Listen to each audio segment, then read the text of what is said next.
All right. Hello, YouTube. As you can see by the StreamYard symbol in the top corner, we are only on YouTube because stupid StreamYard disconnected my account again, and I have yet to figure it out. Hopefully, I will have it working again in the next couple of days, so we will be multi-streaming on multiple channels again instead of just this one. But welcome. Thank you for joining.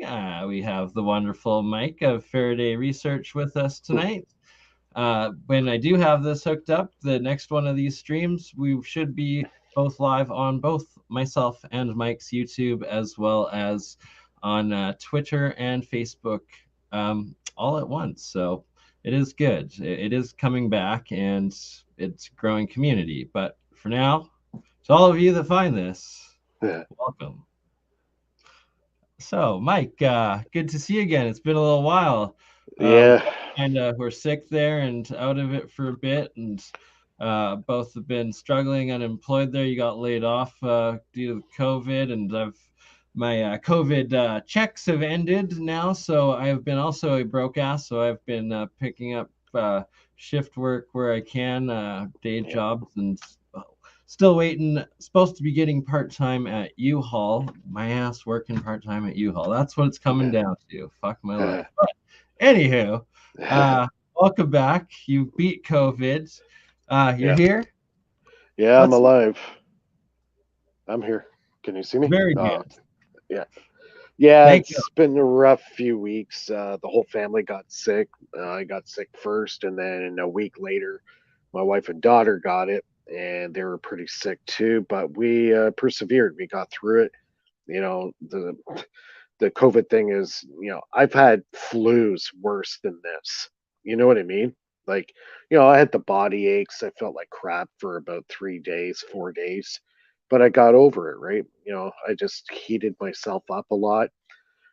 Heating pad helped me out big time. I had it on my stomach, had it on my back because, I had a lot of Like a pain in the sore kid. flu, like the muscle ache sort of thing. So Yeah, it's like having severe body aches, but it was in the chest areas, like especially in the kidneys.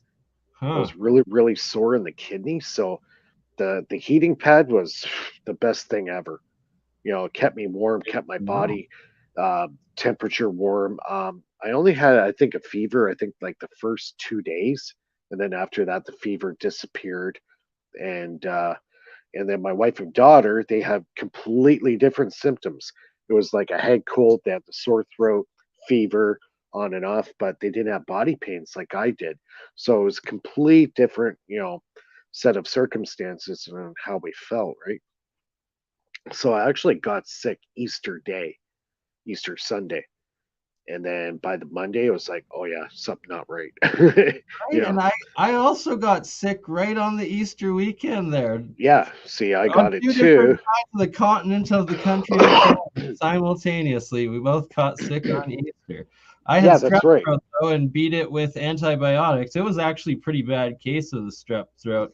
I hadn't Yeah. been sick in a while, but antibiotics. I went to the doctor, and the doctor was like, looked at me like I was stupid when I told him that yes, I've done a COVID self test. It's not COVID. I have strep throat. I need antibiotics. He's like, Yeah. if it's COVID, these antibiotics aren't going to do anything. I'm like, I have strep throat. I know what it is. Like, Yeah. you Exactly. freaking Yeah. idiot. Oh, sure enough, like 3 days later, completely gone, feeling better. That's what it Now was. I just jacked up on the friggin' vitamin C. I did 4,000 milligrams of vitamin C every Crucial. day, You got it. and a lot of water. Do a lot of water. I did my structured water. I used that. That Yeah, really helped. guessing that probably did really And help. Yeah. then I did. I had to get electrolyte in me to get my body going again. So I did about 2 bottles of Gatorade to get my electrolyte up, and then I hammered the vitamin C. Exactly. So I That's a got that crucial going. aspect. Yeah, so that helped out big time. So whenever you're sick, anybody, word from experience, vitamin C. You do 4,000 Ooh. milligrams of vitamin C, and it gets your immune system running. Okay. I have some kind of unorthodox methods of getting better. They always seem to work for me. Everybody's different, I don't right? know why people consider vitamin C as unorthodox. It's like proven from like the ancientest of times to modern medicine. It's a vitamin that is crucial in the immune system. Yeah. And when the virus pandemic first broke out over in China, it was Yeah. documented that they were doing like thousands of cc's of straight vitamin C into like the worst patients as like the most successful treatment to Yeah. it. Yeah. And it's really what it is. Yeah. And what is going around nowadays, like what probably the Omicron or something like that that you caught, whatever variant where it's so Yeah. weak. It's Yeah. just like, thank God things are starting to open up, but Yeah. instead they fucked up the world by shutting off our economy to the other half of the Well, world economy and yeah. trade. So coming out, oh yay, it's open, but everything's twice the price. Nobody has a job, and nothing's available in the stores. Yeah, I think personally the first two waves were the deadliest, and then after that the virus mutated No into a doubt less. about it. Yeah, I honestly, personally believe that they probably, well, now it's confirmed.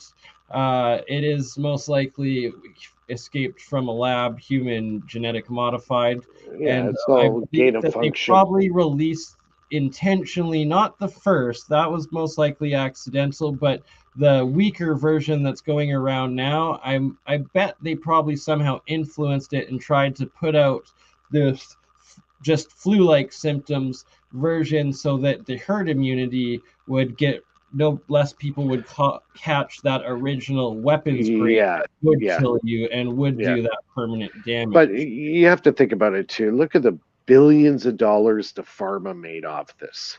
And Okay, now and people, now it's the gas numbers are companies. coming out, and it's more 3 times more people that have had it that haven't had it are getting coming down with it. So you're 3 times more likely if you've had the booster. I think this article I just read Yeah, of coming down with it again or getting it than if you've yeah. had nothing at all. It's No, just I totally. Yeah, I refuse to get the booster. You know, I even had robocalls from the government. Sign up now and get your booster shot. You know, it's like it's like no, bugger. It's like good, no, thanks. no. You know what? Here's a funny story. Well, for I'm going to science, tell you. though, I'm just going to put this one point out. For the sake of humanity and just the scientific method, you don't want 100% of your population to take this, or the majority even, to take something experimental. You want 50-50, controlled. You want half Yeah. of them with, half without. So it's just Okay. insanity that they tried to push it at all Okay. anymore. I'm going to For those tell you. that have had it, if it I'm going to. works, good I'm for going you. to. If Yeah. not, I'm going to tell you something. True story. Okay. I got the two vaccines. Okay. I'll admit it. I got it. I was more or less pressured. You know, by family and work to get it because I work in a government controlled facility, so they were going to mandate it anyways. So what I did was I got the vaccines and yeah, so I got the vaccines, right?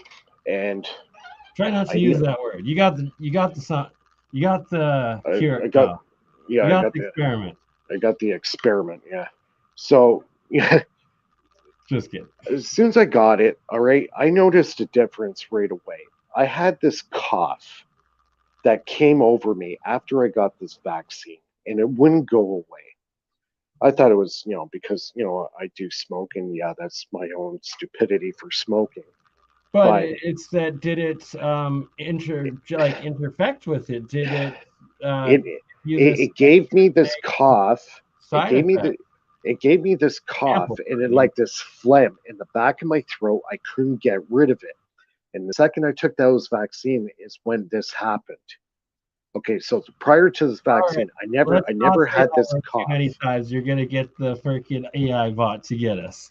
Yeah, The When you took the treatment, the yeah, issue treatment, preventive the treatment. the death serum. No, not that. When you took the jab, when you got All the right. jab, So, anyways, I got this cough and it wouldn't go away. And since I got that stuff, uh, it it just wouldn't go away, and I felt different. You know what? After I had it done, I felt different. I didn't feel right. Then I got sick Easter weekend, and after I got over it, that mysterious lump in my throat that I couldn't get rid of is gone now. hmm.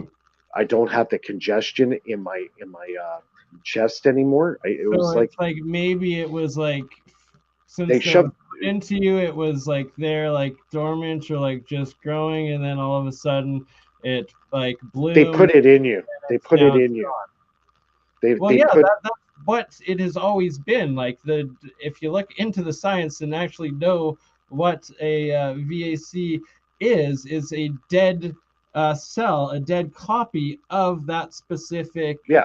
um, cell of whether bacteria or virus that they're putting in, so that your immune system, your T cells, can then go and get it, copy it, and then make their oh God, why can't I think of the word? The Antibodies or whatever antibody, to that's the yeah word. You got it.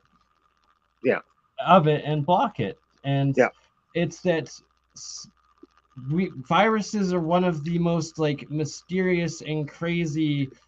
We don't even can't even know if it's technically a life form or not on how it operates, and that they're constantly dead but can like come alive out of nowhere, sort of thing. That how do you know when you're putting this dead copy into you that it actually is dead and not going to magically come back alive like a lot and of you the know what do um, in nature. yeah, see, in actual fact, Extremophiles. I'm actually glad I got COVID, because that feeling that I had in me be prior to getting sick, I don't have it anymore. It's gone. I don't have that phlegm in my chest. I don't have that feeling that I did before I got, the jab, right? So it's gone now. I feel the way I was prior to the jab, That and that's the main thing. that's intense, man. And Yeah, like it was like I've this. heard this a lot from like you're verifying or like basically retelling a story that I've heard many times over of Yeah, similar it's like it's in your experiences by throat. people. Yeah, it was like in your throat. You wake up in the morning and you're coughing it up and coughing it up and coughing it up. And then you could feel this, it's like invading your lungs. As soon as I got sick and got it out of my system, I'm, free of the virus. I feel like I was before I got the jab. So I feel like I'm cured now, from I'm the, happy for you that you feel healed. yeah, I feel way better now than I did before I got the jab. I'll tell you, the jab was the worst thing I ever did. Honestly, I really, honestly, truly believe that. And it's like you were manipulated into it essentially to have to be able to work to have to do that, and then uh, even though you did, you still ended up being laid off because the Yeah, entire economy well, is. yeah, it affected the aircraft industry, which I work in, and all our supply chains are still been affected by it. I'm still out of work. I'm supposed to go back next month. That's my recall. So we'll see what happens with that. So you know what? I just I'm trying to keep my sanity and try to stay happy. The last couple of weeks have been kind of rough on me emotionally. Being sick, and then still being out of work, and then money, and it's just one thing after another, right? And then family issues. It just compiles. So I I'm trying to get past that now. I'm trying to get past it. So you know. I have ideas that I want to work on. I found out my pulse motor generator was actually designed by a guy back in the 60s, Robert Adams, that I didn't even know about until about 2 weeks ago. And certain specific things that are in my motor, he mentions in his literature that he wrote on the motor that makes his motor do what it does. And Robert Adams was suppressed. He was almost murdered twice. He had to he lived in the U.S., but he tried to get it built and try to get a patent on it in the UK, which was denied. Said it was seized by the military. And when something gets seized by the military, that's global, so it doesn't matter what country he goes to, he can never get a patent on it.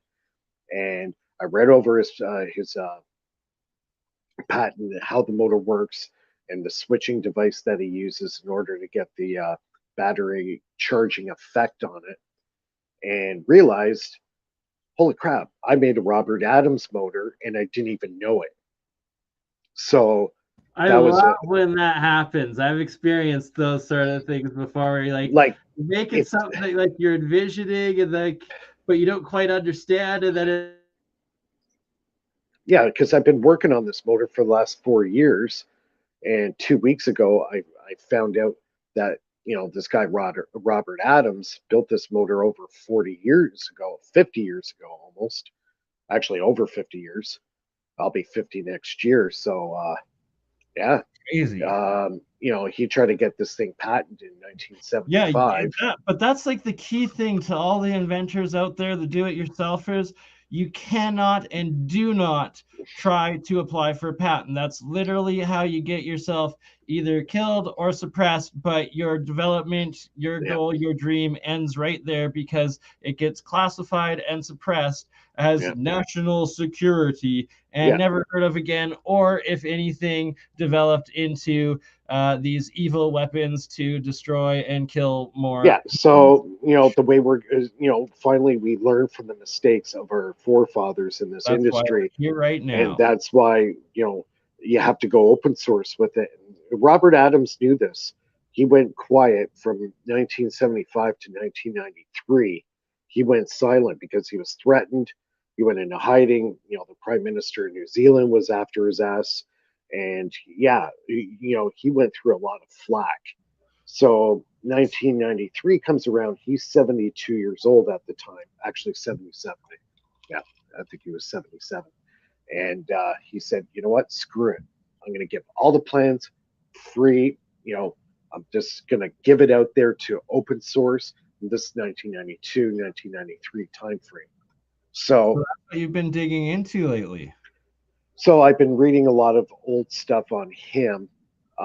My motor is a very modern version of his. So if you look at mine comparing to his motor, it looks like it's very different, but the principles are exactly the same. The mechanical switch is the key component of my pulse motor. Okay. And I've said from day one, you cannot get the effects of a pulse motor generator without using a commutating or relay switch. It has to be a mechanical switch. And time and time again, I see these guys building Robert Adams motors, even today, and they're using the freaking MOSFETs. It is wrong. You have to use a mechanical switch. Period. Period. I don't care if it's a transistor. I don't care if it's a MOSFET. Horseshit. Sorry. Uh, exactly that. You have to go by the patent that Robert Adams made. Okay? Don't think you know any better because you don't. This guy made this motor over 50 And years ago. how that switch operates, then there's a huge difference between the two. And it's Well, the significance of the switch, and it actually confirmed a couple of things, which my motor actually shows. Number one, my motor defeats Lenz's law. It doesn't exist in my motor. It's gone. Okay. I confirmed it because of the mechanical switch. When you have a mechanical switch with a break where it creates a spark gap, it neutralizes Lenz's law. It's gone. So my motor does not have Lenz's law, or a very, very small amount. Very small amount. Almost non existent. Number two, the charging characteristics for batteries. Okay. And here's another very important thing that a lot of people don't know about pulse motors. When you're pulsing a battery, there's two types of charges. One, there's a positive charging aspect to a battery, and there's also a negative pulsing charge type of battery. You cannot mix the two together, because if you try to charge a battery positive and then you put it through a pulse motor and charge it a negative charge, instantly, right? what's that? It kills it instantly, right? It kills the battery. Yes. I've done that a couple of times. I'm like, what the Yes. fuck happened to my battery? Yeah, So learned the you hard way. cannot mismatch the batteries. If you're using a positively charged battery to run the Adams motor, you have to stay with the positive. Or if you're going to use a negatively charged Adams motor, it has to be always done negatively. You cannot swap them out.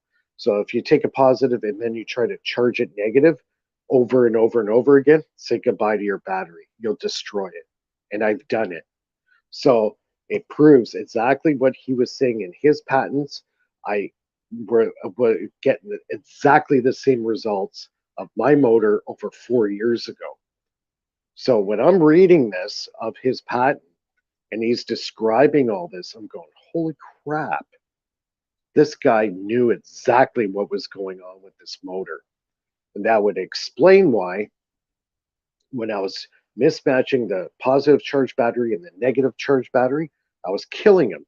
The battery would last maybe a month and then it was completely dead. The battery was toast. So when you use these motors and you're charging it with an Adams motor or a pulse motor, remember you're charging it a negative charge. Okay, not positive anymore. A battery charger, like the one you would buy from Canadian Tire or your hardware store, it charges a battery positively, not negative. So you can't mismatch all the time with that battery, otherwise you kill it. So I proved. And that right there is why I have not dicked around with or attempted to set up my solar unit yet. And all of the different components, different batteries, different like inverters So and stuff yeah, in the panels that I have, yeah, specifically for this exact reason. And right. from So electrolysis standpoint and the alchemy cold fusion, it is fascinating when you put just negative current in that's right. as opposed So to positive, like complete different reaction. okay, so I'm going to tell you, but obviously the big question is, how do you negatively charge a battery? Okay, so you're going to take a positive battery, battery you buy from the store. What you're going to do is you have to discharge that battery to almost dead, completely dead. Okay, after this is achieved, you take the cables off. What's going to happen is the battery is naturally going to regenerate itself a little bit. Okay, so right now I'm referring to lead acid batteries. Okay, so what you want to do is you want to discharge that battery as much as possible. Okay, after that is done, now you can do a negative charge on the battery. Okay, and when you achieve that, then you're set. So from then on there, that battery should be always negatively charged. So either use a pulse motor or the Adams motor system. Even the Bendini motor, same thing. Even John Bendini and Rick Friedrich, they were talking about this, and John Bendini was killing battery after battery. He's trying to figure out what's going on. Why are these batteries dying out? And he started realizing he's using back EMF negative energy because it's cold. There's no hysteresis there's no heating of the coil. Where a positive charge battery heats up. And if it doesn't get pulsed properly, you get hysteresis and you get the heat in the coil.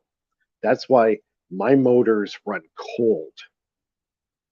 All right. The Adams motors, they run cold, they do not heat up.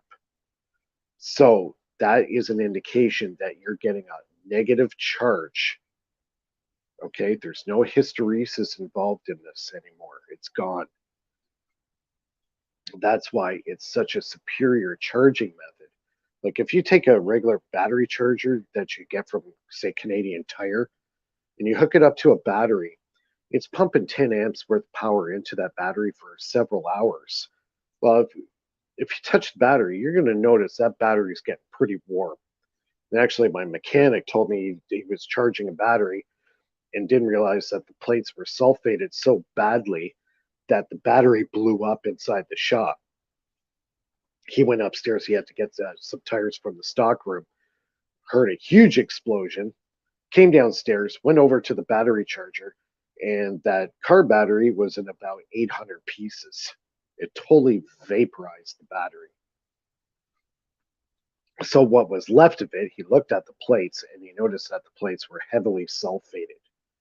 So a negative charge battery will actually regenerate those plates. It actually I desulfates the love that you plates. said sulfated, because that just like literally verifies my own experiments of the negative energy going in, Mm-hmm. producing pure sulfur with Yep. in the monoatomic into this diatomic particles. It like you just verified that right Yep. there. Again, Yep. thank you. You're welcome. Yeah. So, yeah, charging a battery negative, if you get the right pulsation and the right intervals between the pulses, it'll actually clean the plates off. So there's two types of charging you can do with negative energy. One with a faster pulsating. That faster pulsating creates like a vibration. You see, we're talking about vibration. So the vibration happens on the plates, and basically it's like you're shaking dust off a rug. You're shaking that sulfate off the plates. So you could totally regenerate a battery that's been dead for years. Fill it up with water or electrolyte or the distilled water, and then hook Yeah, it up, and then hook it up to an Adams motor, and then start doing a really fast speed pulsing at it. It'll regenerate the entire battery, and basically you'll be sitting with a brand new battery right in front truly disruptive technology right here.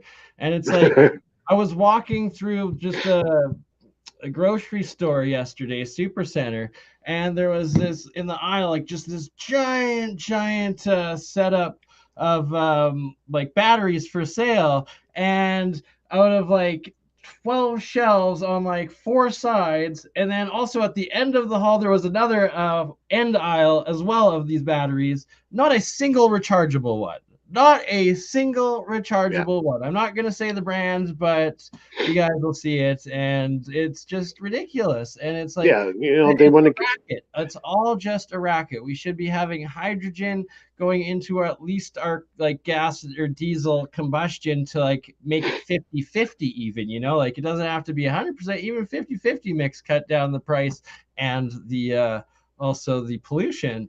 And then like just the way things are wired, like just it's such an inefficient bullshit Well, yeah, scam yeah, of because everything. they're making a lot of batteries now that are totally sealed, gel cell, and trying to make like the best batteries on the market right now are the lithium iron phosphate batteries. Those are the best batteries out there. They are pricey, but they have a very long lifespan. So, but I'm talking, a battery you can get at your local hardware store for a car. It's lead acid, and the ones that you can get that you can refill the electrolyte or the distilled water in it, those batteries are starting to disappear. And the only ones that I know of that are really still around are the marine batteries, right? So Hmm. those are very good batteries. They're deep cycle batteries. But like I said, as soon as you get one of those batteries, you discharge it first. If you Yes. want to, that's the first thing you do is discharge that battery as much as possible, and then you do the negative charge with the Adams motor. When you do this, then the battery is now set up, it's ready to go, and it's going to last you a long time. And if you get the plans for the Adams motor, it'll tell you how to pulse it fast to clean the plates off, and then longer pulses, like more of an interval between the pulses, is actually the type of charging you want. It gives it like punches, boom, boom, boom, boom. And when you do that, it creates the boiling effect. So the chemical inside now is starting like a boil, but it's not heat though. It's not heating up. And that's the beauty of this, because you're hitting it with a higher voltage, but very little amperage behind it. So you don't get the hysteresis effect and the heating of the battery. Heating of any battery will kill a battery. So if you could charge a battery without heating it up, that battery's going to last you a long time. So that's why. And another aspect too is magnetic fields die in the heat, and operates exponentially better the cooler the material too, right? And it's like this has not been considered in development of our electrical units and grids and technology, and its magnetic field is twice as strong as the electric field and a major component of all electricity and just power in general. Yeah, I've been studying electricity and how it flows through a wire quite a bit too. I listened to a couple conferences, some more Eric Dollard stuff, and basically, a lot of people think the electricity flows in a wire. It doesn't. It flows. Yeah, there's quite the debate going on right now. Yeah, it flows on the outside. Outside or inside, and yeah, I believe it's most likely around the outside. It is. It's on the outside. Because if it flowed on the inside of the wire, it's on like the very outside of it. Yeah, it's on the outside of the wire, and that's why whenever you put electricity on a wire, it will create an electromagnetic field. A field is created. Okay. So electricity and magnetic field are funny. If you don't utilize them properly, you get hysteresis. So if you're not utilizing the power through the wire properly, that's when you get the heating of the wire. And as a result of that, it's usually because the electrons that are the impurities in electricity. Eric Dollard actually calls it, it's like the mud in the water kind of thing. It is actually the it's like the particulate in the water. It's all the crap. And the electrons is exactly that. That's what causes the heating of the wires, right? It's not the electricity, because the electricity, a pure electricity, will not heat up. That's why I can take a Tesla coil. Cold electricity too, right? The cold electricity. So we're going back to the negative energy effect. That's why I could take a Tesla coil that's 11,000 volts, and I can touch it with my finger and not get killed, right? Because the second you lower the cycles per second, the amount of electrons get forced into the coil or on the wire, because when you're pulsing at a slower frequency, you're creating a larger electromagnetic field. Well, electromagnetic field draws electrons in. That's how the basis of a transformer works today, right? It runs at 60 hertz, right? Like all our devices run on 60 hertz. It's because the way our design, our power grid was not the actual way that Tesla wanted to do things. He wanted to run it at a high voltage, high frequency. Therefore, you could travel great distances. You can do wireless power with it. It doesn't wear out the wires. The wires can be tiny now instead of thick wires. And and it's also safer for the human body. It's actually beneficial to the human body. High voltage, high frequency is better for the body than 120 volts at 60 hertz. It's actually not very good for you. So there are safe ranges and danger ranges in frequency. Like say cell phones, like the 5 gigahertz. Okay, that starts affecting your neurological system in your body, your brain, your neurons, it can be very detrimental to your body. But if you get in the right frequency range, it actually is good for your body. So, that's I could do a whole show on that. So, so I've been studying that. Another thing I've been starting to look into is another guy, Wilhelm Reich, and the orgone generators. So I've been looking into him. I've been watching a few conferences, learned that he actually intentionally was working on more of the health aspects of orgone energy, but he actually did a free energy motor. So he actually got an electric motor to run on orgone energy. So almost no plans are out there. I've been trying to dig for this. If I could run electric motors. I've heard rumors of that and often wondered, but I've never seen. I've seen the video. Really? Hey? Yeah. That I've would seen the video. Me. Like, we Yeah, got it to looked dig like, into that more for sure. yeah, it was a little device. It looked like almost like a cigarette pack, but rounded on each end. And he had it on the table. And the second he put his hand on this device, the motor started running. So the organ that was in his body got transferred to that capacitor, which that's what the organ generator is. It's a capacitor, well, actually a condenser. I'll explain that in a second. When he puts his hand on it, the organ energy that's in our bodies right now transferred through that condenser, and he figured out some way of converting it into electrical power, which powered a small electric motor about yay big, about the size of a coffee cup lid. So he was able to actually get working power with this, which I find totally fascinating. So an organ generator is basically a capacitor without the outside plate. So you have basically the first, what you do is you start from the inside. So the inside of the organ generator is a steel box with a hole in it. Okay. And then what you do is you start building the dielectric um, insulators. So you're going to use cotton and steel wool, and you layer them layer after layer. Then you would do another metal box around it, then do a few layers of the cotton and the dielectric. Now, when it comes to the very last layer on the outside, you would think, well, in a capacitor, it's the steel casing, right? Well, with this device, no, it's actually the cotton and the steel wool. So the outside's actually soft. It looks like a cushion. So that is how you make your organ generator. Now, the hole that's in the box in the middle, you would stick a special an iron pipe into the bottom of it, okay, and have it sticking out. And you can get this stuff. It's called flex. They use it for the electrical.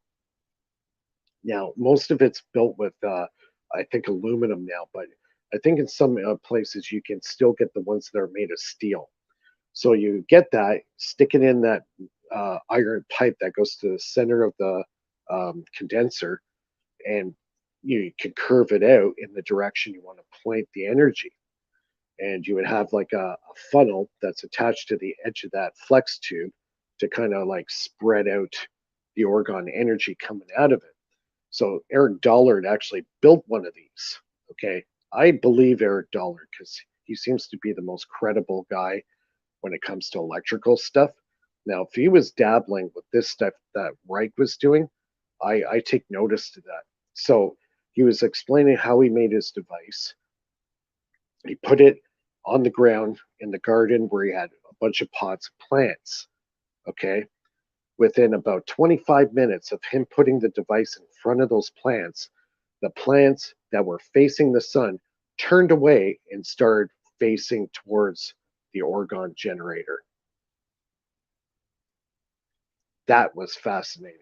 When I heard that, I'm like, holy cow, this is completely, utterly amazing. You know, to have the organ generator right there and the plants were facing the sun, and then within 20 minutes, they actually physically churned and pointed itself towards the generator. So obviously, that organ energy is a real thing. So, other experiments, you could put That's water inside. fascinating, and that Yeah, that actually corresponds or correlates, verifies extra um, I guess like similarities with the Daniel Nunes and their POE rodent vortex coils and growing plants in darkness. But the closer the plants were to the energy yeah, coil, the yeah, larger they were, and that they were all like bent right into it. And it's like they'd have two coils with plants in the middle, and if they were just running one, the plants would just grow towards the other, and then turn that one off and turn the other one on within like a similar amount of time. Like you're saying there, the plants yeah. would Well, switch to the other one. see, the other thing too that I found out about the organ generators, they also have electrostatic factor involved in this. It seems like the where electrostatic energy is, organ is there. It's almost like they're attracted to each other. So This guy, he put water in the middle of his orgone accumulator, stuck it there for about, I think it was like a day or so. And when he went to go drink the water actually gave him electrical shock. So it's actually charging the water with electricity or static electricity. And after he drank this water that gave him a shock, every time he walked up to like a door handle or, grabbing the refrigerator door, he got zapped. So that water had the charge and actually added that charge to his body. Now, you can also do this with structured water, like the water machine that I have. And I've done it where I've had some of the water. I was at work and I went into the washroom and I wanted to wash my hands or whatever it was I was going to do. I turned the water on, and the second I went to touch the water, I got like a static shock. I got zapped. Matt K, that you're also verifying experience I've had with touching my monoatomic waters and the after they're jarred and reopen them and stuff. There's no live current at all, but it's after you touch the water and then the next metal thing I touch, it's this giant electrical zap force, and it's a couple times it's shot out like static, but a couple times it just you just feel it it didn't produce anything, but I guess there wasn't really a space between what I was touching. But yeah, just a massive transfer of energy. Yeah, I got him. Actually, I got quite the lifter off it. Actually shocked me when that happened. I turned the tap on, went to wash my hands. Boom! I'm like, whoa, where did that come from? It was what the heck? I looked around and I thought there might have been a loose wire somewhere. I'm like, well, what the hell's going on? So yeah. So I was talking about the electrostatic. So I was thinking, if you built an orgone generator, what I would like to do? I don't think anybody has done it. Put a spark gap inside the orgone generator, because orgone and the static electricity seem to attract each other. It's like a reflection or a conjugate of. I bet there was energy. Some orgone generation structure and engineering in the Ark of the Covenant, and then those wings were the spark gap. Yeah. It was a condenser. That's my new word, condenser. So I'm going to stop saying capacitor, because in actual fact, it is called a condenser. And when Tesla was making his condensers, he said, no, it's a condenser. Okay. So from now on, that's my new word, condenser. Capacitor is now gone. I'll remove it from my vocabulary. So orgone energy, I believe, in a sense, is tied to what we call static electricity. Their direct relationship with each other. 100%. And that's why when you have, say, like the Don Smith system and you're running it, you get that ozone. Well, guess what? Guess what's also present when you got the ozone is the orgone energy is also present. Right? Now, I was kind of be a little cynical. I was thinking, okay, is this really true? Is there really something to this? So we all have those thoughts and that skepticism when first to this orgone energy, and that the best way to rationalize it in your mind and materialize it is to understand that it's electrical. Static electricity. Hello, Mike. Thanks for joining us, Mr. Boyd. Welcome. Hey. How you doing? Good. Had a long day. Worked 11 and a half hours. Oh, wow. Well, you are a trooper. Thank you for coming on randomly at this time. I appreciate that. Yeah, I can only stay on for a few minutes. I have to get up at 5 a.m. and. Oh God! Luckily, you're on the West Coast, though, right? So. Yeah. So that's still 9 hours. I'll be back 1 second. 9. Right now it's 8 hours and 8 hours. It's a little less than 8 hours. So if I go to bed by 10, I'll get 7 hours. So, but usually takes that's the minimum. That's decent. Well, I'm just outside quickly having a cigarette, but as soon as I'm back inside, now that you're here, I will set up. Well, all I saw was the mannequin. Yeah. The leftovers from my vending. I do silk screening regularly, and I do festival vending. So Oh, okay. it's a zombie land of broken Zombie. dreams and science experiments. I see a lot of wire. Yeah, this is some of my electrolysis experiments and monoatomics that I've got outside. Uh-huh. Cool. And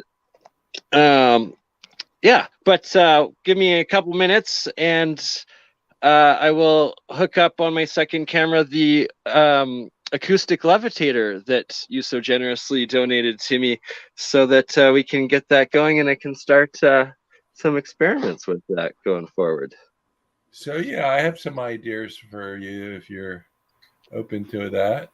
100%. Yeah. Please do share.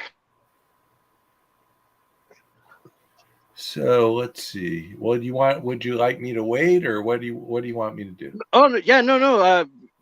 Describe and share right now, please. We are listening. So the idea is we're trying to look for gravitomagnetic effects. And the way we do that with the levitator is with a laser, is one way, which is where you use the laser to look for like fringing or changes in color. Yes.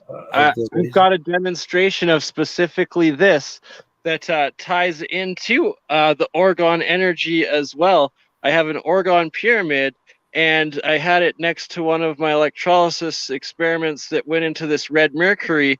And now whenever I put a green laser through it, it turns into a red laser, as opposed to all the other ones that it remains green laser going through it. It's quite fascinating, actually.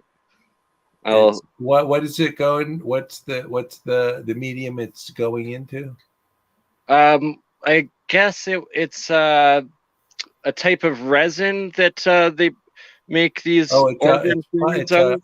It's like a resin, like plastic. It's basically with metals, polyvinyl chloride with metal, and is that crystals? Yeah, between it. I'll show it off here once I'm back inside in a couple of minutes.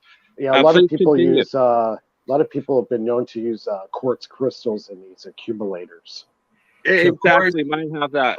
Quartz crystals are what the first crystal oscillator is. A quartz crystal, and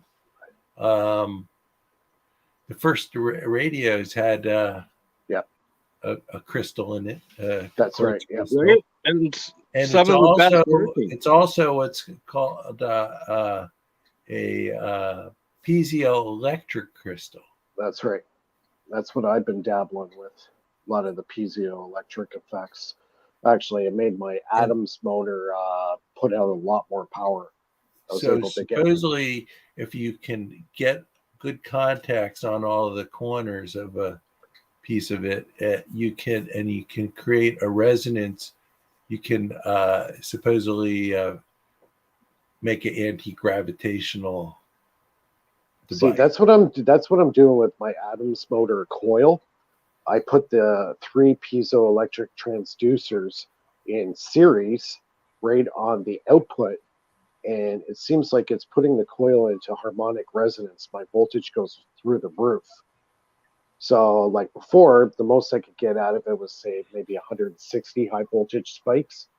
Well, I did. Do you have an LCR meter by any chance? No, I don't.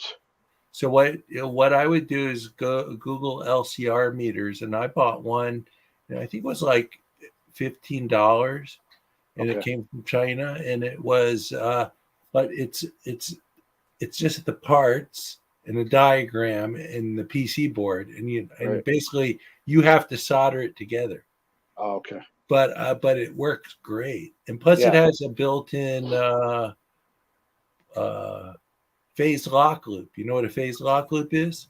No, I don't. So basically, when you're trying to get resonance,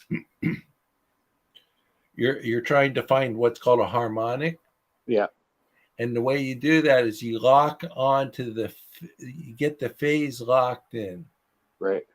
And so you have to basically search for the frequency right where that resonance occurs. And that's what the phase lock loop does. Right. So just to give an example of the results I got, before I used the piezo's, the highest high voltage back EMF spikes I would get is about 160 volts.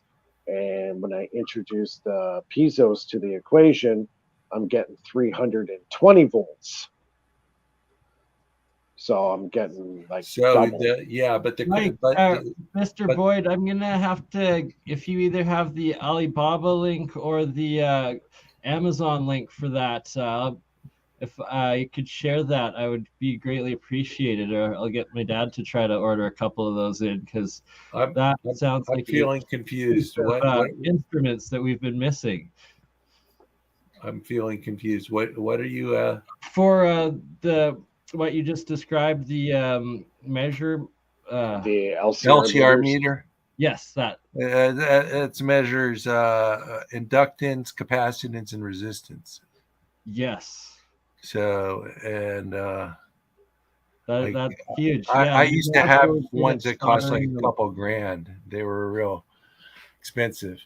But so for, like, you're saying they're $15 or $20, but we got you just Google it and it'll come up on eBay or something like that, and it's like it's just a basic LCR meter. It comes in a kit where you get the components, a bunch of resistors and a couple of chips and capacitors and stuff like that, and they give you a little diagram, and basically you just got to know how to solder. I know how to solder. So my dad, he's really good at that. He orders lots, like the little different radios and all sorts of electric ones from China too, and then solders them together and stuff. So basically what you got to do is filming him more of doing it. And so I'll probably order like 3 or 4 of them then.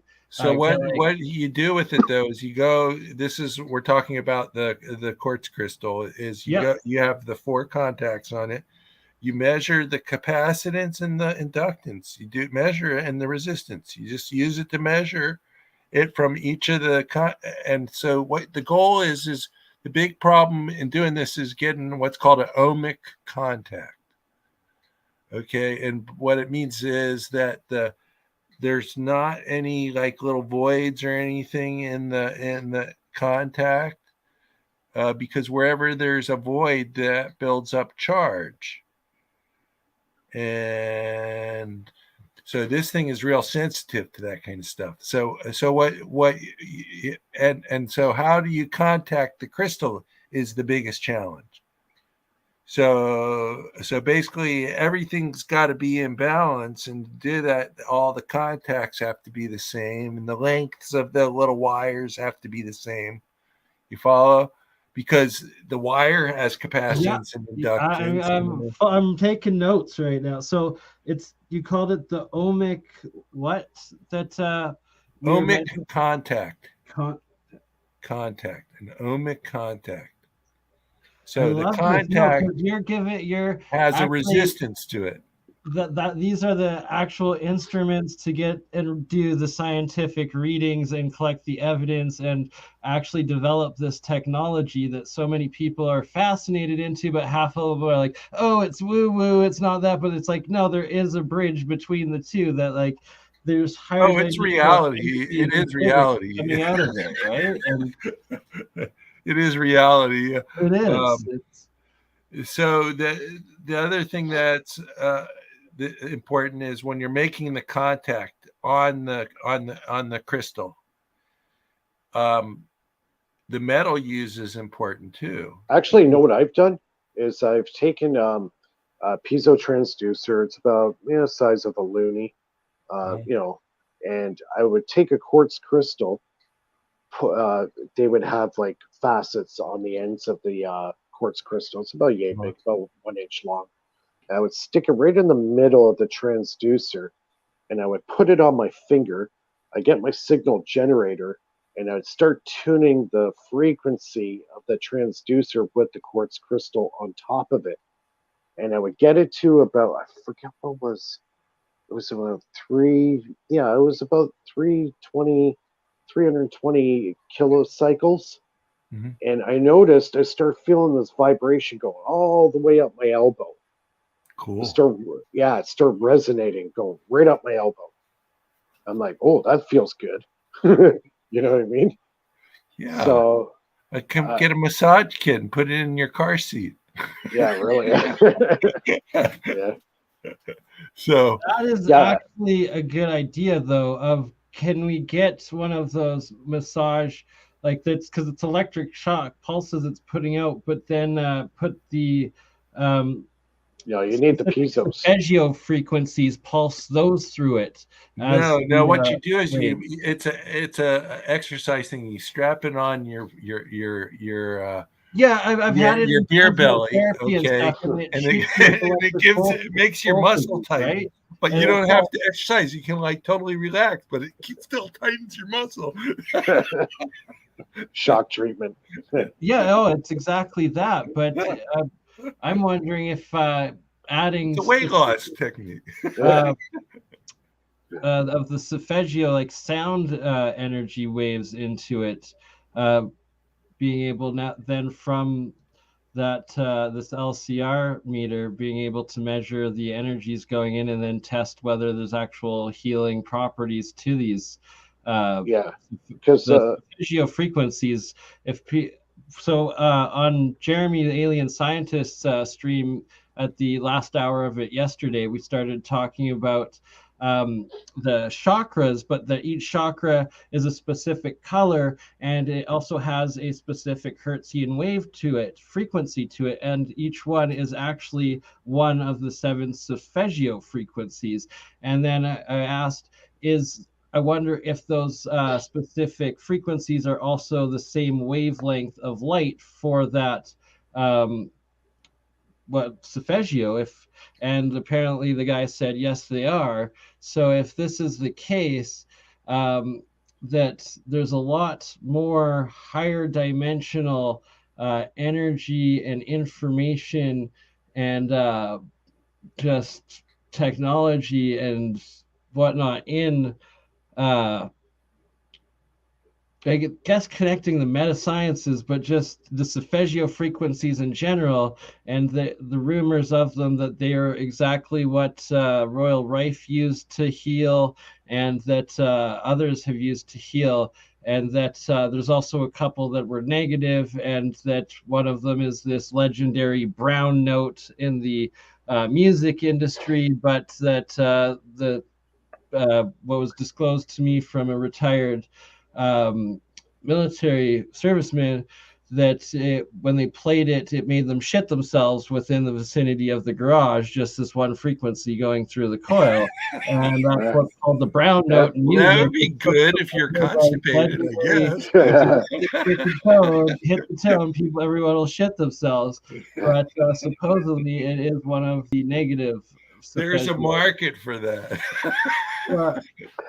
And that like the legends of healing through sound and these suppressed sciences. Yeah, but you can do a lot of nasty stuff with sound too. That's what I'm saying, right? It's like we don't want to be putting the bad ones out and killing ourselves, but can we start doing some experiments to measure and test whether the positive ones do heal and affect it? I think the experiment that I did with the transducer with the quartz crystal, it showed me that quartz crystal had a resonant frequency, because the second I hit that resonant frequency, that feeling went right up my arm. So the ohmic contact, that essentially is the resonant frequency when you reach that. What determines your frequency is your resistance. Okay. Yeah, it's probably So, and you have to have all 4 contacts have to have the same resistance. And the other thing I was trying to explain is the metal is important, because metal has what's called a work function. So it could be like plus 0.04 volts, or it could be minus a tenth of a volt. There's like little tables where you can look up, and it'll tell you what the work function of the metal is. Okay. So it's there's more to it than meets the eyes. See, I have my signal generator, and I was just going with the dial and just going right through all the frequencies, just one after another. And as soon as I hit around, it was around the 300 kilocycle range, that crystal really started to make a lot of noise. Like it went from supposedly there's a certain frequency where you get harmonic resonance in the crystal, and it produces an anti-gravitational field. I've heard of this, and it's essentially something around like when glass shatters, right? Is something similar to that. Well, it won't work with glass because glass is amorphous. Yeah. It has to be the crystal. That's why it would shatter, as opposed to this anti-gravitic with the crystals. And I know exactly what you're talking about. And I think I did watch what I believe to be a legitimate. Oh, welcome, Jeremiah. Oh, you got your YouTube on.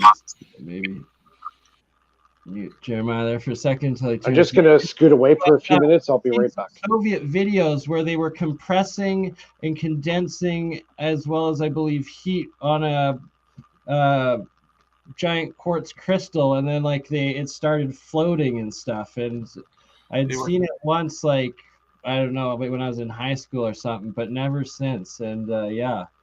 So that's essentially what Mike's trying to do. It sounds like is do that with a quartz crystal. So. Hey Bernie, are you talking about seeing that article in high school and then not being able to find it? No, 100%. It was video. It was like around the same in the same.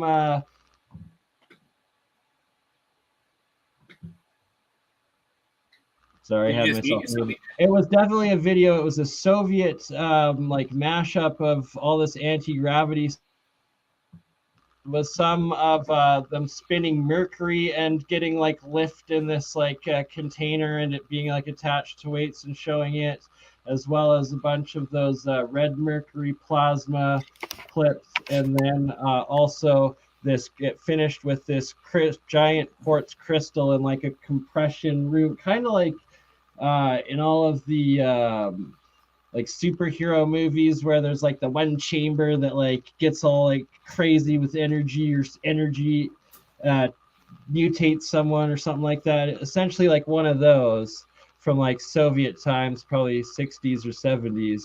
And then like it's showing this big crystal like start floating. But yeah, I have not seen it since. Huh. Sounds like a really interesting mashup of videos.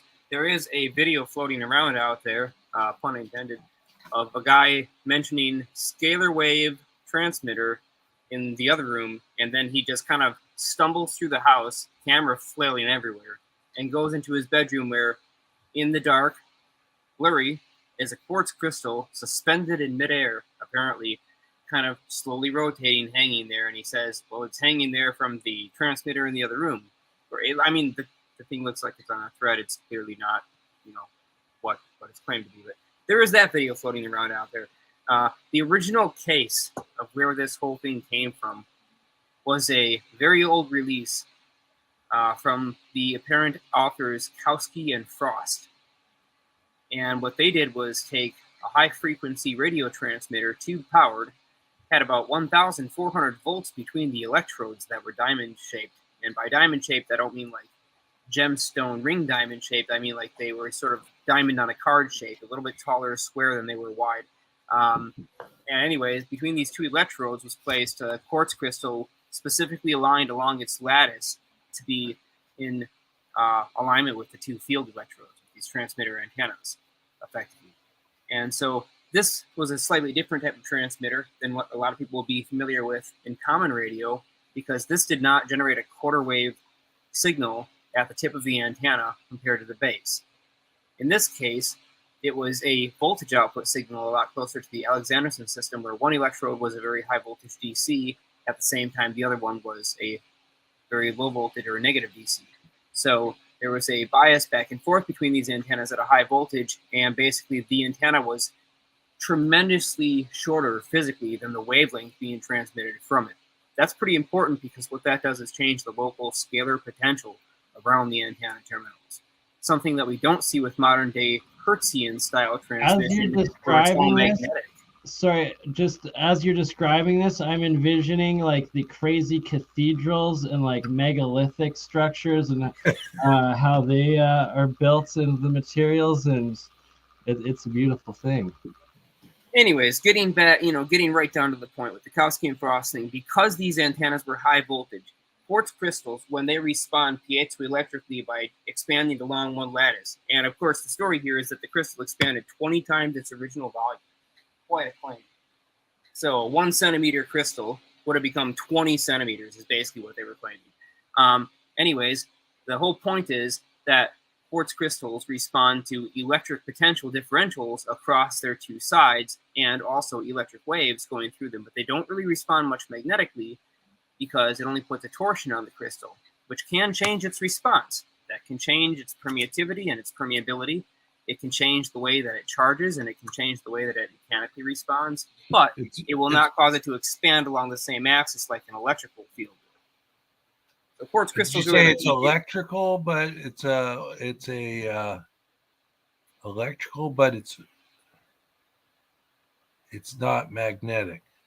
Yeah, internally, molecularly, it's magnetic, but on the surface, as far as what you do to apply on a quartz crystal to get it and expand along one axis or the other, you want a difference in electrical potential. So you want an electric field across it. And what that's going to do is it's got basically a either a positively charged lattice on the outside for some crystals with a center kind of suspended negatively charged particle, or the other way around, negatively charged lattice on the outside. Usually it's cubic, sometimes it's other shapes, but usually it's cubic. And then you have a positively charged, suspended particle. Well, so basically it's kind of, you ever heard of the term Schottky diode? Yeah, quite familiar with them. Very high speed rectifier diodes. Yeah, it's a type of Schottky diode, isn't it? Well, not quite, because it has if you leave the electrical charge there, the displacement remains. It's not only displaced during a changing potential, it remains changed so long as the potential is applied. But if you reverse bias it, so basically it has a memory or what, a hysteresis effect, kind of like a magnetic hysteresis, but electric. It does have a small electrical hysteresis, or I shouldn't say, it doesn't have hardly any electrical hysteresis. To be technically correct, it has a mechanical hysteresis, and that's purely because of the charge migration and propagation velocity through the material is not quite equal to the speed of light. And the reason for that is obviously it's more massive than vacuum because it's a physical crystal, so there's a lot of material in it. So the propagation velocity of an electrical wave through it is slightly slower than the speed of light. And depending on how much energy you're pumping, would you call that a relaxation time? You could, but I think we should recognize it for what it is. The crystal is responding really in a way that as it's storing its charge and repolarizing all of its dipole moments, it's physically changing its refractive index along the electrical potential. So its emissivity is actually changing in that region. And we should recognize that there's a physical dimensional modification space-time. It's warping space-time. So if we call it for what it is and recognize that it's warping space-time, that means we can probably use other effects along different axes. I've mentioned this before on other shows, but there's something called an acousto-optic modulator. And it just simply is a piezoelectric responsive crystal pumped with high frequency, usually in the megahertz range. And if you shine a laser beam through this crystal, when you're pumping it with high frequency, so long as the fields are changing, it'll show a birefringent property, and you can physically control which wavelengths get through and which polarizations get through just by modulating this thing along one of the three possible axes. So there's definitely an effect on the way that light can flow through the crystal. Are you saying there's three axes that you can modulate? Yeah, in any given crystal, say a square-sided crystal, there are three axes that you can modulate.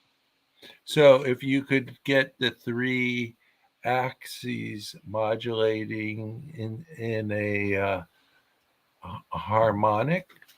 Yeah, then you can start to get the parametric oscillation and build up the phenomena to a very, very high degree, wherein the crystal would be at a high stress state, and it would also contain a very large amount of electromotive stress energy, which of course is going to put a lot of energy into the torsion tensor, and that's going to have farther modifications or farther implications on the rate flow of time, or the warping of space-time. So this is where I think the phase lock loop would be a good thing to have. I agree, and a phase controller that's capable of operating at a very high frequency would also be ideal. That's the big tricky part. How high a frequency do you think it would be? Well, Mike was saying what, 320 kilohertz? Yeah, I mean, that's pretty fast for PLL operate on 3-phase. That's the tricky part. Is it's not a single phase PLL. We're talking a 3-phase PLL with phase degree or phase delay. And so you could build like an analog phase delay system, but it's frequency dependent, of course. So if you really wanted to vary around with it, it's not like you have a fixed, like a 306090 or something like that. You don't really have exact control unless it's some kind of chip controlled system. And then it's not really true PLL, then, is it? That's the beauty of what this little thing is. What is it? LCR meter that I bought from China. It's kind of like the good tech stuff is coming from China. Well, the LCR meter is nice for telling you the values, but when you really want to pump some power into something, it's not going to do you. Oh, it truly is, Mike, man. And like what you're describing, like I've never seen one of those, and it's like so crucial for getting actual evidence and development in the energy engineering aspects of this technology and like matter. It's ridiculous. Oh, well, it's fun. It's awesome what you got. Like I'm gonna have to like literally order 5 of them. Unfortunately, I have to go because I have to get up at 5 a.m. Yes. Before you leave, what was the metal that you were saying for the 4 equal contact points? Oh, what metals? What's the best metal? I would recommend gold. Gold? Okay. Gold contacts are the most ohmic contact you can get. And the way you put them on is you evaporate them. You know what I mean by evaporate? You put them in a evaporation chamber. The gold goes in a little dish and it it's called sputtering, and it deposits the gold. And the way you keep the other part of it from is you put this stuff called photoresist on it. It's like this glue type stuff or something, and it makes protects the surface. And then you etch it. You put it in some weak acid, and it takes off this stuff on the surface, and then you're left with like esoteric golds. If you're still listening and haven't joined us yet, you should, because he's here. You could probably figure out a way to do it without having to go through all that. But the point is, gold is the best metal. Another good metal is aluminum. Okay. So aluminum. You want a non-ferromagnetic metal. You know what I mean? It's got to be like aluminum and gold. You know, they don't magnetize. If I was as an alchemist, it's expensive because I only use real gold when making my monoatomic. But you take real gold that costs a fortune and you turn it into powder that it's now dust. So that's perfect for. That's actually perfect if you're going to do it in an evaporation process, because you just put the powder on a little a boat, and it basically electrically turns it into gold vapor, and the vapor goes in and coats your parts. And I used to use gold when I was taking pictures of bugs under my scanning electron microscope job. Nice. I'd like get a little teeny spider and coat it with gold, or coat it with carbon works good too. That's another contact material you could try. Carbon. Yeah, Yeah, I'd actually recommend using the silver epoxy. It works incredibly well. Oh, silver epoxy. Yeah. Well, the problem again is to get all four of them the same ohmic properties. Yeah, well, you can basically So shade the stuff I'm off with definitely sandpaper if going to it's not get quite right. several of Tune these it. LCR Oh, I meters. got you. That's a good idea. So that's interesting approach. Yeah. Makes it very easy. It's the same way they used to do it back in the old school, right? Yeah, that's cool. Well, I got to go, guys. It's been fun. I wish I had more time. Thank you so much for joining us, brother. It's always a pleasure. We'll see you again soon, mate. Yeah. Oh, before I go, the other idea I had is you have this thing, BurnEye, where it's like a laser, and then you have like smoke that goes through it. I've seen like the ionizer, like with the ionizer thing, right? Yep. Create a thing that has your spinning styrofoam piece and your levitator, and see what kind of patterns come out. That's what I'm looking for, is those patterns. Okay, I got you. Okay, absolutely. But gotta go. Okay, thank you for everything. We'll see you at APEC, brother. Okay, cool. Thanks. It's been fun. Much love. Jeremiah, how have you been? I'll have to toss a little piece of mylar in one of those levitators for him and hit it with a beam so that we can throw some patterns on to a projection panel plate. I'm sure he'll appreciate that. Yeah, Bernie, I got it. Head out, Mike? Yeah, it's 1 o'clock in the morning here. I gotta be up at 7. But so, yeah, we'll chat soon. I am gonna look into these LCR meters because my dad is a wizard when it comes to ordering stuff to build and solder from China. So if they're like $15 each, like Brett, I could probably get them for 15 to 10 each if I ordered 5 or 10, and then we'll make one hell of a video out of making them all, and then get you a couple and get each of us a few of them so that we can start using them, because they're measuring induction, they're measuring resonance, and what was the other? You said 3 different aspects of energy of the magnet, or magnetism and electricity, I guess, through what we were originally talking about of Richard, or my God, the orgonite, the Wilhelm Reich. Wilhelm Reich. Yeah. But yeah, those are the LCR meters are what would actually be able to physically record and document the negative electricity, the negative energy, the entropy of these reactions for engineering purposes of it. Yep. Sounds good. Right. I'll chat to you soon. Much love. Thank you. Take care, guys. Always a pleasure. You too. Cheers. Jeremiah, were you? I forget. No, you weren't really. You did. Have you watched AlienScientist stream from yesterday? You weren't part of it, were you? I caught the beginning, and I still haven't made my way all the way through it. So the end of it is extremely fascinating, where the Doug guy starts talking about the chakras, but I bring up that their colors and their color frequencies as well, and that the actual recorded, their specific Hertzian frequencies for each chakra. And then I'm like, is that also the same frequency as the spectrum of light color that is representing each color of these chakras? And Doug's saying yes. And then it's and they're all also, I noticed, are all of the 7 solfeggio frequencies. So it seems like there's absolute massive amounts of hidden energy, purpose, and technology within these solfeggio frequencies and energies. And yeah, do you mind if I play a little bit of it, or to catch up on to discuss, or would you like to do you have something else for some updates to share with us first?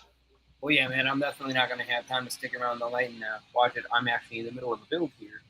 So yeah. So what are I'm you up to? excited. What are you building? I always love to know. Well, today on the menu we have the new dual-purpose driver. So its first and primary purpose is to drive a caduceus coil at a very high frequency. That's a particular pain in the arse because caduceus coils have an incredibly low impedance. That means they basically act like a dead short. They are an amplifier's worst nightmare. To drive them properly and to actually pick up their magnetic field at a very high frequency. Sorry, is pause also 1 difficult. second. Can you possibly share a quick diagram of a basic caduceus coil for the listeners and myself to envision and work along with you? Because this is crucial stuff, and I have many different coils, and I would love to learn the best possible understanding. Or should I Google a picture, or do you have one available, good sir? Let's just take a look here and flip that up. This is a basic caduceus coil. It's a pretty simple one. This is a flat wound. So there are different winding types. Here you can see the ends, how it kind of terminates. This one is not a full looped caduceus. This is one of 4 possible winding mechanisms. Around it, we have something like a primary coil. In this case, basically go at the bottom. Sort of operates almost like a Tesla coil, but not quite. So the trouble is, now these fields cancel. So all these windings are canceling. That means as soon as power flows into the very beginning winding here, the second that power starts flowing into that winding of this primary coil, we're going to get a magnetic field induced in the caduceus. But if I drive this backwards, and that's really what I want to do, I put power into the caduceus, and then this is my secondary coil, a feedback coil. The trouble is that because these coils are canceling each other's magnetic fields, the very moment that we put power into this winding, power is going to be fighting this winding to not allow it to come in this one. So they'll start fighting each other just immediately because they don't actually get to flow all the way through this coil. They start fighting right down there at the entry point, and then they just keep on fighting all the way up through the entire coil. So that is the difficulty in driving this type of configuration. Anyways, the reason why it's difficult is because you have 2 different fields that are trying to occupy the same space at the same time, and they are facing in the wrong directions, in opposite directions from each other. But if you do get them to occupy the same space at the same time while they're facing opposite directions, it puts energy into space-time. And upon releasing that energy, instead of this coil generating a normal electromagnetic wave, what it will effectively do is generate a fluctuation in the rate flow of time in that area. So it's literally a permeability wave, or a warp bubble fluctuation, if you will. That coil there, though, what's really key about it is it operates at 10 million cycles a second. 10 million cycles a second is not easy to drive. Sorry. I instantly envisioned the 2 different wave structures of how you had those wound and the interactions between it, and how you're talking about the dead short. Like, this is some very advanced but crucial and awesome electrical engineering and development you are doing right there, my friend. Like, so many just you just connected so many dots in my head, and I appreciate that. So please do continue. So the whole idea with that thing is because it has these nodes that sort of align along the same axes in a row, and they produce their own crossing fields, that means time gets pinched along a row too. So it's very directional. And depending on how many cross points there are and how evenly spaced they are, you can get a very coherent field, almost as if you're aligning the mirrors on the ends of a laser tube. You know, the better you get them aligned and the longer the laser tube is, the more coherent that beam is. And a caduceus coil is really no different. The longer that coil is and the more cross points there are, the better the alignment. So this one doesn't have a very large number of cross points, so it may have anywhere between a, say, 15 to 40 degrees span, depending on how I pump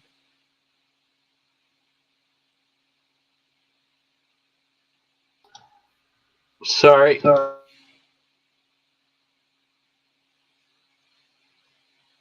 I just have myself muted out while I'm looking for my other laser here to demonstrate what I was talking about earlier with Michael and Mike.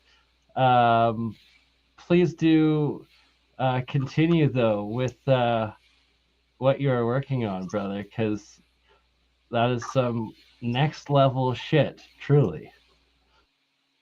I guess to sum it up, I can jokingly say we're only trying to warp space-time. That's awesome. You're awesome. Thank you, brother. Good show, man. Good show. It's a fun one because it's relaxed, it's chill. Nobody can freaking find it because YouTube shadow bans the living hell out of you. And, you know, nice little place to be.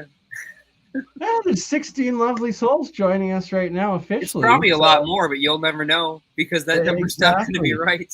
One of the next things I'm going to be focusing on in the coming 2 weeks here is connecting and getting going on all of the backup, but also just, I guess, discourse or alternate communities, streaming sites like Odyssey, like Rumble, like BitChute, like Brighteon, Rockfin. There's a whole bunch of them, but that as I get the StreamYard accounts fully connected and regoing again, that will be the next step, because not only will it start giving us more honest answers, it's also going to exponentially increase the viewer exposure to the overall amount of people that will see it. And after that is set up, the next best step that is happening is then the integration of going on with Rex with Leak Project, as well as with Jeremy and all these other channels of the weekly scheduled shows like the Science of Sound, as well as a couple of the other series that we are putting together and that have been quite successful. And it's awesome. Yeah, man, I'll be honest, there's a lot of stuff about chakras that I definitely do not understand. But as far as frequencies and systems and anything physically electrical, anything that I can put my hands on, that I can tell you whatever you want to know about.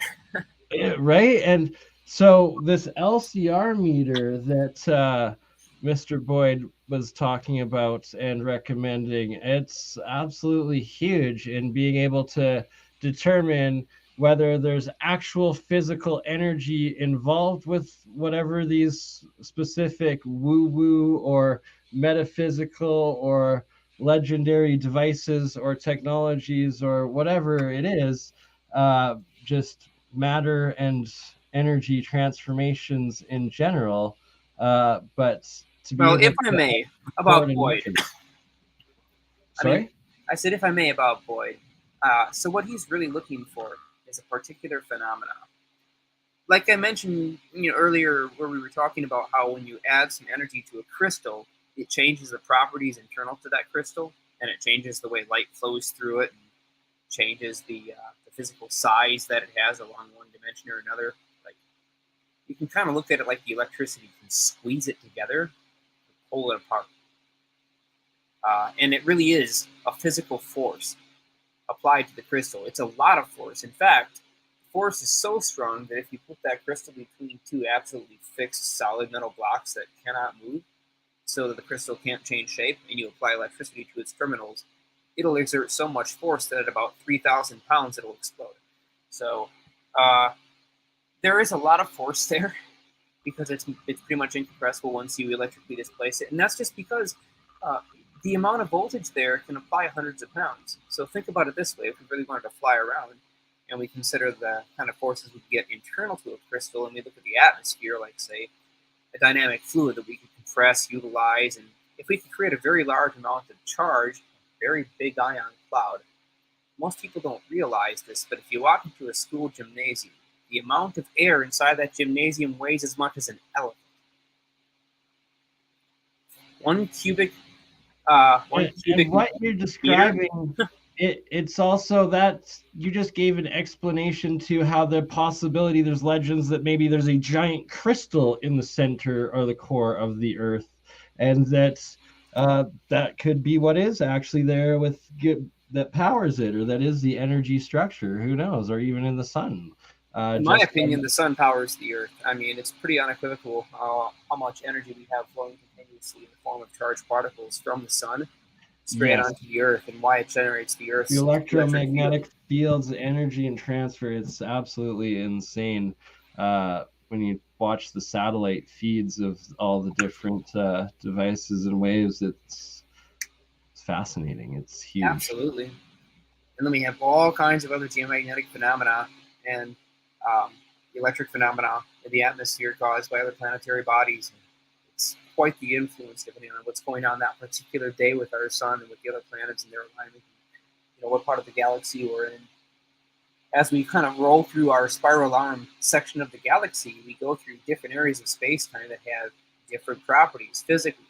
They're usually very small changes, so they're generally not noticeable. But if anybody has done some research on the speed of light conundrum, the real problem with what is the speed of light, when we were originally trying to determine the speed of light, many scientists across the world did a great number of experiments to get that exact number as close as possible to something consistent.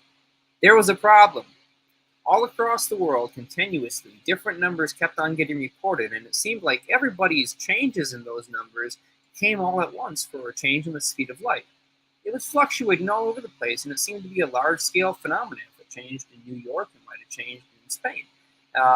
And not necessarily by the same amount, but generally in the same direction. So there was this whole problem. What is the speed of light? How do we tell if it's changing all the time? And why? Maybe it's aether wind. Maybe it's something else. So there's lots of different theories rolling around, right? Eventually, like they measured. Sorry that I interrupt. That we're going through the galactic plane, and that there's this new galactic energy of some sort that we're now traveling through. Is this correct? I remember it was from NASA or something like that. We're going through a very, very large amount of antimatter matter pairs. So we are going through a spot in the universe that we have a ton of recombined particle pairs, and they have a physical mass, and they change the mass of the external density for our space-time. So the speed of light in this part of the universe is a little bit different than the speed of light was, say, where we were 20 years ago. It's not tremendously different, but it's different enough where we may see unusual effects, and especially on a very large scale, we're going to see geomagnetic effects, we're going to see volcanic activity and other plate shifts and things like that respond to the fact that the bonding strength for materials is not quite exactly the same, that it changes a tiny little bit. And this has large-scale implications, butterfly effect type reciprocations, where a tiny change here equals a very large change on the planetary scale. But we've already seen that stuff. And what you've been describing, the whole process, and the electrolysis, and that most crystals do form out of water and electrical water.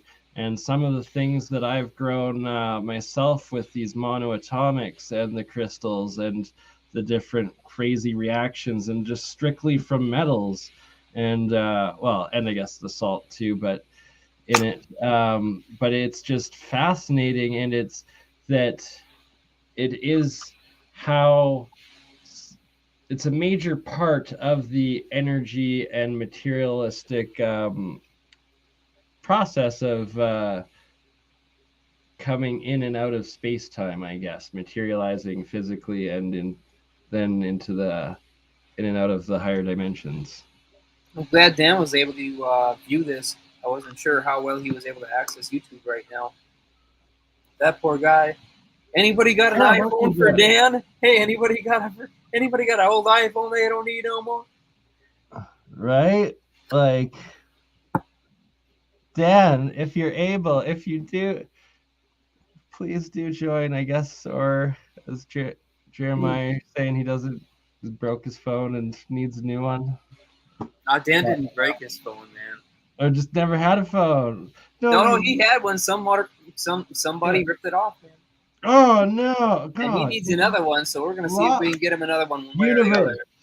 Replace Dan Foster's stolen phone, please, so he can join us on our streams. I did send you the email invite, but I guess that's why you're just in comments and not on screen. Hot damn. Well, hopefully the universe provides. Dan, get on here. We're going to try our best, man. One way or the other, we'll get him a phone. Steal the person next to you's phone temporarily to join. Yeah, yeah, right. Oh, man. Yeah, so if you wanna... Oh, 2 times... Oh, stolen twice. Shitty, man. Where do you live, Dan? Get new friends. I don't know. That's horrible. Yeah, no kidding, man. Callie. Do you want to... California. So, can you re-explain which wave or which energy, or is it both just electricity that those 2 coils are for? They generate a change in the magnetic and electric permittivity and permeability of the space-time, and they travel out in a very directional orientation so that they can propagate like a laser. So again, it's not electromagnetic wave. It's like a change in the yeah, you know what? I could use more of a description like Eric Dollard. It's like a change to counter space in the dielectric medium, the aether, if you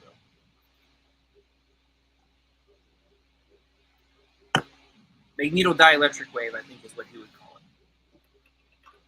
it. Huh. Oh, there we go. Yeah. Welcome, Chris. Long time no see. God damn it. I still have... This is the next thing I need to do. Chris has been harassing me for like a year and a half since I first started putting my experiments on YouTube to put grounding mats underneath the jars with magnets and start testing it. And I still have yet to, because goddamn, I'm sorry. I need to get on that because they're definitely... We already know there's effects from it. I need to start incorporating it and using it. Yeah, sorry. Before you go, Jeremiah, would you mind giving one last demonstration of your coil and what you're building? Because it is freaking awesome. I haven't got any demonstrations set up. Just what you're doing. Just show it off one more time. You have the solenoid coil over the other special coil. And then, actually, after you show this quickly, I'm going to play a Vinny St. Vincent Roy with his coil and flywheel and setup, because it is exactly the same type of coil that you're talking about and effect. Oh, right. Here we go. So, I'll show the other one. This is another variation. This one is stacked on the other plane. So this one, instead of generating a laser beam effect, it generates 2 sidewalls that come off of it at these nodes, because these nodes are along a pyramidal type of structure. So if we zoom in from the side, we can see kind of how that stacked geometry of canceling back and forth conductors will end up sending the energy out from the back node here, the front node, along this axis, instead of along this axis, like we have with this coil, where its nodes are flat. Does that make sense? In a variation, if we talk about a flat version, we can also store up energy in the dielectric field by using a pancake coil like this. And so in this place, red and black wires help animate which winding is, one or the other. Technically, they're both connected on the back side, we can see right there. But anyways, the electrical charge gets stored up between the windings themselves, so this coil is its own capacitor, and it doesn't need a capacitor in order to form an LC tank circuit or a capacitive inductive oscillator. And then the analog to what this is going to be driving is here for this other prototype gravity flyer disc. And so this is a segmented magnetic tape disc. I can use external magnets to pre-magnetize the strip pieces, and you may notice some similarity to the Statica machine, which is that's freaking awesome. Some people may be familiar with. Anyway, so yeah, there's a reason for why those plates are semi-porous, why they're shaped the way they are, spaced the way they are, because they can leak ions to each other. That's quite intentional. Why there's a stabilizing ring on the inside. also the fact that they're semi-magnetic means I can basically have magnets in that space between the arms, 24. pre-polarize these plates, and get them to drag their field around. So a lot easier than attaching magnets to the disc, really. I like that a lot, man. It's I an can't idea. wait to We'll see see. it when you have it all put together, good sir. That is some fucking next level shit combined together. That's fucking awesome, man. Yeah. So you were describing some Mobius coils in there as well, correct? Could you call them Mobius coils? I'm not sure if they technically are Mobius coils. I'd have to really think about whether or not they qualify for that. I don't believe so, because they're totally canceling. You don't really move back around for a north and south pole in that particular configuration. But I have wound coils like that. Slightly different configuration, only double turns, so they were double Mobius. But I wouldn't think that I don't think these technically qualify for that category. Fair. So this video is called Mobius coils at 6 hertz slow-mo. It reminded me of what you were building. I just seen this the other day, and I thought it was really cool. So yeah, I will play this as well as Vinny's saying. This guy is great. Oh, no. I need to get TikTok going as well. Fuck. Vinny's on it. Look at him go.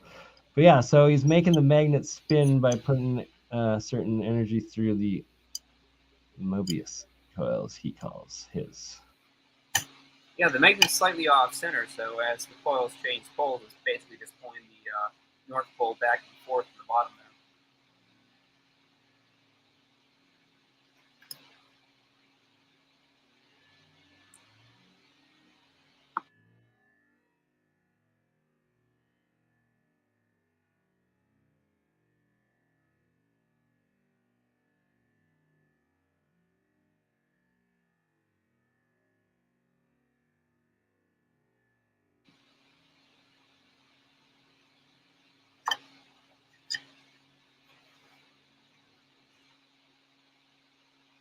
Speaking of crystals, I guess you may find this interesting. In one of the newer mixtures that I'm working with, I am actually growing crystals inside of that mixture as it's being applied to the surface of the material. So it's growing tiny little photoreactive crystals right into the mix. Really? I love the growing different crystals, man, and it's like I can't wait to have the right little lab set up to start firing some electricity and energies through them.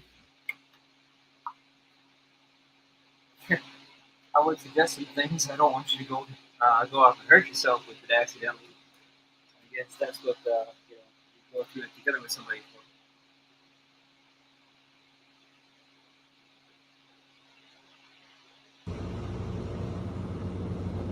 Sorry, this was the specific video I was thinking of what he called Mobius coils. These were the ones he had wrapped around the bottles. I see you right now. Oh. She's my new Labradoodle. She's a rescue dog. She's checking out the workshop. I will agree with you in what you're talking about with what he's calling Mobius coils. The cross section. Hello, YouTubers. The crisscross section shows the cross coils is the same as the Caduceus. Yeah, see that's what I had in mind. You're correct about that. It is correct. Got it on Hertz 0 right now. I got it hooked up to my Mobius coil setup here. But also, that's not a Mobius coil, so. And I love it because you always know the details. The unique thing I wanted to show you guys, I'm over here. Not always. I seldom know the details, but every so often. We're on 0 hertz. Well, figure it out. You're always the key. The JP always searching for the key. At least one thing going on is that I am ridiculously stubborn, and so I just will not stop looking until I have an answer that's suitable. That's because I usually have no idea. That's why I have to listen. 1 hertz. There we go. We get a little spin. All right, so we're going to pick up a spin. Now remember, this area right here is the neutral, I call it the nodal point, because the way this works is that this comes in here off a 12, well, this ain't 12 volts. This is, I think we're at 10 volts here, and coming out of this SIGGEN. And it starts off positive in here and then turns. But when it turns, it goes as a figure 8. So it comes from here, turns around, comes around. And it's taken, so it comes to a stop.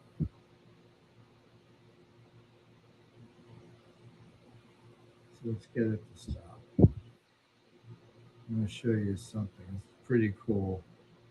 So this is a figure 8, and it takes in a full cycle, which is a full circle through each bottle, around each bottle, it'll go, the energy inside will convert from positive to negative. And in the middle is the nodal point where it's not positive or negative, it's where it's flipping. And it's the same energy, and I like that. But I'm going to show you something in hertz. Here we are, 1. And it's rattled a little bit. We got a little spin out of it. It might have been from the wire, or the string.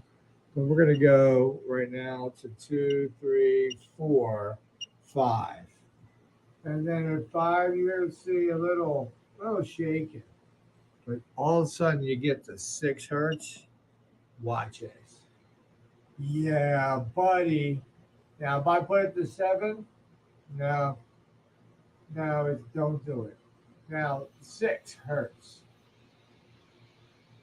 I do feel a little sorry for Vinny's frequency generator there. It's got to be under such a high load there, it's probably clamping. If you look at the scope signal, I'm sure the frequency generator would just be dying. Taking the energy. All right, so let's see. So it's spinning clockwise right now. I wonder if it's tightening up the wire, or not the wire, the string. Now it's been the opposite. Yeah, Hutchinson gives good advice on what signal generator equipment to use, hey? You just need to put a series capacitor in there. Do So there's some more something investigation. for the differential to get Make dumped sure you into leave your comments. Because this device is really about so what I'm getting ready to do is, this is just a measly measly little 10 volts and it's no amperage and nothing at all. So I'm gonna so I've been talking to John. Board right here, and I'm gonna put a 2N. I'll pause this for a sec. Been talking to Hutchinson. They're in the middle of moving houses on their property. So he's quite tied up for the next little bit, but he's promising in early July that he will do a few streams with us. So I've got a couple projects on the go with him, or ideas to turn into the video project specifically for each one. And one will be with him and Bob Greenier, one with himself, his lovely wife Nancy again, and Rex with Leak Project, and definitely I think one with yourself and Esoteric, and Mike and I. That's a good possibility. Esoteric's good company always. And to answer a much earlier question he asked, which I never got around to, could we possibly use the Caduceus properly tuned to pump some of these M-state materials? I was really hoping so, and it was one of those things on my mind. They're not particularly responsive to the standard electromagnetic fields that found out. They might be highly responsive to this if we give them a little bit of electric charge. Well, technically, they're already ionized, right? They're electrons. Jeremiah, is there any way you can turn up your mic or? Sorry. Sorry, yeah. Please. How about this? Is this better? Yes, 100%. So you can. Okay, great. Yeah. What I was mentioning is, the monoatomics don't particularly respond well to normal electromagnetic stimulation, magnetic especially too. 100%. But I think that if I can pump him with either really, really high frequency, or I can pump them with something more on the scalar potential side. And because they're already technically charged, being the electron stripped, which is why they're in the M state in the first place, basically they have a lack of electrons, so they're not really recombining. They can't form covalent bonds. You are on the exact same wavelength as I am, pun intended. But I've actually seen, I forget which of the Solfeggio frequencies it was, but this one guy, while he was making monoatomic gold through the electrolysis process, like I've shown you there, pure gold on gold, he was pumping in one of the Solfeggios on a signal generator, and it turned from single atom floating like particles to full toroid plasmoids, and then it was actually like having a cavitation bubble in the middle of them with that like a spark of light, like the star in the jar within the center of these plasmoids. Okay, what video is this? And you have to send me a link. Here's the thing. I have been literally searching for it for 7 months now, since YouTube deleted my original channel, because I had it saved on there and I cannot find it for the life of me with the new account. I forgot his exact YouTube name, but it was something like Bluey's Energy Group, Bluey Energy, something like that. And I've gone through literally thousands of YouTube scrolls looking for it, and all that shows up are these goddamn virtual reality bullshit memes of people manifesting a blue plasma flame in front of them, and it killed my soul. Oh man, I lost it. If anybody has a link or knows of the guy I'm talking about. And the thing is like at that time he had like 45,000 subscribers, but he was doing more off of like his website or something like that, and trying to go up behind a paywall for most of his stuff, I think on Patreon or something. And I don't know if he even still is on YouTube, but it was like the most awesome, fascinating stuff I'd ever seen.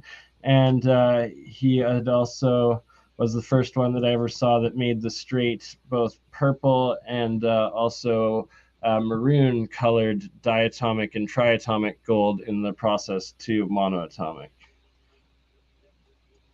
Huh. Really interesting. I wonder who the heck that was. Sounds like they were on the ball. Right? Like, and he even had like in his local area, they had like a free energy group or something like that. And like one of the guys had built like a Tesla energy chair, and he had that, and he was putting it up for auction, and like it was pretty advanced and like crazy shit. Like, yeah. You're talking about one of them Mikowski coil setups?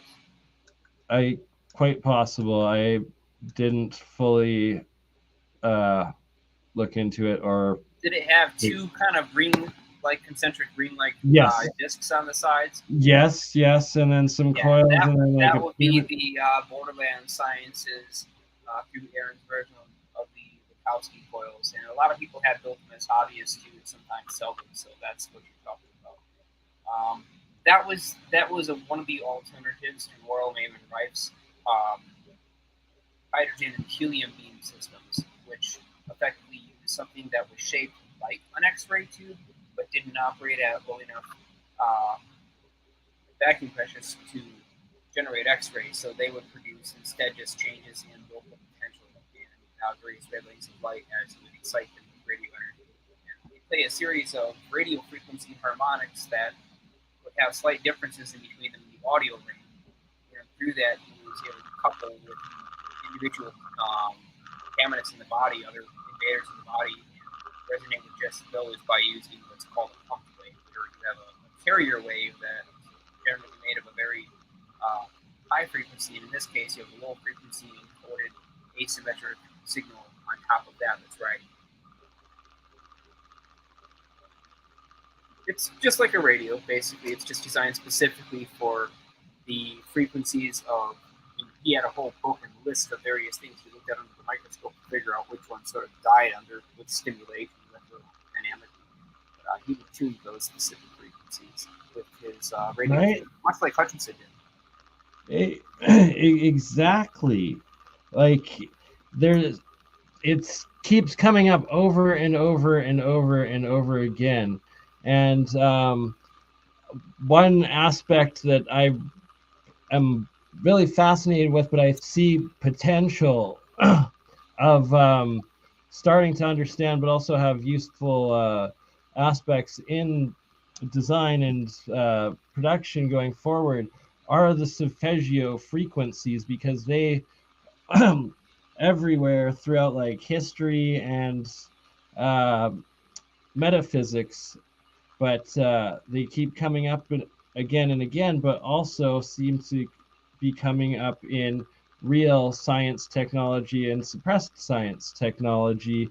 And with the LCR meters, I really got to get on that, because what the two mics were describing earlier, for what they measure and include, it's crucial to this exact aspect of it. But I'm going to start doing a deep dive of Sir Isaac Newton's alchemy on his light understanding. And it has to, the connection between color, sound, memory, and energy, but also electromagnetism. There's just far too much to it, and it seems to be the key in these resonance and waves and specific, resonant frequencies, I guess. I don't know. See, like for me, it's always been one of those more arbitrary points where some people are, C440, and some people are C336, and some people are C340. Jeremiah, you went. Can you repeat that? You went super. Oh, I'm sorry, I was quiet. Yeah, basically what I'm saying is a lot of people choose different musical scales or various different things for preferences. They're kind of arbitrary scales because frequency is depending on your frame of reference. I mean, if you're moving along and you're hearing a signal that's sitting side by as you drive by, it's going to Doppler shift. So what I mean is frequency is kind of an arbitrary thing when it comes right down to it. What really does matter is that when two or more frequencies are playing simultaneously, they generate what's called harmonics. And so instead of worrying about these exact numbers, like if you take a look at those various colors and those various chakra frequencies and pick any particular one of them, I'm going to be honest, man, those exact numbers do not mean anything. You can consider those generalizations. What matters is whether or not they happen to have frequency interactions between them when they're simultaneously operating. And so you could shift them up in scale or shift them down in scale. But, someone say with a small voice box that has a high-pitched voice but can sing in a different, a whole octave higher is no less of a singer than somebody that can sing in soprano. And that's basically my point, is these frequencies are arbitrary, but their interactions are not arbitrary, and they do have a relationship. That same relationship between these arbitrary sets of frequencies along the scale goes up into different types of things. So in this case, we're looking at acoustic frequencies. These are in the audio range. They don't have any relationship to light whatsoever. But if you add 4 or 5 or 6 zeros to the ends of those numbers, now you have your terahertz frequencies. Now you're talking about visible light bands. And does the relationship stay the same when you multiply it by an order of magnitude or several? Absolutely it does, because again, they're harmonics. They stay the same all the way up the scale. That's the important part to remember. Don't get so focused on the exact number. Understand how they interact with each other, and that's the key. I agree, and I think that's the key of what Hutchinson was essentially playing on and getting his biggest reactions from. Yeah, he stacked a lot of oscillators to get many, many weird wave interactions. But he also wound a special style of coil. And I think that was one of the big tricks in order to control where he was pointing the effect, because he had a very unique type of Tesla coil set up. It wasn't just a standard secondary quarter wave helical resonator like most people see, where you got like a coil, a flat primary, some kind of top load on that. No, he had a coil inside of a coil. So we had two secondaries. One of them was tall and thin. The other one was short and wide. They had the same frequency. They were wound in opposite directions.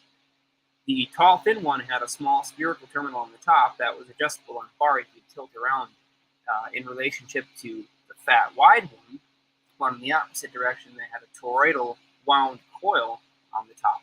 Now that toroidal wound coil, as current flows through it, is going to create a magnetic field at 90 degrees axes to the magnetic field of the secondary coil, and that also means it has an electric field at 90 degrees. Yeah, exactly. So if you take those two fields and they get crossed, then you get your onc, you get cross fields. Effectively what you're representing is this mixing of two different types of energies into the same spot, right? And yeah, these multi-layered coils, these multi-structured coils are also demonstrating the same type of phenomenon. In that case, I think they're physically contacting, but once they form a thick enough oxide layer and they don't connect, where you get current flowing through the entire conductor, not just on its surface, but actually through it, then you can generate that magnetic component that does have a location in space and time physically locked to its position. Did you, by the way, Bernie, see Bob's latest 2 videos, the Russian translation of that paper? I saw the first one. I need to catch up on the second one. I partook in the first one live throughout it. I was lucky to catch it, but the second one I missed, and I just noticed it was up. I need to watch it. But absolutely amazing. Like, just nails it all, and it's the toroid within the toroid within the toroid. I know your brain was buzzing, wondering how in the world it did its ghost thing, right? Now that's going to be an interesting coil to wind and build that I'm intending to replicate. So we'll see very soon, and a few other people are taking on that project alongside. Wow, I think we're all going to kind of test it at once and figure out what those things can do, if they can actually stir up this kind of self-resonant, self-stable field after you shut the power off. Continue to oscillate well long after they're disconnected. Right, and connected in with flywheels that and the DC pulse motor aspect of it. It's like there's real like possibility of massive magnification and amplification. Yeah, I've had this crazy idea in my head now. It's about a hydraulic-based charge separator where I use 2 fluid tubes that have semi-ionizable fluid inside of them, and basically pump them in opposite directions past each other to generate an incredibly high voltage. Yeah, like specifically what Bob was talking about, and then I brought up the radiation, and that just a small amount of energy and electricity just through the double toroid structured movements of the cavitation produce insane amounts of high radiation, he was saying, with the specific design. We'll find out soon enough. Well, man, I'm going to buzz for tonight. That's it. I've got 2 toroids to wind, and much love, brother. Thank you for joining us as always. Indeed. Oh, one last thing I suppose I will mention, man. New energy is around the block, so be looking out for those terms. If you spot something talking about new energy, definitely check it out, bring attention to it, because there's something brand new coming around the pipe that is so simple, it'll blow your mind. And I cannot talk about it, so but be looking for it. Agree more, 100%, and I'm going to be showing more and starting to demonstrate some of these coming forward, because bang on, my friend. All right, folks, keep your eyes peeled, stay diligent, believe nobody, and keep the science live. Night, folks. Laser. Much love, Jeremiah. Thank you so much, and good luck on maintaining the patience of making the coils, because it is a lot of work that it's precision as well, that every detail counts in it. And coming up, I am going to be doing a stream sometime within this week, specifically to teach the process of making these Keshi coils, the what they're called are pain pens, where they heal through the chi energy of the electromagnetic plasma forces, but also they are triple solenoid coils. So essentially they're capacitors with these piezoelectric crystal generators incorporated into them. And that is actual electromagnetic energy capacitance generation within these. And then once you nanocoat them and bring in the plasma state activation of the copper into this reaction and state, you get the full energy or plasmatic field, which is a higher electromagnetic, essentially the chi or the Reiki or the orgone or the dark energy or the life force, life energy. It's the negative electricity or the cold electricity, negentropy, as myself, Mike of Faraday, and Michael Boyd were talking about at the beginning of the stream, if you're just joining in, to tie it all back in going forward. And I'm also going to be, I've talked to Rick, Mr. Fix-It Rick of the Keshe Foundation. He's pretty much, I think, the number 2, runs all the podcast live streams. He does the plasma reactor group of the Keshe Foundation stream on YouTube once a week. I'm going to be working with him to fully build and make both the Magrav home power unit so we can test it to spec to see, you know, hey, does this work?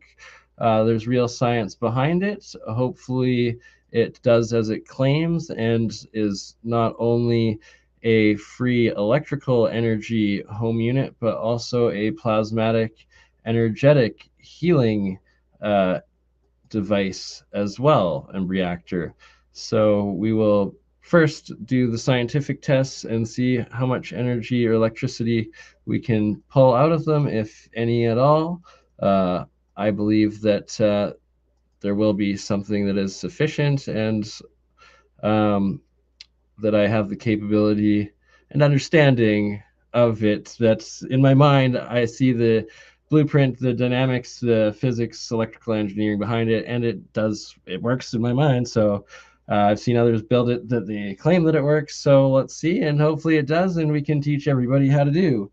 And yeah, so this is like a healing plasma device, but it's also electrical device in the plasma state, especially when connecting monoatomics to it and crystals. It's connecting, you know, the woo-woo, the metaphysics, the legends of old, the Eastern medicine practices and cultures to the modern Western. And hey, hopefully we get some higher dimensional healing, evolution, and society. Let's bring it back to that golden age, because only when we are at peace with ourselves and in harmony as a planet are we able to travel the waves of the universe and get off here onto the rest, one way or another. Maybe it's a portal, maybe it's through the upside down, maybe it's through the mist, maybe it's through the plasma, maybe it's space-time.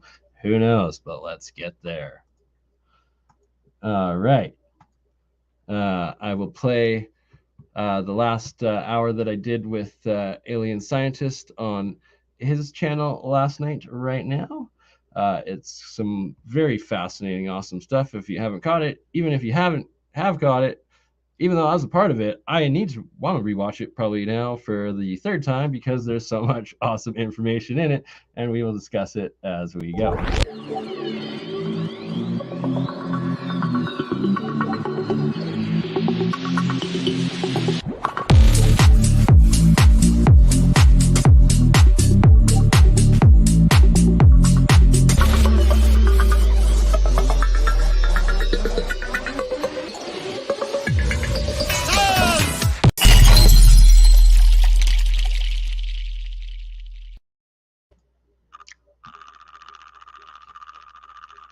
And if you look at like the Merkaba, go free without judgment.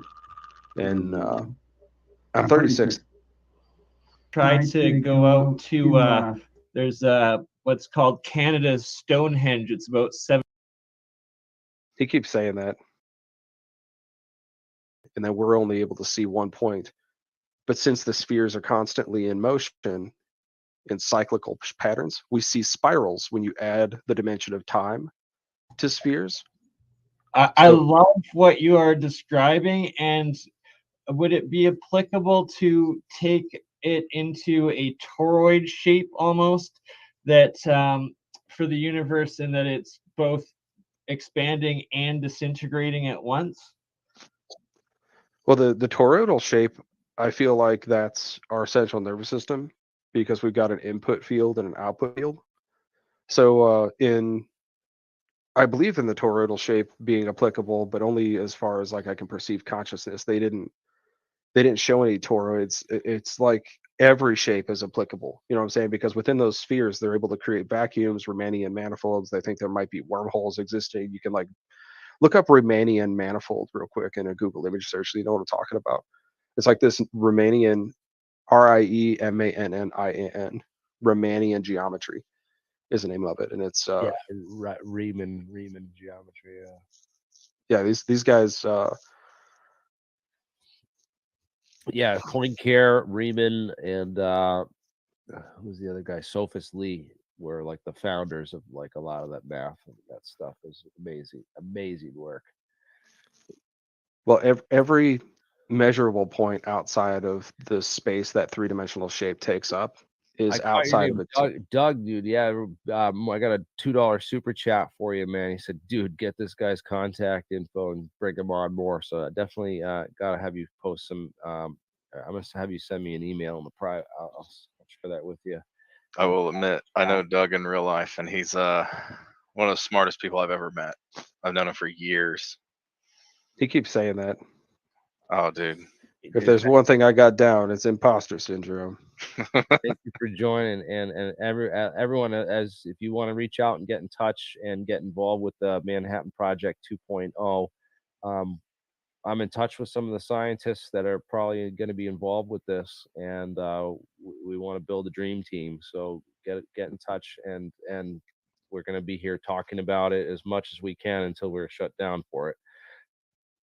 Pushing disclosure here, so get on board, and let's get, like, because Congress, man, none of these congressmen or senators are even paying attention to this stuff. They have no freaking clue. It's like, how do you reach out and resonate with these people and like let them understand? Like, how do you get through to these people? And we need to have like a community effort to figure out, because if there isn't a Manhattan Project going on right now, there damn well should be.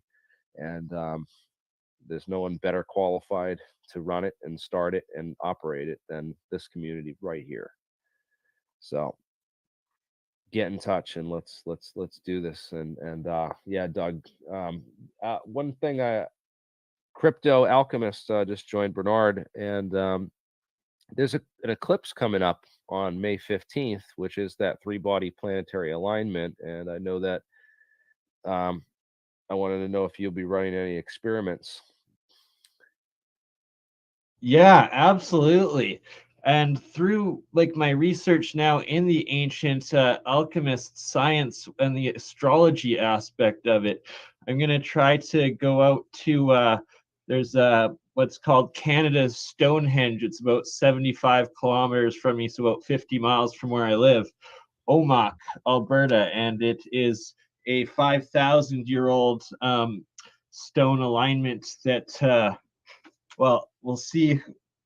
Some interesting things should be observable there with, which you said there was a 3-planet alignment in this. Wow, brain fart, right as he focused on me. The moon. Gotta love when you freeze, right? When you enter a stream. I don't know if there's another alignment that's happening. I don't know if that. But yes, we will talk about this more. 3-body alignment, which would be 3-body. I got you. That would be the Earth, the Sun, and the Moon, which are the main, And it's a full to everybody listening out there during this upcoming lunar eclipse. If it is in your region, if you do have time, if you do have the equipment, either the horizon, when the moon is rising, or to compare. Oh, God damn it.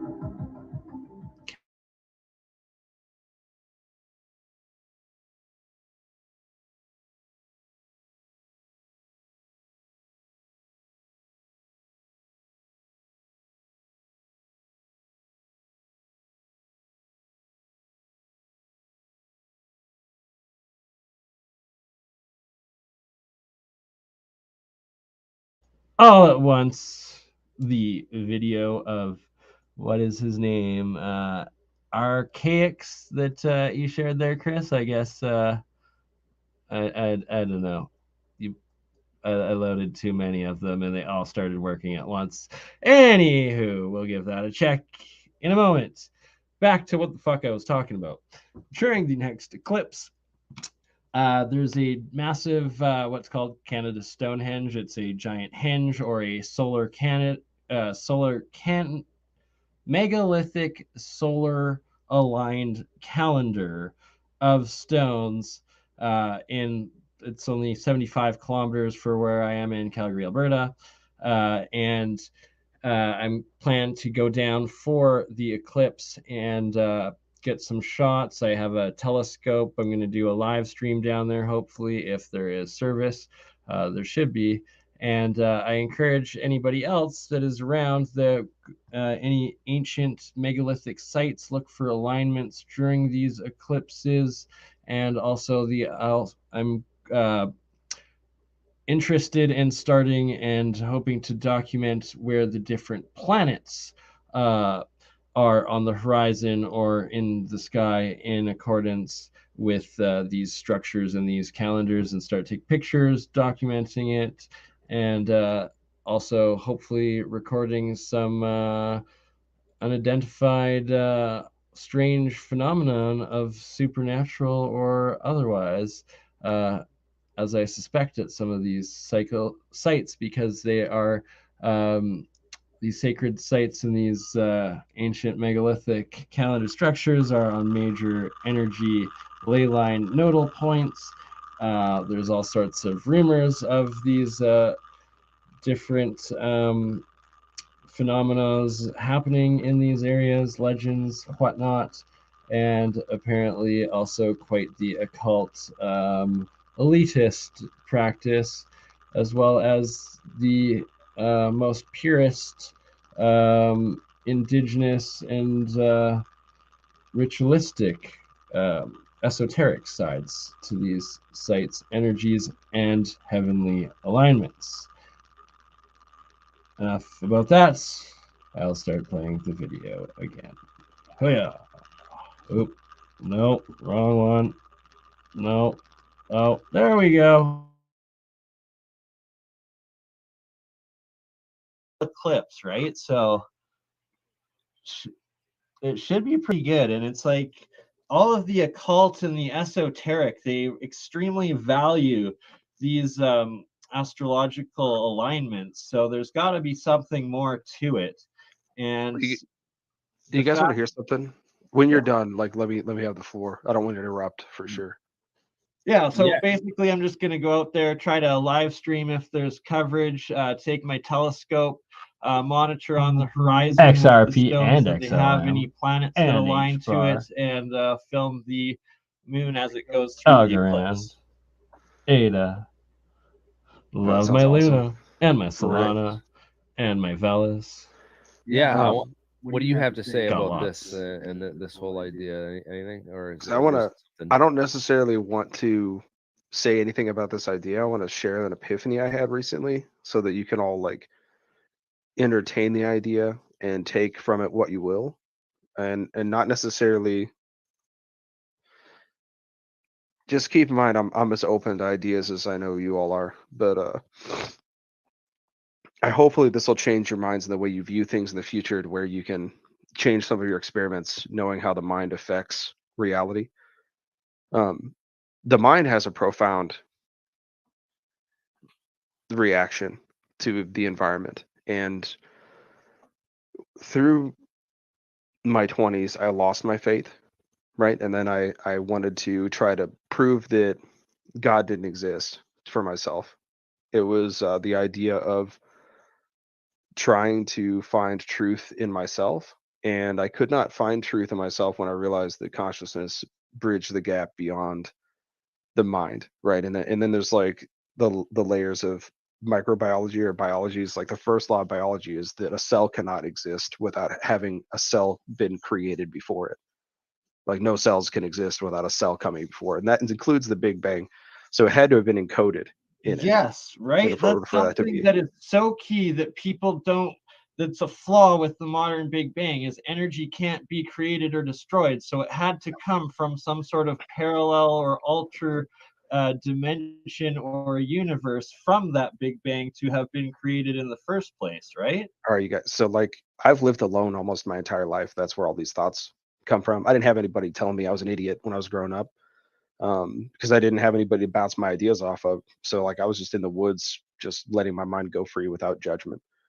And I'm 36 now, so like 36 years old, dedicated my whole life to the study of esoteric things, and I've read so many religious texts, not 100% all the way through, but I mean I've read the Bhagavad Gita and the Holy Bible and the I Ching, the Three Palms, like Tibetan works, like I just read so much.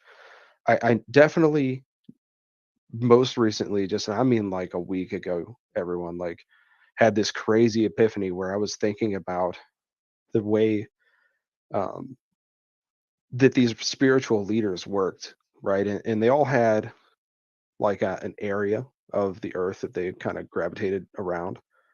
And you got like your Muhammad and your Buddhas and your different tiers of consciousness, like a godhead all the way down to like a shaman or a guru, right? But these are people who collectively wanted to know the people, right? So that when you make these connections with people, you're able to answer questions when you're in a guru state of consciousness. You can go and ask this guru about his community and he will answer you, and it will be the truth, but he will be connected to the Akashic libraries. He won't give you the truth from his personal experiences. He'll give you the will of the people because he's spent so much time letting the will of the people flow through him and answering them as a spiritual leader, as a guide, as a community leader, that he can. So I have to pause it right here because I meant to yesterday tell the story, but forgot as the conversation kept evolving and I didn't want to interrupt Doug. But I personally myself have experienced exactly what he just talked about, a shaman. And it was a good friend of mine. She's in the Sioux nation of indigenous here in North America, Western North America, and her family specifically is of a bloodline of shamans and still practicing shamanic elders that are her parents and grandparents in that go throughout the entire Sioux Nation from I think she says is like southern Arizona all the way up through where I am in mid western Canada, but it was that she essentially connected to source consciousness, whatever you want to call it, or that you yourself resonate with. I don't want to get dogmatic here, whether God, Akashic, your ancestors, the universe, whatever, but there's something there, and that I was able to ask spiritual, higher dimensional questions through her as a person into this higher consciousness, and got legitimate answers that resonated and shook with me to the core, and that this is real, and your own meditative state, eventually you can get to this connected source consciousness yourself without drugs. I also believe through the fasting, that's why it's such a part of so many different religious and spiritual practices and rites and initiations to this very day throughout the world. But sleep deprivation, but through meditation while sleep deprived, and fasting, that you can also connect to this source consciousness, but you also become extremely vulnerable in your own physical and emotional states while you're doing this practice, and you have to be of a very sane and sound place in your own conscious life and reality before engaging in anything like this. But and then also, of course, there's the psychedelics that also will connect through to this consciousness and spiritual realm and reality. But then you have the effect of, as the alchemists say, they were the first that made spirits, aka the type of plant of that alcohol, but the connection of the spirit of the drug, you have their interpretation of that connection to the realm instead of your own purest conscious connection through ultimate high meditation and trance state. But that also, when I was talking through my friend of the Sioux, and she stated it what they call quantum blood, and that the Aboriginal people of their land, when they have this quantum blood within them, that's why they have the dream state and connect to ancestor and connect to spirit consciousness and realm, unlike how the West has completely lost it and thinks this is woo-woo and ludicrous, yet it is what the occult practice, the esoteric teach, as well as the New Age, as well as the most ritualistic tribes on every pagan place on Earth, and it is what's been wiped out and kept from us. But yes, sorry. What the point was is that my friend herself, she was, even though her family to this day are high up in the tribe and all of this, she herself was taken from them and part of this residential schooling. She was one of the last, as she's 40 years old now, one of the last to suffer this, but had this hard Catholic indoctrination and understanding to her. So even though it was like I was talking to Source and getting this crazy spiritual like information, knowledge, understanding through it would also have her added on Catholic twist at the very end, and like complete like just made no sense, sounded like nonsense, but it was like her final opinion of the matter, as if like she was disagreeing with what she had repeated from Source right before it. It was quite the experience that will stay with me to the end of my times, to the day I die. And what preceded this epic, like hours-long interaction was before that was one of the sketchiest experiences of my life, where her pupils dilated like in an instant to like full black. This demonic voice came out of her, talking twice as fast, asking if I wanted to make a deal. I said, no, thank you. I have no qualms. Yeah, please leave us alone, or something along those lines. And it then she in this crazy dark deep voice repeated like these number sets that like there's no way like this girl, like friend of mine, long time knower, could have had these numbers memorized, like just, and how it was repeated, and literally then like said the numbers and then like entered it, like grabbed my phone and then like entered the number into like Google, and honest to God, these freaking babies popped up, and it was their social insurance number, and like it was this demon trying to make it. This shit that gets kicked off, so I'm not going to talk too much more about it. Believe me if you want. Don't believe me. I don't care. That's my own personal experience. Now I will go back to what we were, the alien scientist last night and Doug's story. Extrapolate information from his local environment because he's plugged into the source of all consciousness in that area. Okay, so he's plugged into it. He or she is plugged in. Like you can ask them a question and they will channel the answer based on what the will of the people, because that's what kings are supposed to do. They speak for the will of the people.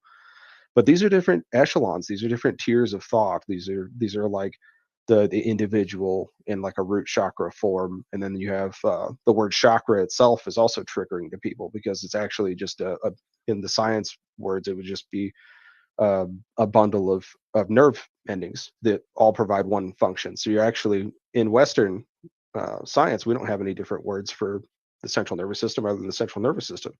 But in Eastern culture, they have a word for the survival mechanisms. The fight or flight response coming from the base of the root chakra, and then you go up into the perineum and past the the solar plexus and your sacral chakra. These are all different things that lead to different tiers of consciousness. But once you go out the crown chakra, you get these different tiers, right? You can become a guru. You can flower out into becoming a shaman or like a witch doctor. So finish off on this topic of sleep deprivation. It's 3 days after 3 days the sun rises that you start hearing the shadow people. 4 days you start seeing the shadow people. 5 days you risk losing your absolute mind permanently. 6 days it's you're understanding everything in the universe and how it all works.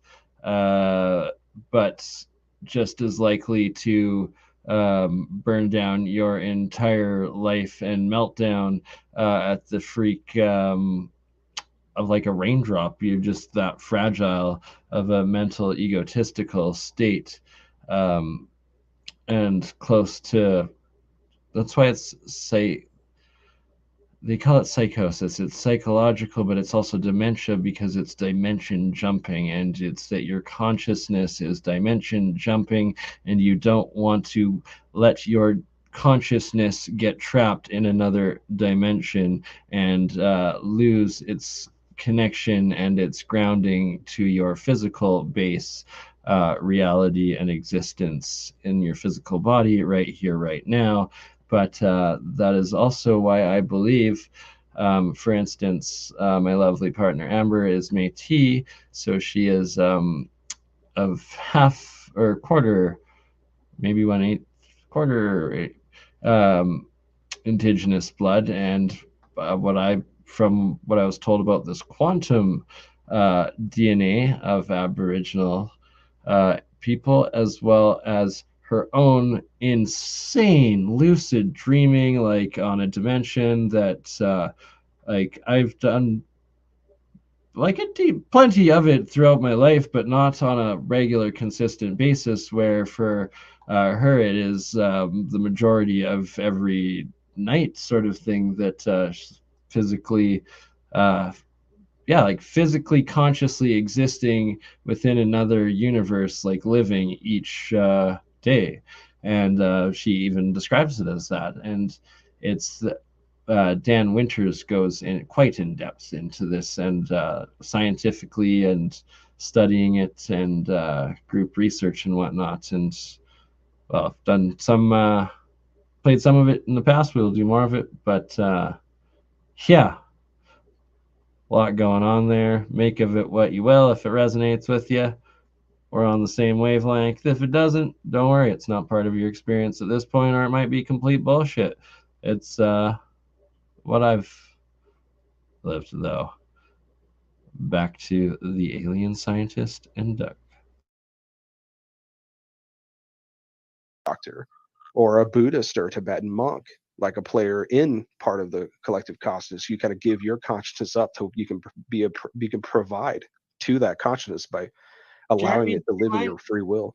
Sorry to interrupt, Jeremy. Do you mind pulling one up that has the actual frequencies of each chakra aligned with it? Because there are some that I've seen that have that, and I'm very interested if it's actually the same light wave spectrum as the colors themselves.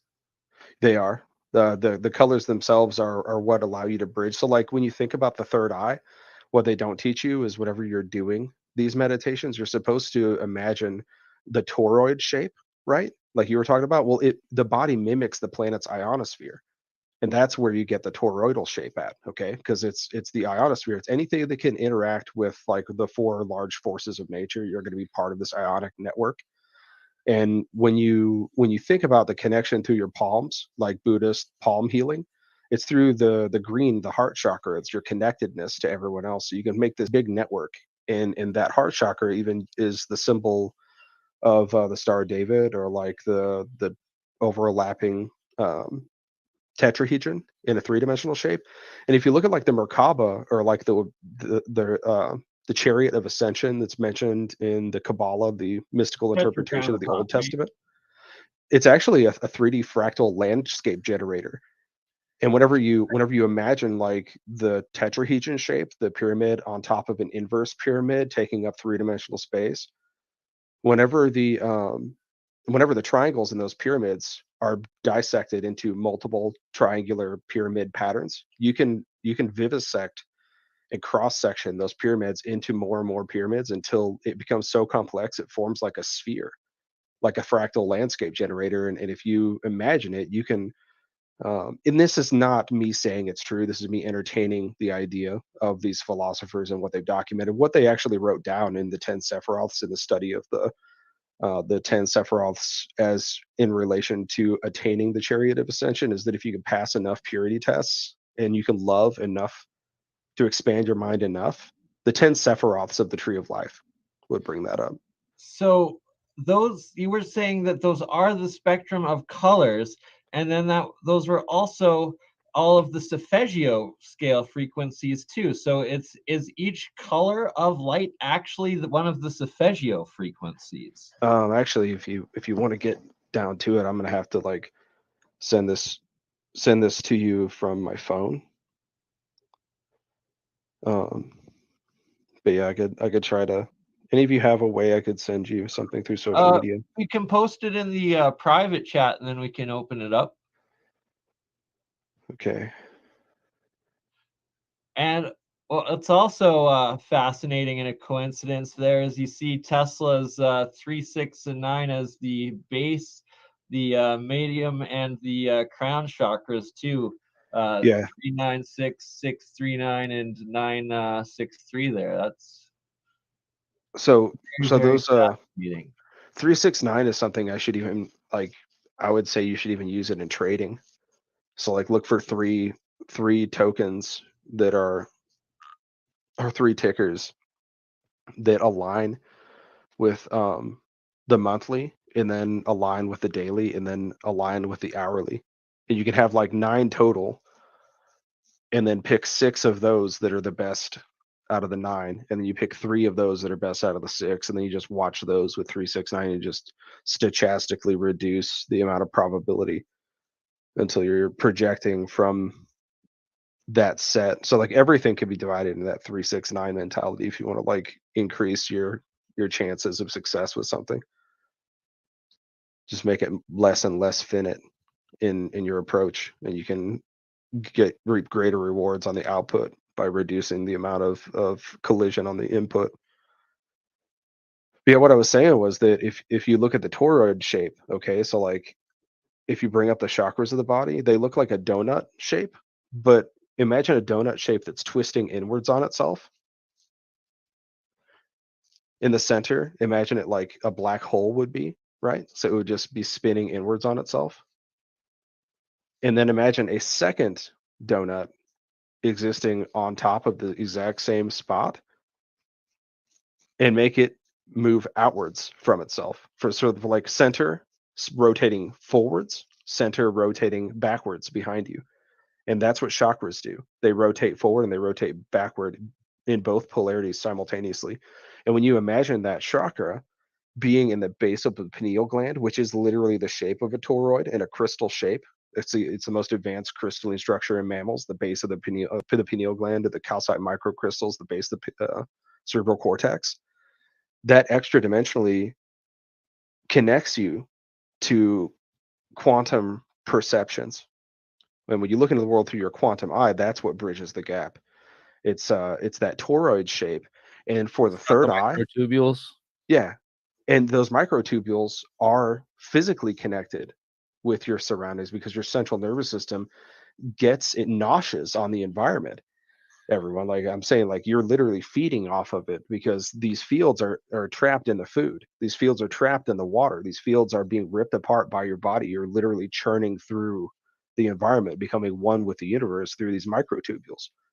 And what they don't tell you when you're meditating, when you get to a master level meditation of the third eye, there's a single focal point that they don't tell you. Okay, this is crazy, right? I don't know if you can curse in here or not, so I'll try to keep my language to a minimum. Oh, we're fine, dude. I like no holds barred, dude. Someone's like, what would Dr. Sheldon Cooper say about this, dude? I would have Sheldon Cooper on here and make him take some DMT on the show and then talk about all this stuff. That's so here. So when you use your third eye to change the environment, to modify your environment, you're limited by the scope of your own reality, limited by the scope of your projection. The inward reflection of how much you love yourself will have a direct effect on how much you can love the world around you. And love is connectedness. So the constitution of faith, I can quote like Boondock Saints for a minute, right? It's not like how far you're willing to go. It's like, do you have the constitution, like the will of faith to go as far as is needed? Right, because that's what Luduce was saying to the brothers right before they went to go make a mess of things in town, right? Like they brought the M92 Berettas out and shit, like so awesome. But you go back to like what I was talking about with that third eye meditation. I am trying to build symbology, right, to like get everyone who can hear my voice right now to imagine taking your third eye and imagining out of your toroidal shape, you're visualizing and manifesting it. Well, correct? You have to draw a parabolic arc the shape of a toroid into another person's third eye. That's how to connect to people when you're subconsciously talking to them. Like if you want conscious control of the central nervous system, you have to draw a parabolic arc in a sphere, in a circle around whoever you're talking about. And when you do that, the way that you make these mental arcs and connections is through expanding your ionosphere and encapsulating someone else in it. So that the two of you now have a conjoined toroidal spheroid shape that's happening subconsciously, and the two of you are joined as one in this universal mind lattice. That's how you're able to identify with the other person's frequencies in those chakras, and you can have a dramatic effect by imagining yourself in that moment during that meditative state while conscious. You can imagine each of your chakras in your palms like they're tuning forks, and whenever you shake your friend's hand, or if you're with your significant other, like when you're first dating, right, and you remember that feeling of like holding the person who you like this is so juvenile, but like imagine that moment when you first hold hands with someone that you're interested in. Both of your hands are shaky. You're like the twitchy Tool guy in the Tool videos, right? Like you're uncomfortable in your own skin. You kind of like twitchy, right? And you got the shakiness. That shakiness is the two people like tuning forks trying to find a way to resonate within each other. Right. And the light body starts at the calcite microcrystals. There's three things in quantum physics that allow things to exist. And those three things are vibration, resonance, and sympathetic harmony. So like vibration has to be a static entity, even if it's like a complex number, right? You can have a number existing all the way out to infinity, but it could still be just a single number, like a single complex number, and that would be encapsulated by represented in the body by these calcite microcrystals. They don't change. They're a static, they're a complex number that go off into infinity, but crystals don't change. They're procedural. So I'll be back in 5 minutes. I didn't want to interrupt you, but Ben Brill says that's just called anxiety, bro. I love that, by the way. It all ties together for sure. But like another word for it, man. What is anxiety? You know, why do I get like anxiety attacks sometimes? It's like this. It's because like you're not in resonance. You're not like in tune, and you're trying to find out a way to resonate or get in tune. Maybe. See. So I'm not digress yet. The point hasn't been made, so I apologize for how long it's taking, but it's a big setup because there's so many constant involved in this. This is what I know. Like, how can so there's a signal here. Like, how do we amplify it? We transmit it, or detect it. You know, That's the big thing. Yeah, biophotons might be one method. Biophotons are super interesting. Are you talking about the signals from the alignment? That's the current topic of evening. Well, all this, dude. These are all signals. All these frequencies. Yeah. Okay. So here, like, this is what it is and how to attain master level control of every chakra. So this is like my life's work, just laid out for everybody. Like, you just do whatever you want with it. But as a person, I stand here now thinking every moment like this. Like, ever since I learned about this stuff, every new idea I've had since then has been completely changed. And it's realizing what I was. And like, in realizing what I was, I had to reanalyze the whole human body in terms of quantum theory and quantum mechanics. And the three things that allow quantum particles to exist is vibration, resonance, and sympathetic harmony. But even though that's a simple term of quantum, like, I'm a very complex organism. So what are the things in my life that I can attribute to being why I can understand quantum mechanics? Like, what is it that allows me to theorize? It's because I'm made of quantum particles and materials, and I'm seeing the world because DMT was released into the pineal gland at the base of the cerebral cortex, born into a world where the extra dimensional frequencies were able to talk through a calcite microcrystal. It's part of our biological structure. And those forces of nature flowed through a crystal that's unique and identified only as us, and allowing that energy to move through vibration, which is the crystal, into resonance, and that's our stem cells, right? So like, the energy moves through the crystal, gets changed like a filter, and then gets fed into our DNA, which is extrapolated from the genetic material, which is, you know, grown through stem cells, and that's resonance, right? So we've got vibration, and then stem cells are given instructions, and they grow based off of the commands given to it by whatever's vibrating. So that's where you get resonance. And then sympathetic harmony is like us visiting right now, all your sense organs and how you empathize with your environment.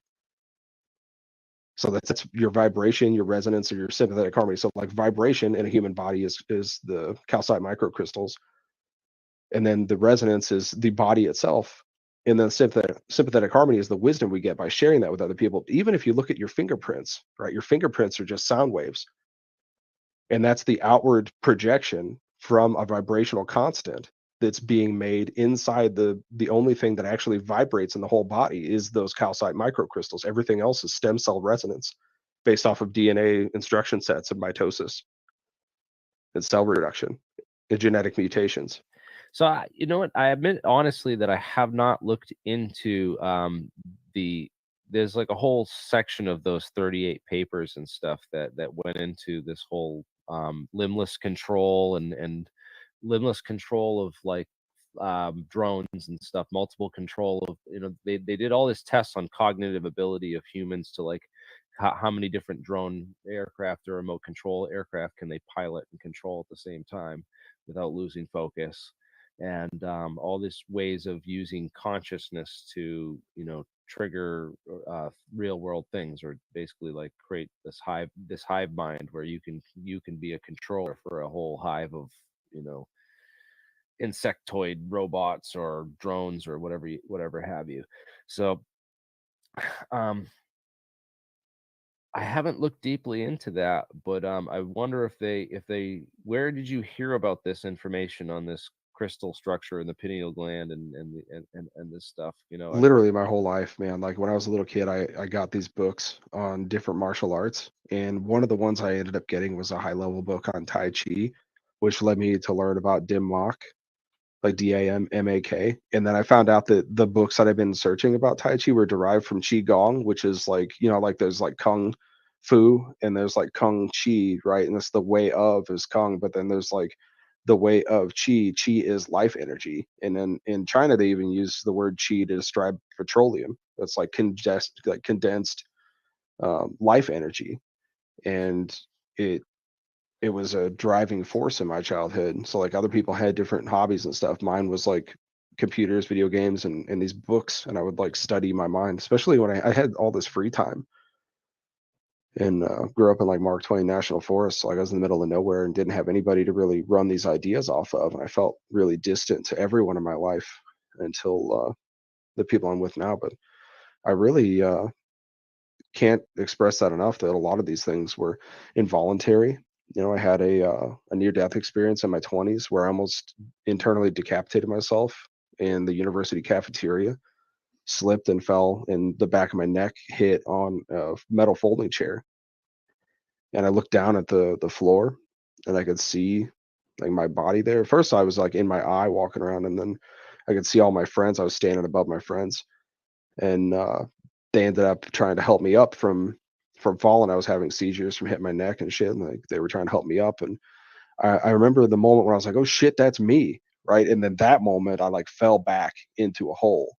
And it's what other people, I've never had one, but it's what other people have described me being like a K-hole. It was devoid of all happiness and joy. It was just, but what was happening was while I Describing was like your first out of body experience, essentially. I've well, it wasn't my first, but it was the most intense. most intense. Okay, Yeah, yeah, or for sure. near death experience, out of body experience, I should say. Well, there was more, man. Like it didn't end there. Like I was like looking down at my body, and then I flew above the building. I could see the property, and then I saw the clouds, and then I could see like Missouri, not just Missouri, dude, but like the actual like up in the northwest and the north and like Indiana, and there's like cornfields. I could literally see some of the old money where like cold cornfields were overlapping the state lines where they didn't want it. They didn't care. They had so much money they didn't care about property taxes in two states, right? But most of the farms get split across property lines. I could literally see like the blurry property lines for the crop rotations up in northern Missouri where it switched to like Indiana to Missouri. And then I saw the planet come into view, the solar system come into view, and it just kept getting smaller and smaller until like all light from the entire universe disappeared. And I looked up, and there were these people standing there, the outlines of human figures, human shaped figures. And like I look around and I see them, and then I see like the painting of my grandparents that was hanging up on their wall, floating above as if like a visual metaphor to assess the situation. And then they ended up giving me a hug, and it was this feeling like it was my grandparents giving me this hug, right? So I went my life telling people this, trying to look for some type of truth, because it's really traumatic for a 20-year-old man. I never done any drugs or nothing, and like I had this crazy out of body experience happen, and it was so traumatic I couldn't talk to anybody about it. But then when I was up there, I could communicate, and we had new memories and new conversations. Like I was literally pulled out by the back of my head from the, and when the entire universe's light went away, I look up and there's my ancestors, right? And it led me to this knowledge, this crazy knowledge, in pursuit of those few hours that I was like in limbo with an actual turmoil. But I've been catching up to that my whole life, like 16 years of like just studying this shit. And one of my friends is like a Vietnam vet. He's one of my best friends, and I told him, he's like my dad's brother's friend, right? So this is like an extra uncle for me. It's like a family friend. I was telling him the story. He told me when he came back from Vietnam, and he took to drinking and almost died one time. And then he ended up from Vietnam. You know, they weren't well received when they got home. He was having a rough time when he came home from Vietnam, and he ended up getting drunk one time and crashed into a pole, and like joined the volunteer firefighters as well. So like he ended up having this accident, and then he's described the same thing. He had his firefighter jacket on him, and he was like cussing his buddies because he was like, "Hey, get this asshole's blood off of my jacket," is what he's yelling to his buddies. And like he looks at the badge number and realized it was him in the jacket. It was his blood on the jacket, and he said the same thing happened to him, and he had been trying to tell people that story for so long. I said, Mike, like I'm just so upset, man. Like I've been trying to tell people this for 10 years. He's like, Slim, try 40. Like I've been telling people that for so long. I even forgot about talking about grandparents. He had the exact same. Sharing this, man, it's amazing, and it's awesome to hear it because I myself have had some similar experiences in my life with my out of body, but it was through using psychedelics.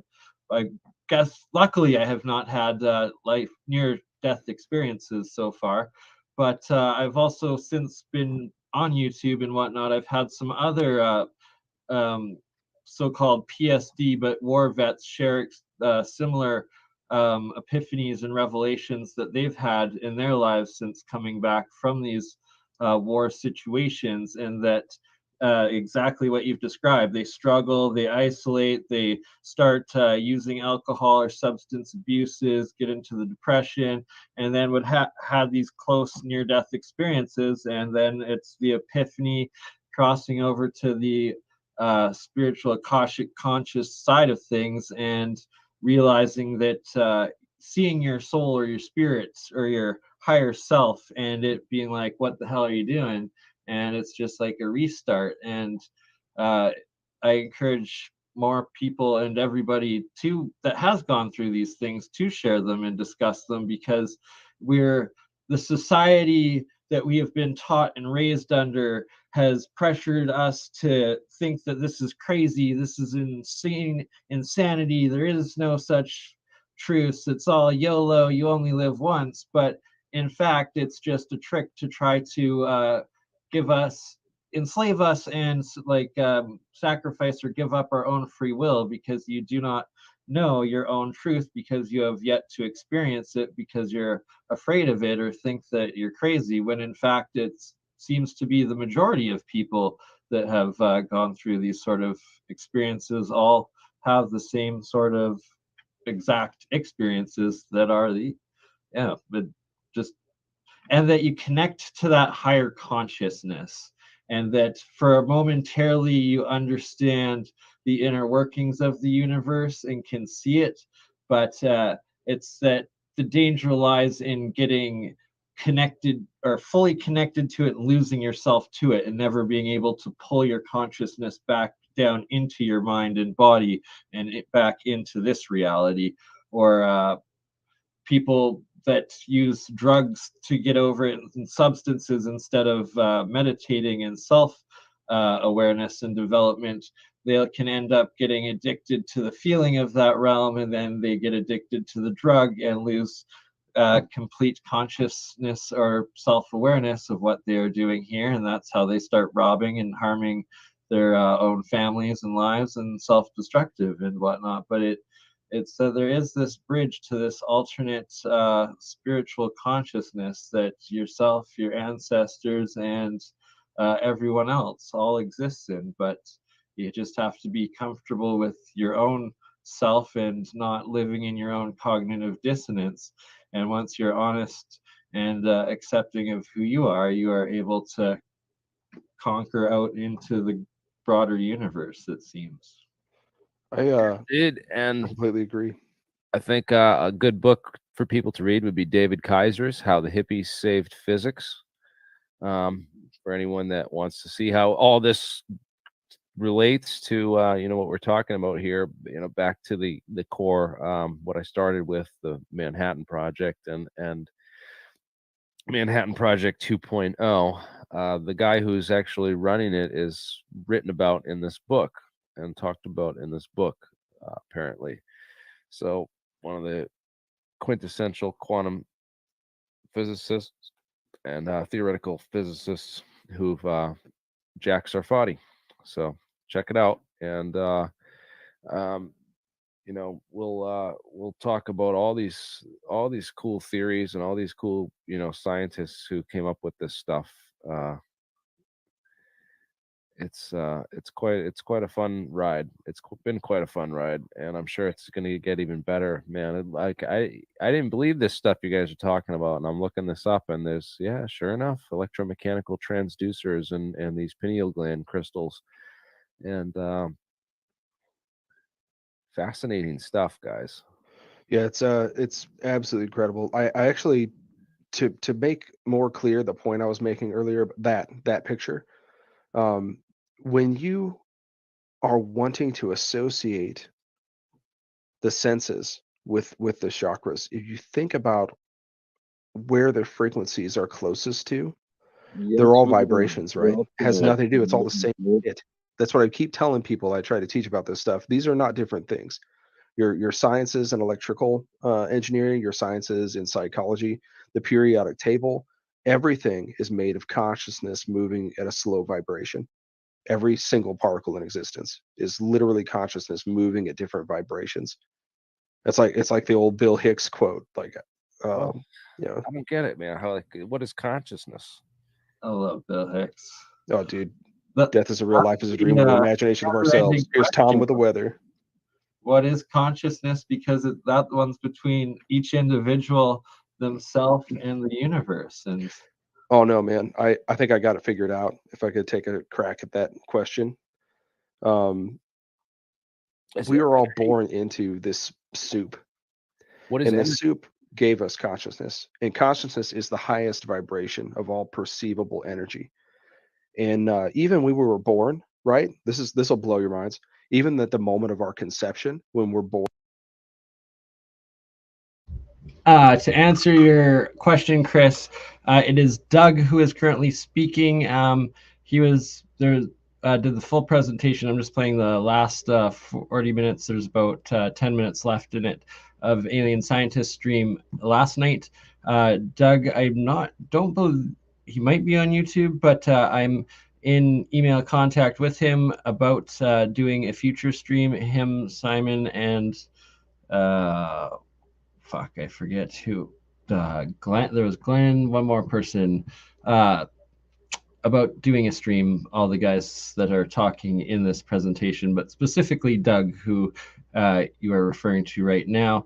And before this, I play the rest of the finishing clip of this. Afterwards, I gave my personal experience of my first out-of-body experience. I used psychedelics, and it has to go into the root of the word, right? Like I just described, dementia, your consciousness traveling to another dimension. Like I was talking about the indigenous First Nations quantum genetics, quantum blood, and the spirit realm or dream world. It is... the first time I accessed it was through psychedelics of psilocybin mushrooms, but the root word lose your mind. It was a very quote unquote bad trip because I took far too much, and you literally go insane because you have lost your mind. Your consciousness has left your body. You are tripping balls, right? And as the Alchemist teaches, this spirit of the plant or the fungus or the life form that is connecting your consciousness. It is the bridge over to this other realm. And yeah, I took 14 grams. This was, I think, yeah, definitely still in high school.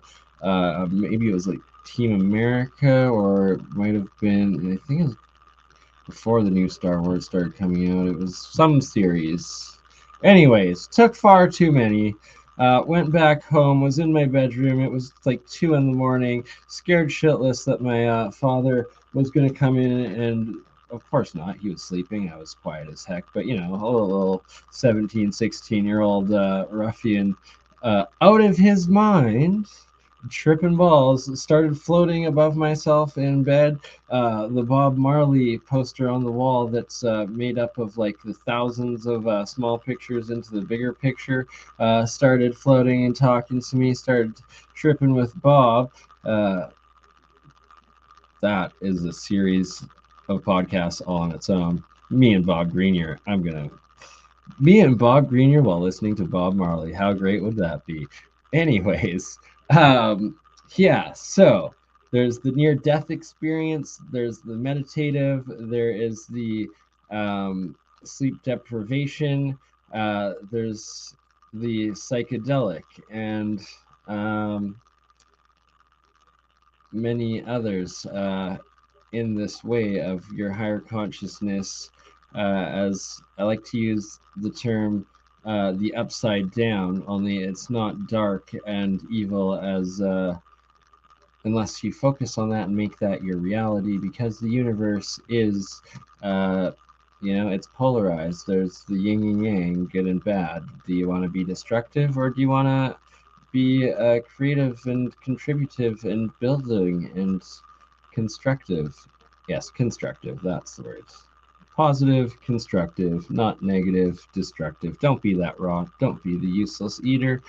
Be the change you want to see. Let's build this better universe.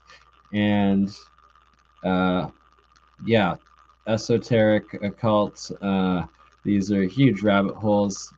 the crazy part, as I decipher ancient alchemy into modern science, trying to make sense of it, it is a fully dimensional spiritual science realms, as well as actual electrical, physical, scientific, and the geometry is just it's next level. It's higher dimensional, but from just these witch spells or Wiccan or dark magic and light magic. I only really have looked mostly into lights. I don't fucking have. Anyways, won't get into that. Hopefully, you yourself are a positive being. The point is, they are massive, deep, dark portals of woo-woo that is possible reality, and well, from everything I've experienced, real reality. And you start with the consciousness and your own making peace with your own immortal soul being, that you are both a body, a conscious spirit. So your body is third physical dimension, your conscious spirit is fourth plasmatic dimension existence, and your soul is fifth eternal etherical physical existence, I believe. And probably there's even higher dimensional beings that are pure light and energy of other sorts, that we are just smaller fractals of existence, created in the image of, each having our own experiences on this third dimensional plane of Earth that we all call home. And it is a lot older than what we've let ourselves believe.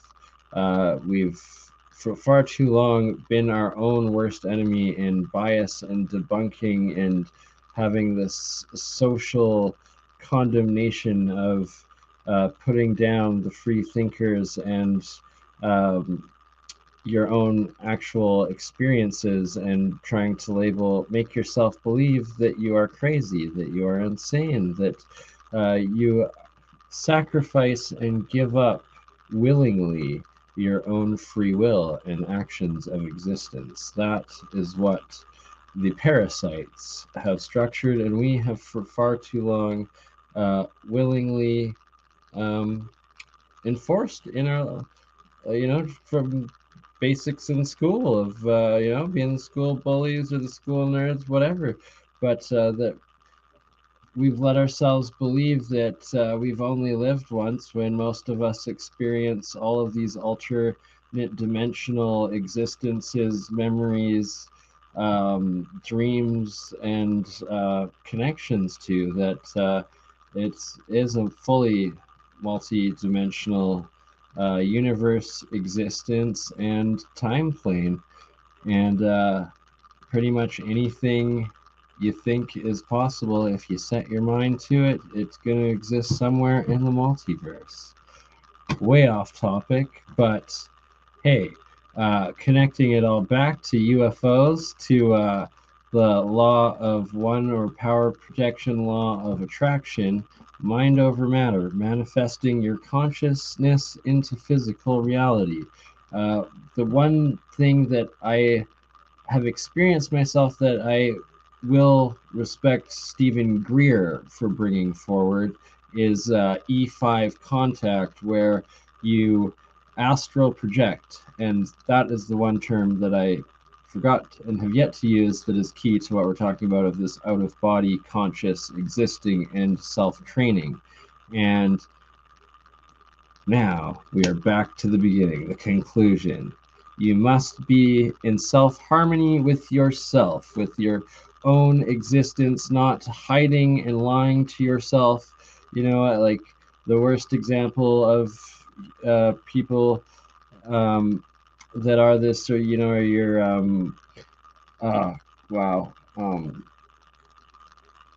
psychopaths, and what is the real word that I'm looking for? Always the brain fart right in that one moment. So always happens once. It will come to me. Anywho, that you can't be lying to yourself, that you can't be living a double life, you can't be existing in cognitive dissonance. You have to be at peace with who you are, what you are, the path that you are currently on. So back to my first out-of-body experience with the mushrooms, is that or psychedelics in general, when you first meet your higher self, and if you're not in a harmonic existence or like life or situation or conscious state, wherever, whatever in the here and now that you take it and experience it for your first time, it is going to be a horrible negative. All you remember coming out of it is how bad it made you feel, and that it exposed all this horrible stuff, and it wasn't a good time. But it's that you're coming to that honest experience and reality of yourself, like, oh my god, I'm actually a piece of shit for this reason, or oh, I fucked up this reason.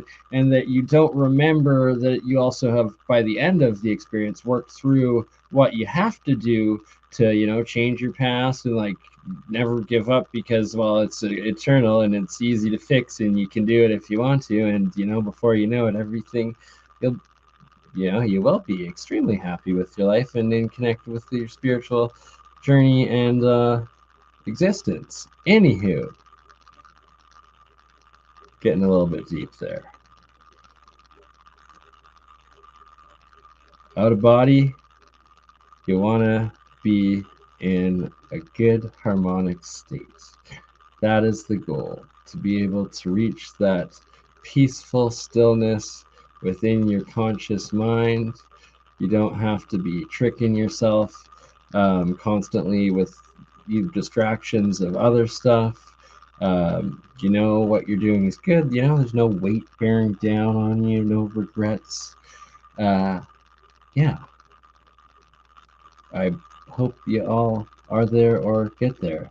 It is that daily struggle, though, with the fucking parasites and getting stuck in that negative trap. So, to staying positive, love you all.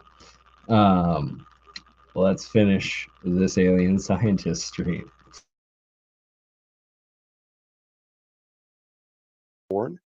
Did you know that the energy in the sperm never actually touched the energy that's in the egg?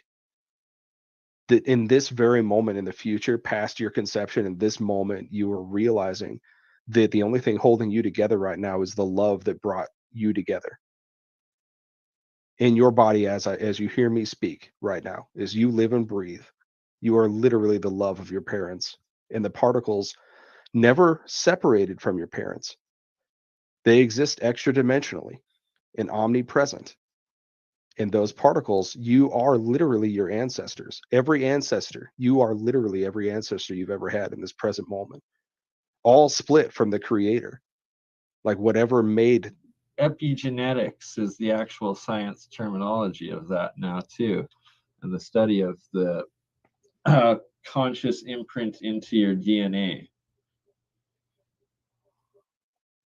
All right. That's, I truly believe we're all one consciousness experiencing itself subjectively. Oh, exactly. We're all fractals of higher dimensional existences and experiences. Well, that's why we're made in an image. It's like we're literally holograms, like shadows of eighth dimensional. And a little too hippie for me too, man. So I'm about well, to.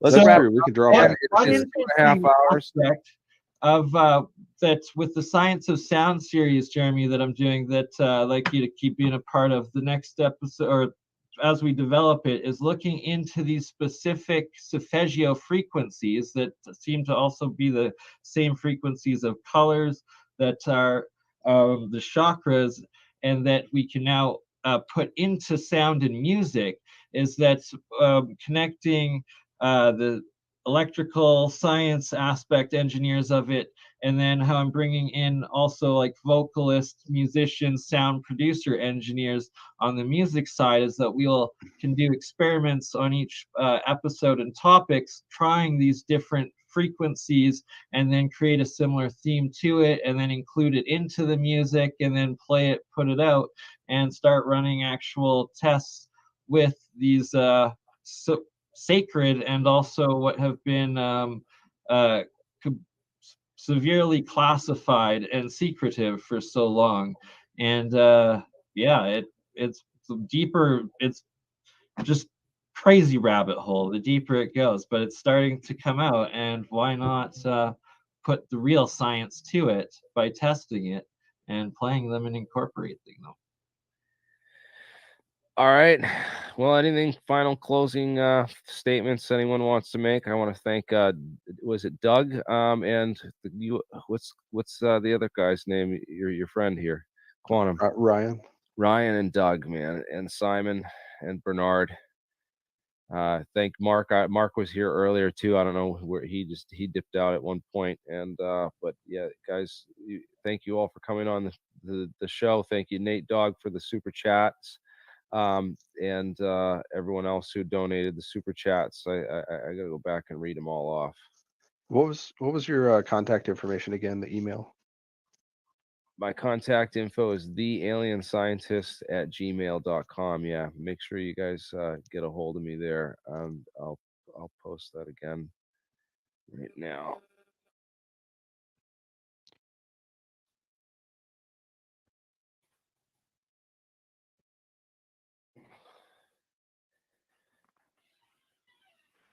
Oh, I was muted. I love this live stream. It was awesome.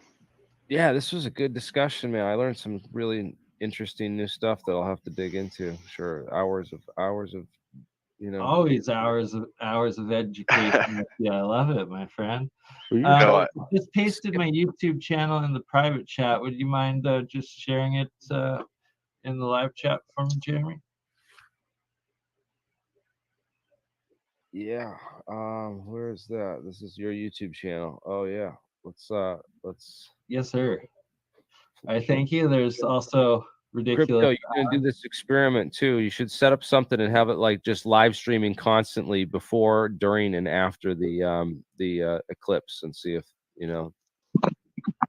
have a couple of them set up. That's what I'm hoping to do, and part of the plan. And I also encourage anyone else that has the time or equipment to try to do the same thing, so we can get several different viewpoints and data points to start actually doing real research and science and documentation into what the ancient civilizations seem to have as one of their highest priorities of architecture and buildings. So but it's a brand new age that we are all living in and going into. So let's get out to that universe and make these discoveries together.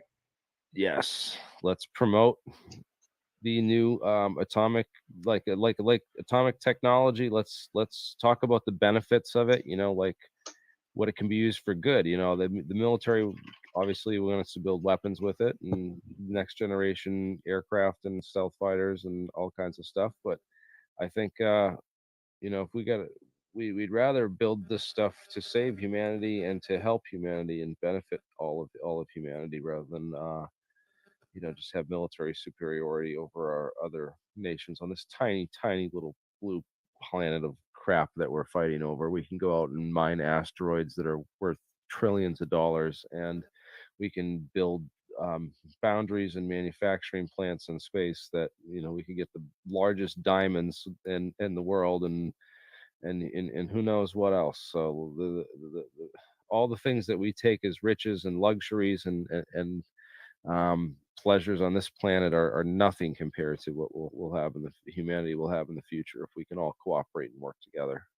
Ascend into a new golden age for abundance for everybody, instead of stop being a suicidal race that we keep killing ourselves. It's insanity. It's time to evolve and move up and build together.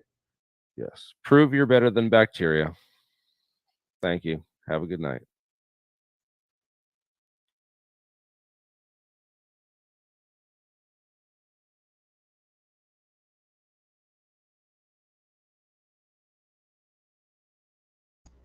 All right.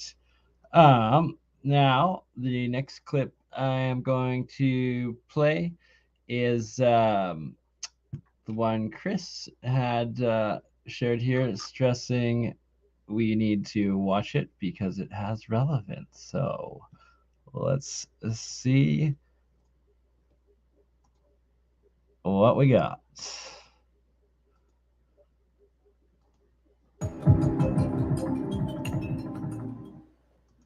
A quick update, guys. My playlists were a mess. Well, I'm really sorry. I had no idea that so many videos weren't even assigned to a playlist, and many videos were in the wrong playlist. So I've corrected that. I spent all day going back through 259 videos and redesigned the playlist. I even created 2 new playlists, one full of predictions. People have been asking me for that, but it's a video that just has the predictions. Let's see. And one that just it's completely full of nothing but live videos, podcasts, when I was interviewed, stuff like that. First playlist is the Phoenix Arcanum. 44 videos on cataclysms, mud floods, sun darkening episodes, not eclipses, blood rains, cataclysm protocols, and the phenomenon that causes it all. Many of you already know. And its return on May 15th or May 16th in the year 2040, 18 years from now. Second playlist. Doom and gloom. I don't like this, Chris. 47 videos. Although, I didn't know it was I'm that many. intrigued. I had several of them tucked away Plasma in the wrong catastrophe, playlist. But possibly. 47 videos on the real history. Lots of strong of evidence, Homo but Anuna. Before in general, the later people Babylonian giving priest times and rewrote dates those trying to texts protect and turned apocalypse. them into the Anunnaki. 99.9999% of the time. It's all about Nemesis X object and its return in the month of Actually, November. I don't know, because Atlantis got wiped out, Tartaria's gone, many The have. Lost So Scriptures of Giza playlist shut up. also had some videos that were in the wrong playlist. 27 videos about the origin, function, and the hidden knowledge about the Great Pyramid in Egypt, and how it is a calendar that counts down to the return of the chief cornerstone in 2106 AD. Next playlist is the Dark Scriptures playlist, quickly becoming my most watched. It is 21 videos demonstrating that the Bible is a book of both good and evil, the product of artificial intelligence X. You know him as his avatar. How you identify, deal with, and override, answer questions. All right.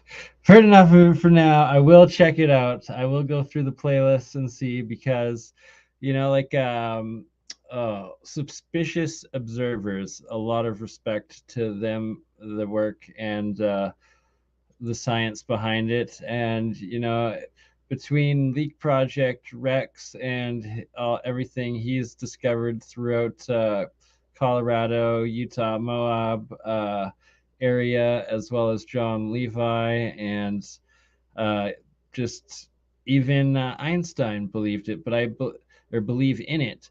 But I suspect that we misinterpret today's evolution and science, modern academic thought of the evolutionary process.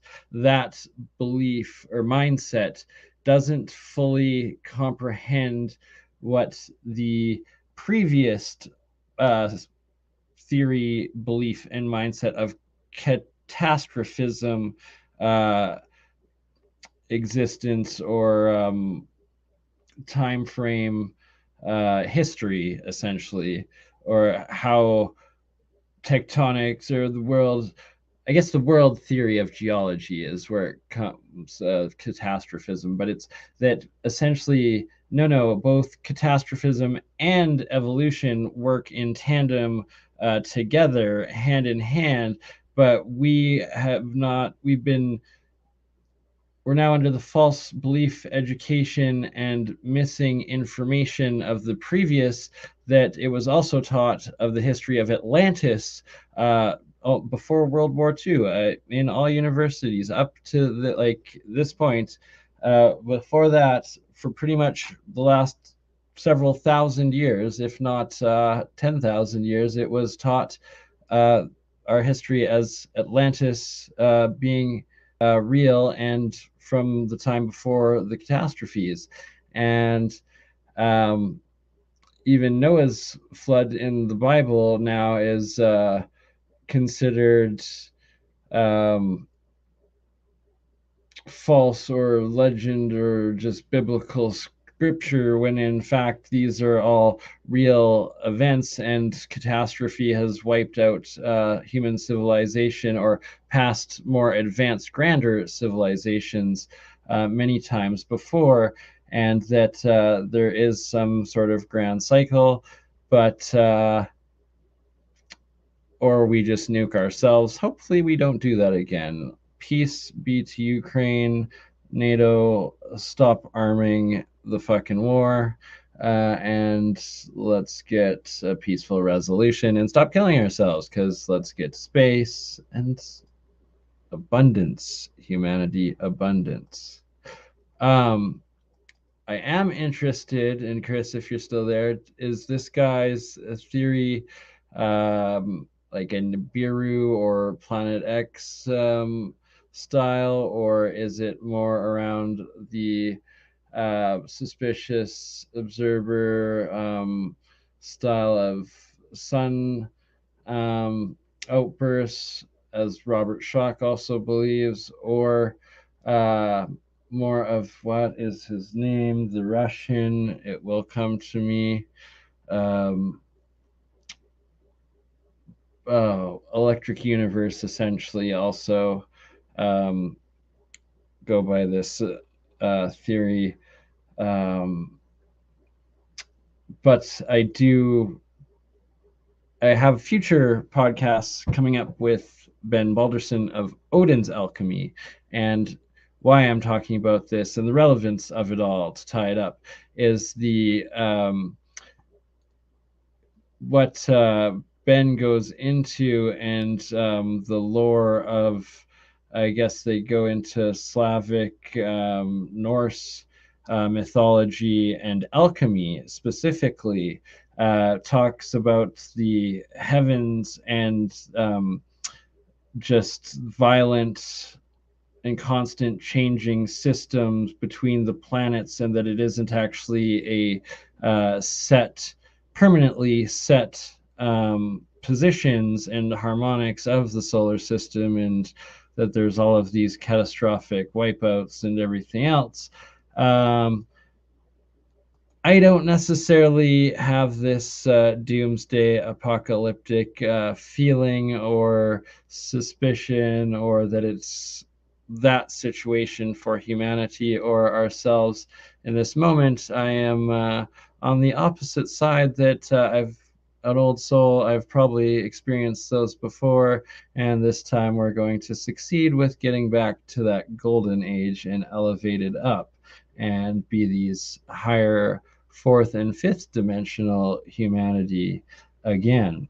Because we are at that 12,000 year new age epoch coming along. Let's do it right again.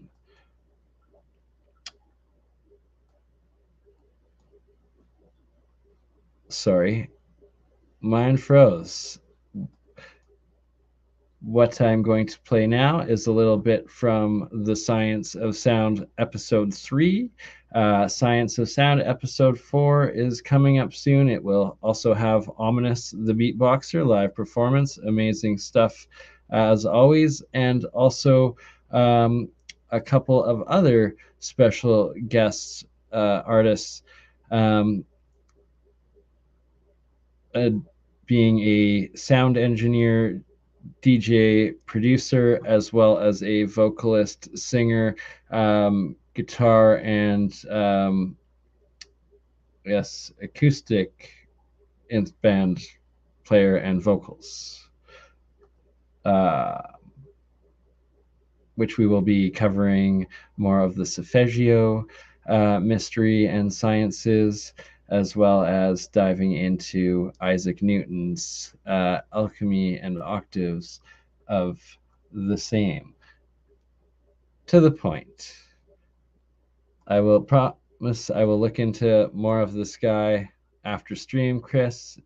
Thank you for sharing.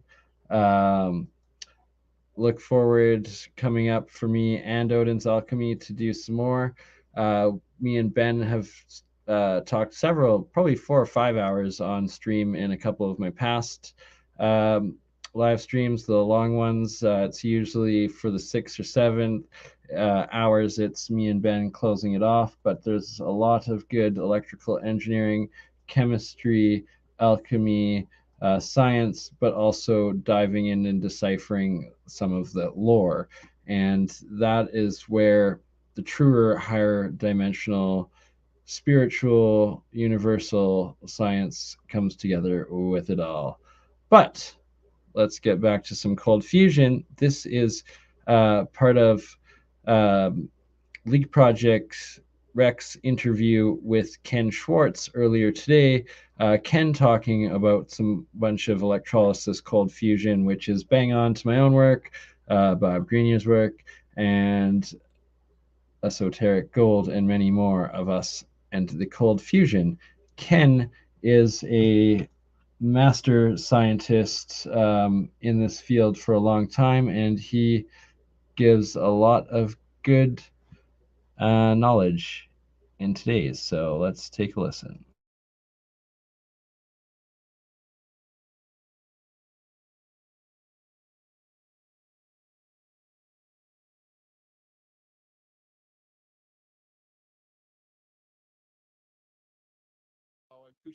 Experiments from the early 60s, right, when I was in diapers, or even before that. And then so they failed to cite Osawa and Kushi, and they failed to cite us because we have our paper on ResearchGate. Anybody can go and look for me on ResearchGate. And Gary Rodriguez, we have our papers together, and read the Moxie fusion paper. And so they just basically went to our ResearchGate, snagged our experiment, reproduced it, except this time they measured the fluoride coming off. So they measured the fluoride 18, but they couldn't understand why they weren't getting gamma rays, but that's their problem. They were just X-raying themselves somewhat awful. And hopefully they weren't using platinum palladium electrodes. Otherwise they just, because that's why all those cold fusion guys died. It wasn't the government killing them.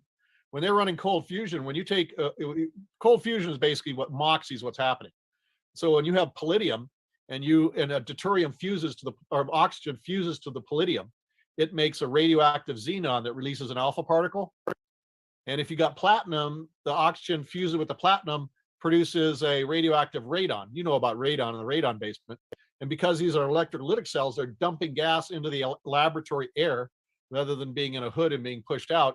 And so these guys are like living in like 1,000 times the worst radon basement you could imagine.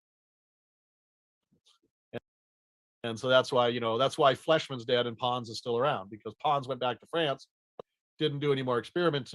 Fleischmann kept doing experiments in Utah, breathing radioactive gases in the atmosphere of his laboratory. And, he got cancer and died. Oops. Dude, I remember when I was just a little kid and the news came out and said the University of Utah, they're working on a cold fusion, and it made the news. It was real popular, and then it was gone. Well, first off, they didn't have a mechanism.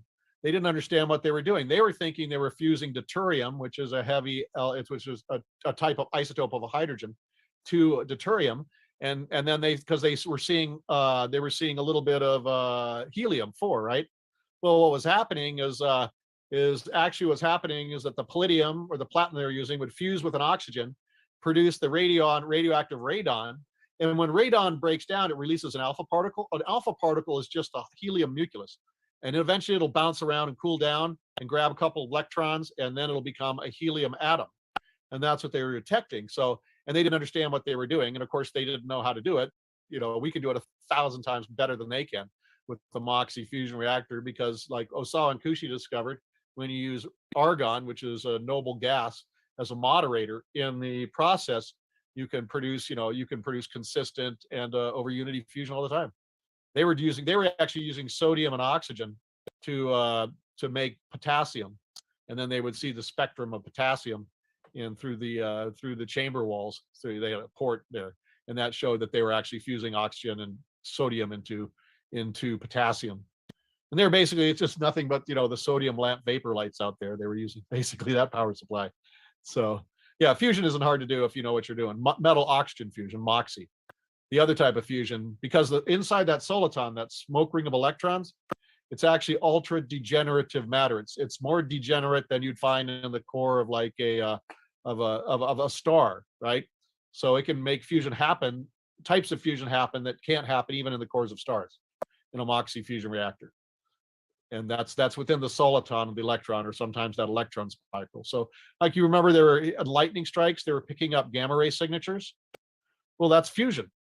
The lightning is basically it's metal oxygen fusion. I don't know what oxygen's fusing into something up there, either hydrogen atoms or maybe some other atom in the atmosphere, and producing X-rays, producing gamma rays, and that actually was it's actually fusion happening in the atmosphere of our Earth.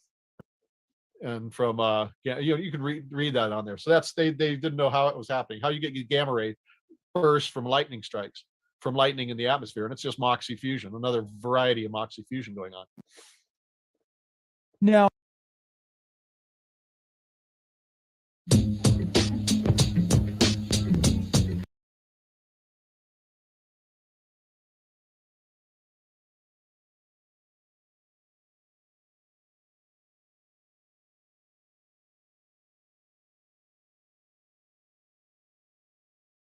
Fukushima happened, and they said that before one of the reactors exploded, they put in this like plutonium mixture that was supposed to be just super radioactive and detrimental.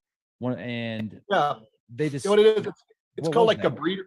It's a breeder reactor because plutonium's a waste product of uranium fission. And but usually they have taken it out. You don't make it bombs. In this stuff, they would mix a certain amount of plutonium and uranium, and it was like a breeder reactor. Well, it was a breeder. They could burn that plutonium just like they could burn uranium to make heat. And so it was kind of like a research reactor, but it was working. I mean, they were burning that because it's potential fuel, so they were burning it. And in the fission, atomic fission, where they break bigger atoms down, and that makes all kinds of radioactive daughter elements when they break off. They don't go away. They make things like cesium and strontium 90 and iodine 181 and a bunch of noble gases and stuff that are radioactive. So you don't, So and then the problem is that radioactivity keeps going on. When you have a fusion reactor, when you turn off the electricity that's running it, it stops. Boom, that's it. No more radioactivity. The whole process stops. There's no radioactivity at all. Not with a fission reactor where they break that stuff down. They just break uranium down and they make even hotter daughter elements that are, even hotter radioactive, releases. So even when you can never turn a fission reactor off. It just, just like Chernobyl, right? Or Fukushima, it's still radioactive now, decades and decades after, it melted down. It's interesting because I thought that with the way it was described, the Fukushima situation, I thought it was going to be a lot worse than it was. Oh, it was a lot worse. It's really pretty bad. I mean, the thing was, basically what happened is when they lost their heating, the core just heated up and melted and produced a bunch of hydrogen gas and steam, and then just blew off the top of the reactors and spewed all kinds of nastiness all over Japan and into the ocean. But over time, it's going to be centuries before you can move back there. But there's people living there right now. There are some people that refuse to move. They're pretty much all dead now. Like in Fukushima? I don't know what to believe with that anymore. There's so much disinformation. I like not towards you. I'm just saying. They had a bunch of they had a bunch of people that refused to leave because they aren't going to leave their houses, and pretty much all of them are dead. Jeez. And so you can't really move back into that zone. Well, you can, but you won't live that long. So, but that's just the way. That's just one of the things. It just causes so much damage to your body that you'll die young or cancer or something. Was it as bad as Chernobyl? It's about similar. Chernobyl's a little bit worse, but I mean, there's animals living there now. They just have shortened lifespans, but they can live long enough to reproduce, and they have smaller brains and different bodies, but they got really powerful immune systems that can help fight off damage caused by radiation. So the animals that have been living around Chernobyl are extremely have extreme immune systems to help take care of to repair the damage. but their brains aren't quite as big and their bodies aren't quite as big. It's just kind of a side thing. Energy, a creature only has so much energy. So if it puts it into like DNA repair and stuff, it means you're not going to have enough for like a larger brain and body and stuff. So it's kind of just the way nature works. Pros and cons. Pick your poison. Well, it's natural Stupid, selection. smart immune system. Yeah, exactly. Yep. That's how it works. Oh man. That's funny. And folks, we're just joking. We're talking about animals in Chernobyl, and they're smart. Okay. They're very smart. They just have smaller brains with more capacity. What I think is really unique, Ken, is when people have fallen for the nuclear is a hoax. It's all fake. There's no such thing as nuclear bombs. It's all made up. I saw some guy drink uranium cocktails in the late 40s and 50s in black and white TV, and he would go to nuclear reactors and drink the water, and he was fine until he died from throat cancer, mind you. Yeah, decade later. Yeah, exactly. I mean, yeah, that stuff's real. Nuclear weapons are real. I mean, look, you can't deny that stuff. And then there's a lot of times, like, remember radon? Or there's radium. Yeah. There's radium. They used to have this. So you can find old watches that have this radium because it glows from its radioactivity. And like I remember here in Denver, they actually have a place that's now it's like a waste site. They've actually worked to clean it off. You can still see it. They had a radium factory there where people would they mix the radium with paint, and then the people would paint the watches. And a lot of times they like for a while there they'd like straighten out the things with their mouth, right, just to make the brush thing. And of course they all died of throat cancer. There's one guy who said, this is so cool. He's painted a room with a bunch of radium in it where you go in and read. Of course, he didn't live very long. And of course, now they had to like totally scrape the land and recover it with everything, because they had a radium factory out here in Denver where they made watches, or they made the stuff for watches like that. So definitely looks like sometimes they put it in medicine and gave it to people. Here, have some radium. Not a real picture. It'll help Photo you do edited whatever. behind Ken. So, well, it didn't really help that much, but yeah, people, yeah, when things come out, people really don't understand them. Same with like a lot of the magnetic radiation, like 5G and stuff. That stuff. They didn't really understand the damages of it because they didn't understand what was going on. It's like, for instance, people they say, well, they did the thermal test, right? Basically, when you're talking 5G, you're talking microwave radiation, right? So they say, how much does this microwave radiation heat up like a piece of flesh, right? Well, it only heats it up 0.5 degree. So, okay, that's fine, right? It's only not going to do. But what they didn't understand is things like voltage-gated channels. In our body, in our cells, we have these voltage-gated channels where sodium and potassium and calcium, they're ions, right? They go in and out, they're charged, right? They go in and out. Well, at certain frequencies of resonance, that'll, some 5G frequencies will jam open the voltage-gated channels. So things will leak out of your cells, or things will, even worse, will leak into your cells and cause all kinds of oxidative damage. And then they also found, like, when proteins are made, they have to fold. They got to be fold. They're made this way, then they fold up like origami, right? And they have to fold up exactly the right way to make it that origami protein, right? Well, if you're under like high levels of electromagnetic radiation, it can actually interfere with the folding of those proteins. So now you can't build proper proteins, which is, the basis of life. So they just look at it one way and it looks safe, but then later, it's looked at another way, and you actually see results of things happening, and they do some research. They say, obviously we're having negative stuff. What's causing it? They did the research, they figured it out. And it wasn't the thermal heating. It's, this resonation with certain structures, proteins or voltage gated channels. So there's probably other things. Like the one I mentioned before, they found that they put rats in an environment that's typical of most apartment buildings, the amount of electromagnetic radiation there. They had this, it causes things in their brain to stimulate appetite for carbohydrates, and they gain like 30% body mass. So literally being in an apartment, with all those modems running causes you to overeat. And then they had this other study.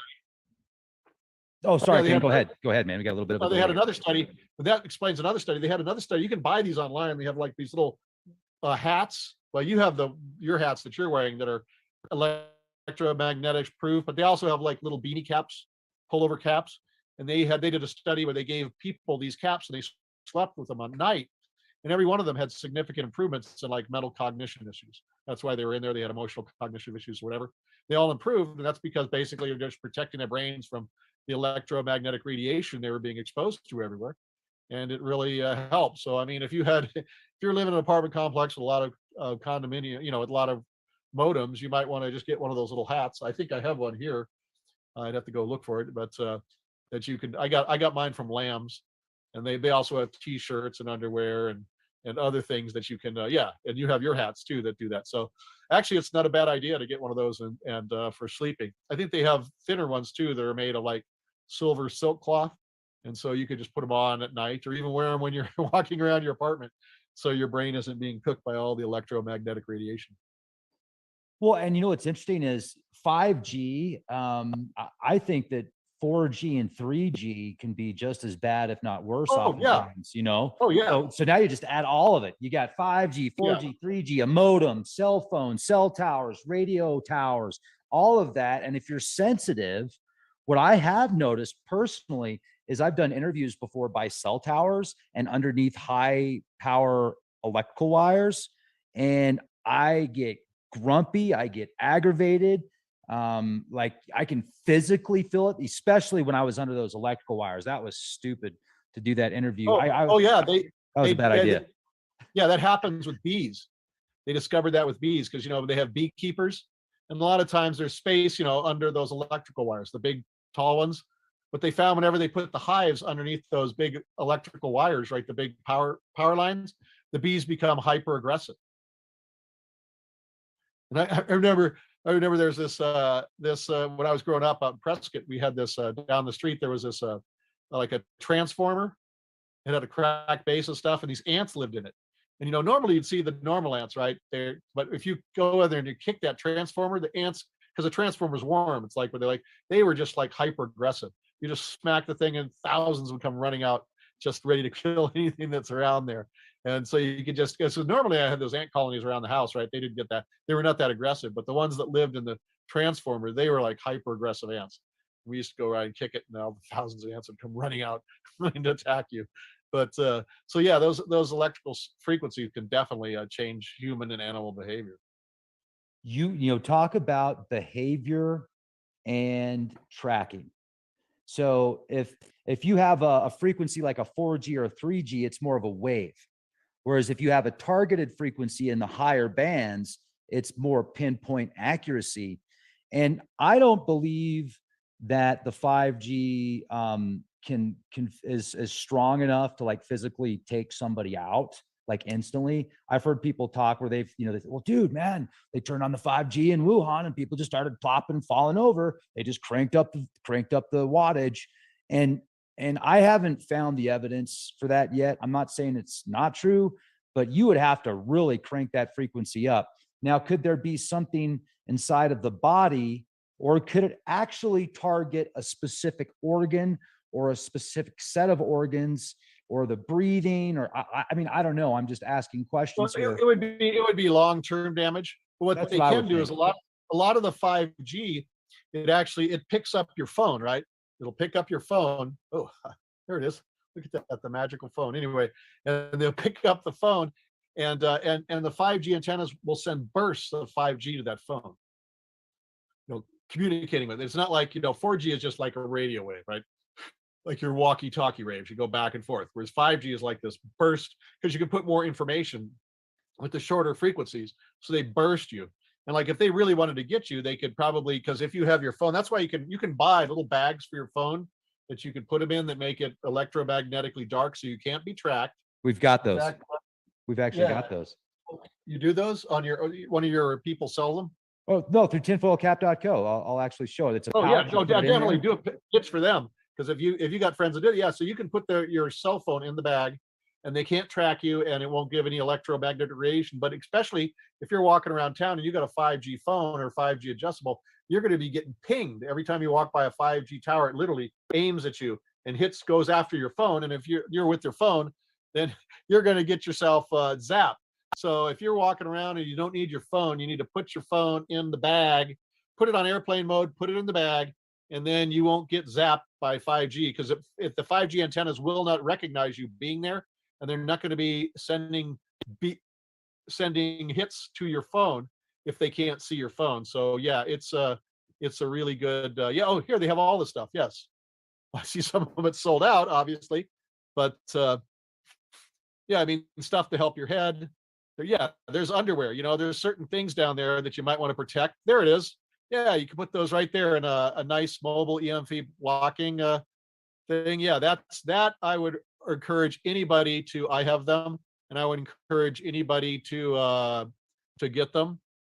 And just make sure, because I have one of the larger Apple phones, so you want to make sure you get a larger bag for that. But yeah, those are definitely, and it's also good for if you've got credit cards.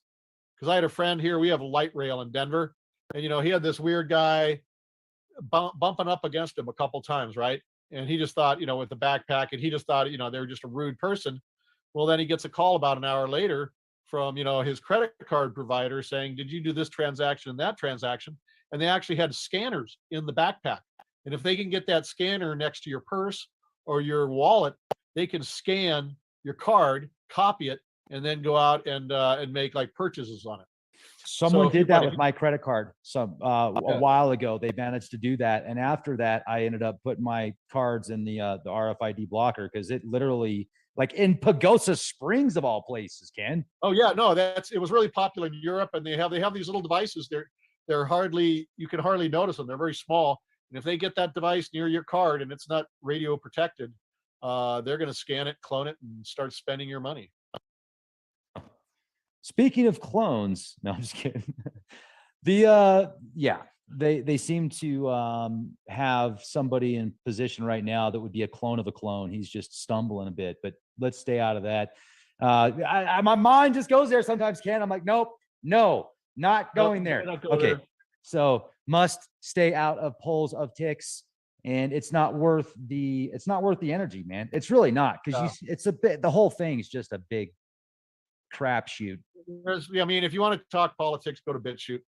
Yeah, because that's like BitChute, or maybe Brighteon, or some of those other YouTube. Those are where that's the only place there's real political discussion. There's no more political discussion on the standard platforms. They've all been, nobody talks about that stuff anymore. The ones that did, they're all gone. So that's the way it happens. If you want to get political, mention names, but we don't have to. Yeah, exactly. They'll just cancel you out. Have you heard of LubeTube? Yeah, fuck them over. Yeah, they'll do that for you too, for sure. Well, of course, that Elon's up there doing his thing, but that's just another political. Dude, I got to say, I respect what he's doing. Now, with that being said, I thought to myself, if I own Neuralink, why not own Twitter? Because then you'll get a tweet right to your brain. You know what I mean? The bank. But he seems to be towards the side of freedom of speech, and he's not forcing people to get a Neuralink. And what he said about Uncle Bill, I really like what he thinks about Uncle Bill. That's one of my favorite things about Elon, actually. Yeah. Well, Uncle Bill visited old Epstein just a few too many times, so that'll come out. That'll come out someday. But let's not go any further than that. Yeah, pressing those little buttons. Must not assimilate. Ken. Yes. C60 Purple Power. Kristen has pretty much drank all of the avocado. I think I might have a little bit there. She's drinking it every day. She's doing this yoga thing, so she's chugging I better get you some more. She's loving it. Yes, please. And I've got. That's for those of you out there. You've heard about C60. C60 is like the ultimate antioxidant. It's a superoxide dismutase mimic. And that big long word means it's going to ramp up your mitochondria to full functionality. Oh, those are the ones, the flavored ones. Mm-hmm. Those are the flavored ones. Yeah, we have small ones. We also have 8-ounce coconut, which is flavored too. So you can get 8-ounce coconut, and those are coconut smaller ones, because we use MCT coconut oil for the flavors, because olive oil and avocado oil tend to like wash down flavors, whereas MCT coconut oil really doesn't have a flavor at all. But it does really taste good when you put like the cinnamon in it. I kind of like the cinnamon, but a lot of people like the orange. And then there's the what's the other? We also have in peppermint now. Peppermint. So people like those, and those are really kind of cool in the morning because you can put it in your coffee. And a lot of people do the paleo C60 because C60s, it's like the only thing that's going to help you with mitochondrial dysfunction. Because then usually mitochondrial dysfunction, as we get older, our cells provide antioxidants to the mitochondria. Mitochondria are like little energy powerhouses of the cell. They have their own DNA. They're symbiotic bacteria from billions of years ago when eukaryotic cells formed. But they get their antioxidants like SOD, catalase, glutathione from the larger cells. And as we get older, the production of SOD, catalase, and glutathione in our cells tends to go down. So if you take, but this is going to happen, especially when you start getting gray hair, it goes down even more. And so when you take C60 replaces that missing SOD in the mitochondria and catalase so that the mitochondria can now function fully, which means they make ATP, which is the energy molecule of the cell. So people get more energy, right? It's the first thing you people know, mental clarity and energy, because first off, your brain is what, 3% your body weight or 2% your body weight, uses 20% of your body's energy. So it's just full of mitochondria because mitochondria make the energy. So C60 helps mitochondria function. So obviously your brain is going to be really working better. Your endocrine system, they're full of like mitochondria. They make all your hormones. And of course your muscles, right? Especially like your heart. It's like full of mitochondria because it's got to do a lot of work. So anything in your body that does a lot of work, has a lot of mitochondria, take C60, and now those mitochondria work the way that they should have been when you were much younger, and you feel a whole lot better and a whole lot more energy. So that's kind of the secret to C60. And over time, if you take C60, a lot of things start healing up as your body can, because C60 doesn't heal or fix anything. It just lifts the oxidative burden your cells are under so that now that your cells can heal themselves, right? Your cells can rebuild themselves and they can do things the way they did decades earlier. And that's really just the secret of C60 as an antioxidant. Well, and that's, it's a powerful antioxidant, and it's designed like it looks like a soccer ball, if you, and so if you think about a soccer ball and the structure itself, that's a powerful structure, man.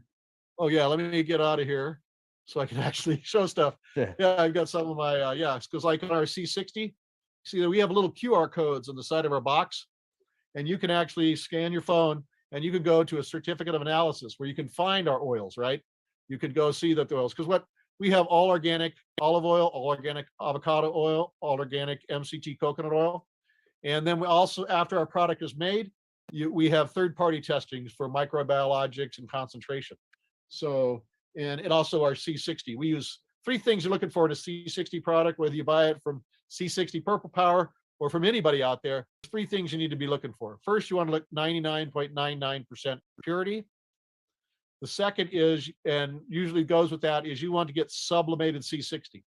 Sublimation's like evaporation. It's basically you take your C60 production ashes, you put it in the sublimator, heats the C60 up, the C60 turns to a gas, solid turns to a gas in sublimation, goes to the other side of the sublimator where it's cooler, it condenses down. It's like distillation with alcohol, right? The same sort of thing.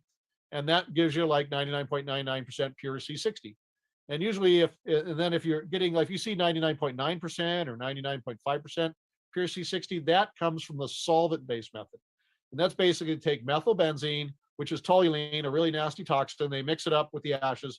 The C60 will dissolve in it. And then they take the C60, dissolve the toluene, and they basically bake off the toluene. But no matter how much you bake it off, there's always a little tiny bit left, which is kind of defeating the whole purpose you're taking C60 for. So always look for sublimated C60 and hopefully a certificate of analysis so that they can prove that it's sublimated C60 like ours is. And then the last thing is you want the right type of oil and which is right type of oil for you. And there's 3 different, there's oils that are really stable, but are very inflammatory because they have high levels of omega-6s, like canola oil or soybean oil or sunflower oil or something. That has really high levels of omega-6s. It's inflammatory. It's really not what you want to be taking. Then there's other oils that are really, really good for you, like flaxseed oil, hemp seed oil, and fish oil, but they're because they're really high in omega-3s. Problem is, they go rancid really quickly within just a few weeks of being there. That's why you should never buy fish oil or hemp seed oil off the shelf in a store. You should always buy it in the refrigerated section because you don't know how long that fish oil has been on the shelf. You know, it's been there for more than a couple months. It's probably rancid. So C60 Purple Power, we kind of pick the Goldilocks of oils, like olive oil, right? All organic olive oil. Everybody knows about the Mediterranean diet. Olive oil has a nice balance of omega-3s and 6s. So it's healthy for you, anti-inflammatory, but it has a nice shelf life. So it's not going to go rancid, you know, in a year or two. So that's kind of the key of that. And then the same with avocado oil. It has a nice balance of omega-3s and 6s. And that makes it very stable. And then of course there's MCT coconut oil, and the key is medium chain triglycerides. They can be turned into ketones by your liver very quickly, and that gives you an instant burst of energy because your cells can take those ketones right out of the bloodstream and use them as fuel for the mitochondria, just like glucose. So if you've got like a glucose processing issue, or you're an athlete that needs extra energy, you know, MCT coconut oil is kind of the way to go, because it'll give you the boost of energy from the MCT, plus the C60 suppresses the production of oxidative radicals, so you don't get the lactic acid buildup, and you get so much more stamina. So yeah, it's just amazing for athletes. Dude, it's awesome. I love it. And like all the reviews I've ever read have been awesome. I think I said this once before. I've read like 1 or 2 reviews where people said they didn't really see results, but they were only taking it for a few weeks anyway. And I don't really think that they knew what they wanted. Well, you have to take enough. Yeah, you have to take enough of it. Yeah, you got to take somewhere between a teaspoon and a tablespoon.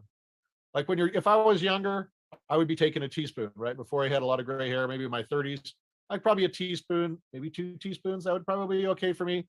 If right now, as I have a little gray hair, I just turned 60, so it's like a tablespoon a day for me, and that's kind of the level you should be doing there. And and you need to be taking enough, and for a while, and take it every day, and you will notice the difference.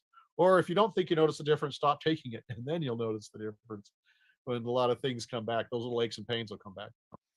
And guys, talk about like you want to get a little extra boost. Yeah. Hello. Oh yeah. Wing. Yeah. C60 has a very significant increase in libido, because it restores hormone production in the endocrine system, and so testosterone and estrogen works for both men and women in increasing the sex drive significantly. But that is I don't know if it's a side effect. A lot of people put that for the main reason. Oh, and we also have C60 Sexy edible massage oil. I actually don't have a sample around here right now, but oh well. Dude. I guess I should get a sample. Yeah, that's awesome. Kristen, yeah, I got to get going, man. I just got some new oil. I'll talk to you later, Ken. That sounds fun, man. We do have our packages. We have these little packets. They're like single serving packets, MCT coconut oil. And so you can put this in your pocket or your purse, your backpack, and just take it whenever you need it. It's really great in the morning for coffee. It's like just the right size. So we also sell the packets. So yeah, it's a nice thing. I mean, I enjoy I'm doing. I mean, I do other things. I got like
I let it play there a bit. I let Ken shill his C60 there for a couple of reasons. One, just promotion in the community, because it's probably a more better natural health product than benefits for the consumer if you guys can afford it. Personally, I do want to try it. There's a lot of fascinating aspects and science and just abnormal monoatomic geometric science connections to the C60 carbon molecule. And it synchronicity, coincidentally, whatever way you want to take, whatever side of the coin you want to take on that. In the discussion yesterday at the AlienScientist channel, it was in the clip earlier, Doug brought up the carbon 60 C60 molecule as well, and believes that it is the first third dimensional solid atom state matter in the universe after the Big Bang. Like the Big Bang, I don't really necessarily believe in. Quite skeptical of a hole. That we won't go down that black hole right now. Anyways, it's the geometry that it's a full tetragrammaton of the double, oh my god, tetrahedron, yes. But it's the crystalline structure of the diamond of a simple carbon molecule, but in a 64 crystal bonded alignment of this hyperdimensional shape. It is also one of the platonic solids, or part of the oh, is it the missing one? The octaves. It's a crucial part of the structure of some matter and energies, and of the grander unified field of this ancient alchemy language that I am working on deciphering, and that the sages of the past and advanced cultures and societies of the past had a full understanding and usage of. It's the cold fusion side, the negative electricity, entropy, implosion, harmony, and resonance side of creation and destruction. And it is so comprehensive and advanced that an individual often sounds like an insane person, because it is insanity trying to explain the entire understanding of universal creation in a mumbling jumble of word sandwich of what we're talking and experiencing right now. Anywho, it is real. It is there. It's been hidden above. It's been occulted throughout all of human history, initiated in by a certain select, always there for those who wish to pursue. And it's time that it comes to the light and surface of society, knowledge, and human existence once again, because it is the only path forward to connect to our spiritual and conscious side of human soul existence once again, and thus it's a never-ending journey. Wow, that was quite the tangent. So where to go next here? I'm going to play a little bit of Ominous, the beatboxer, one of my best friends for at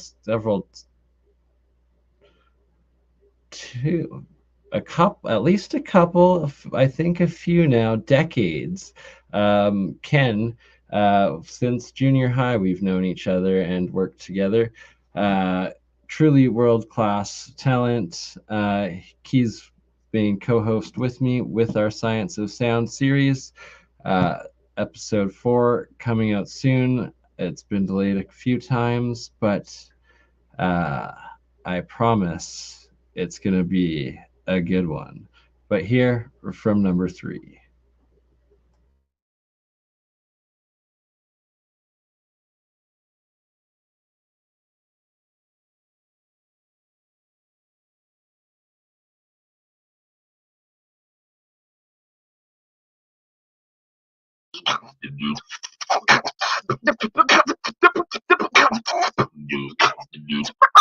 That's gold. Gold in the name of science.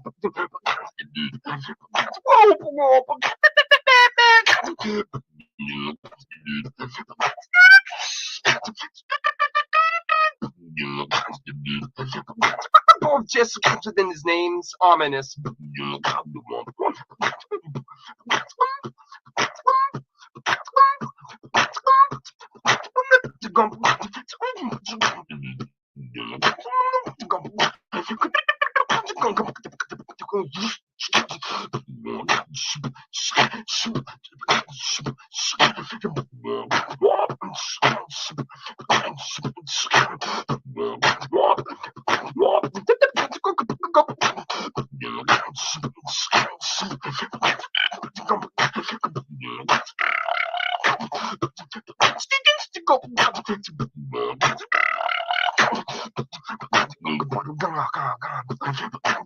Just breathe.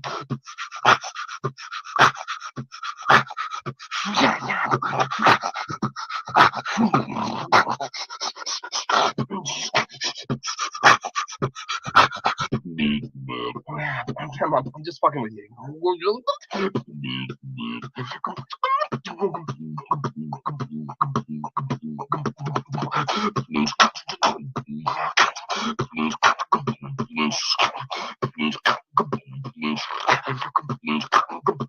Yeah, come on.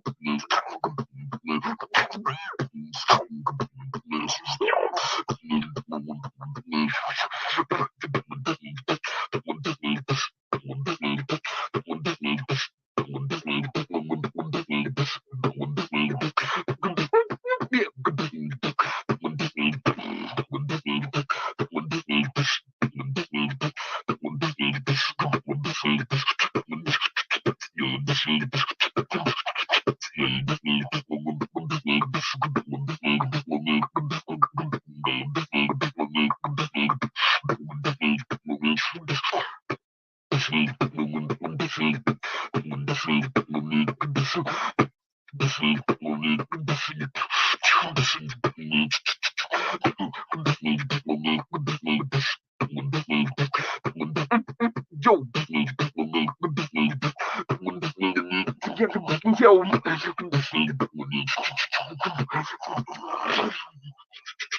Back to you, Bernie.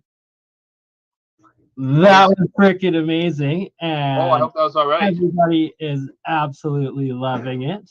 Okay, as long as they didn't mind it. Oh my goodness, no. I'm sorry, can you start over again, please? I could if they want me to, but I don't want to be annoying because I know how. Backwards, though.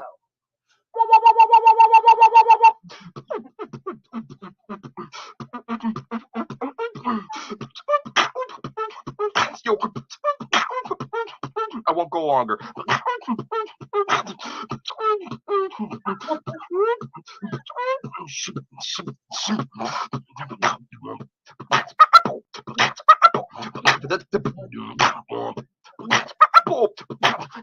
So good.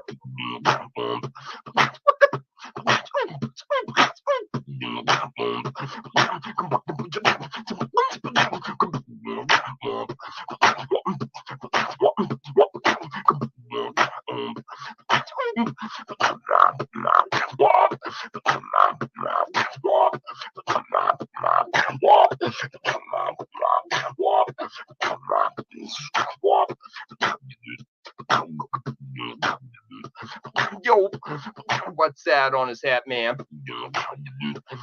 He's a scientist. What is he doing with those beakers? Break him.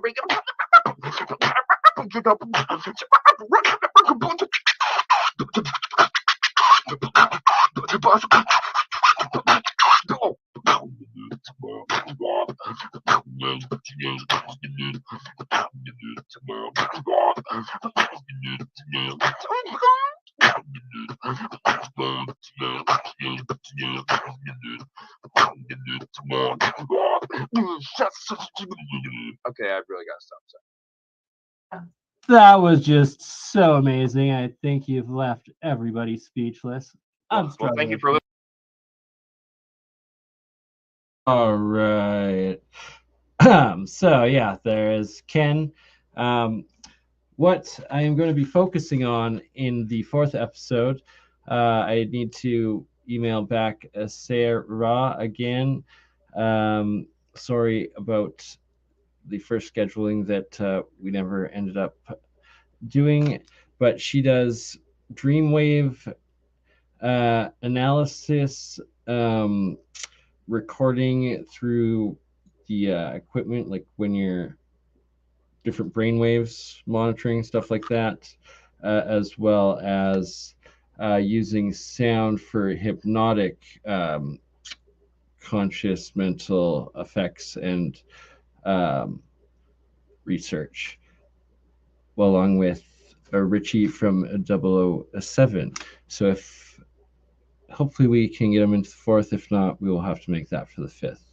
The main topic for the 4th, figuring out what the heck the solfeggio frequencies really are, more in depth to them, how color and sound are intertwined with memory and conscious connection, looking into just how they all connect, as well as the Kirlian, what's known as the Kirlian frequency, better known for Kirlian photography. I've got a couple pictures, I guess, to share here as examples and how it all ties in. The aura is quite commonly picked up within Kirlian photography. It seems to be the resonant frequency of the human spiritual energy and light. Auras, my experience, are real, exist around all life, and it is the Kirlian Hertzian resonant frequency that is this specific one. So we're going to look into that. We're going to look into 432 hertz, the resonant Schumann resonance, as well as solfeggio scale and chakra system interactions, connections, and that try to, I guess, bring forth that wormhole. It's going to be a good one.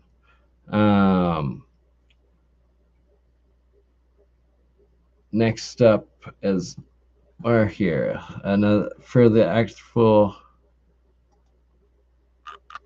Let's show an actual Kirlian photograph before we change subjects, as there are do-it-yourself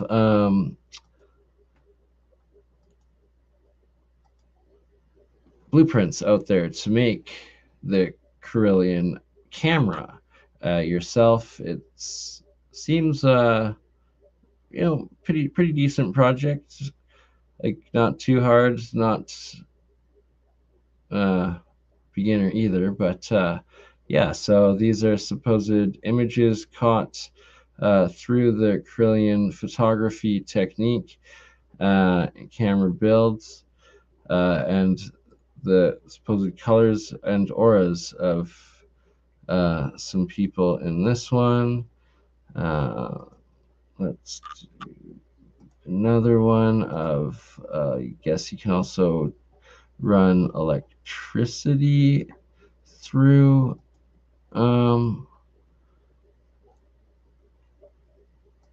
somehow through this photographic process, and the debate is, and it seems to be real, of you put voltage through the leaf, take a picture, you can cut off part of the leaf and run the voltage through it again, and the Kirlian photograph or image that you capture shows the entire leaf. Oh my, why did it not open up? No, it doesn't want to work for me. Sorry, guys. One moment. Please bear with. It is a Kirlian photograph that should be the picture of this video as well, for reference, of electricity running through a quartz crystal and snapped with one of these Kirlian cameras at the specific resonance. Okay, let's see if this will work finally.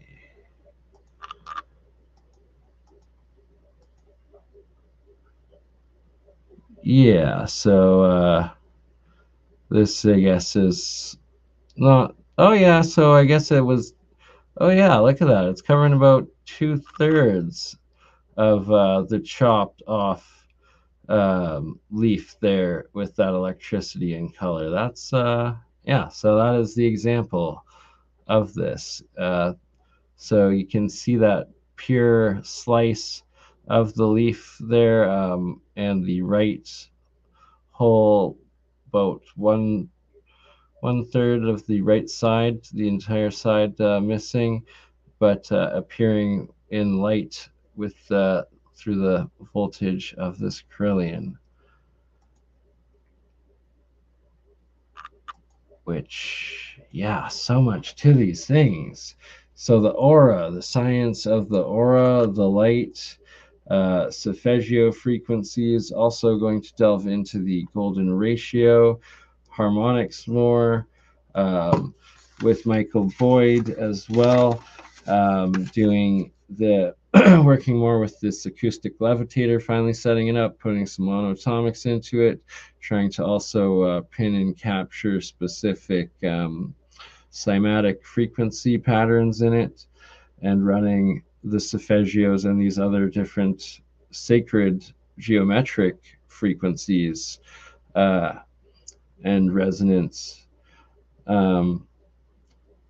through these different machines and measuring them, and definitely going to get on some LCR meters because that was a crucial piece of information from Mr. Boyd this evening on how to measure these neg entropy and endothermic, cold electric, cold fusion, plasma, induction, magnetic, electric energies, forces, and reactions, and incorporating them into these higher dimensional energy technologies and health technologies and sciences of it all. Yes, I've been struggling with these different data book. It said the page that you requested is not found. National Data Boy Center. Yeah, it will not open it for me. I had the direct link. Yeah, look at this. Now that you mention this, I did open it. I did try, and look at this. The page that you requested is not found. So we will cover that on the next one if it ever lets us do so. I also tried to open the TikTok video of the free energy, which looked pretty good there. Sadly, it's not letting me work too well integrating with StreamYard. I gotta figure that out before the next one when I get StreamYard account rehooked again finally, and get TikTok working and integrated. But for right now, it seems to not want to let me share the video properly or play it properly during the stream. So it did look good though, so I will check it out after. So for the next video though of the how to make the Keshi paint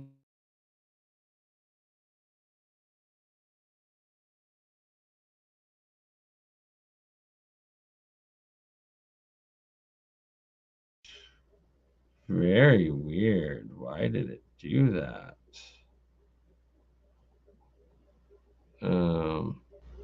Okay, well,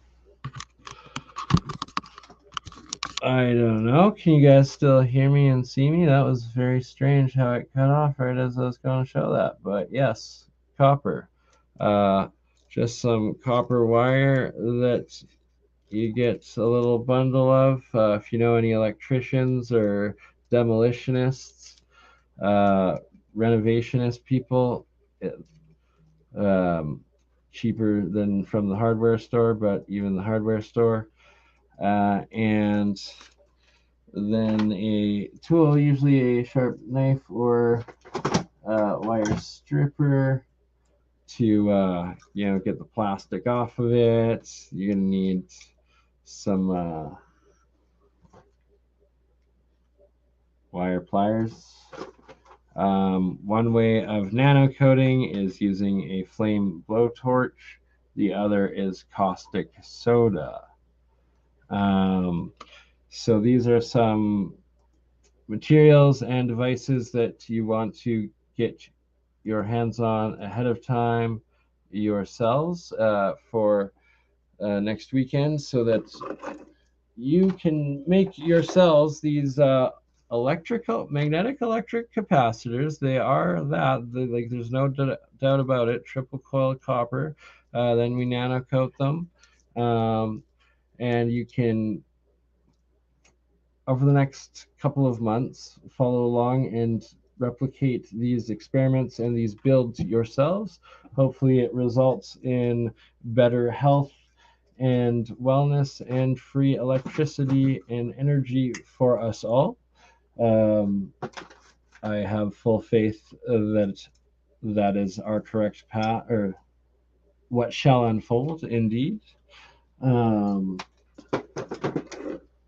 We will have Fix-It Rick himself guiding us for making sure the process, as I teach you guys and demonstrate it myself, is fully correct, so there's no mistakes. We will also be reproducing and starting and giving the parts list for each of the Keshi projects, but also Mike's batteries, Mike's energy or water unit. Next, I'm going to, with a good friend Ted, as well as I think there's Cassandra and a couple more people that are committed and wanting to each replicate Mike's water machines and test out the health benefits for themselves. Including myself. We are going to be starting that, and that's with Mike of Faraday Research. So that will be we'll be starting on, I think, 2 Sundays from now, is what I discussed with Mike before the start of the stream, and that we had agreed on. The next Science of Sound, it will either be 2 Saturdays or 3 Saturdays from now, depending. It might be the 4th one 3 Saturdays from now. I might do a couple Saturdays in a row, because I'm hoping to incorporate and be at the Wicked Woods Music Festival, do live broadcast an episode from there, and then streaming of some of the and many of the festival DJ sets themselves, and including some top-notch world DJ talent and music production talent into our Science of Sound project production and evolution. So I quite look forward to this. Also on May 26th, Thursday, I will be doing my next interview with Rex on Leak Project. That one will be an excellent production and episode, I am sure. Looking forward to it. I believe this Saturday is APEC again. I will confirm on that. As well as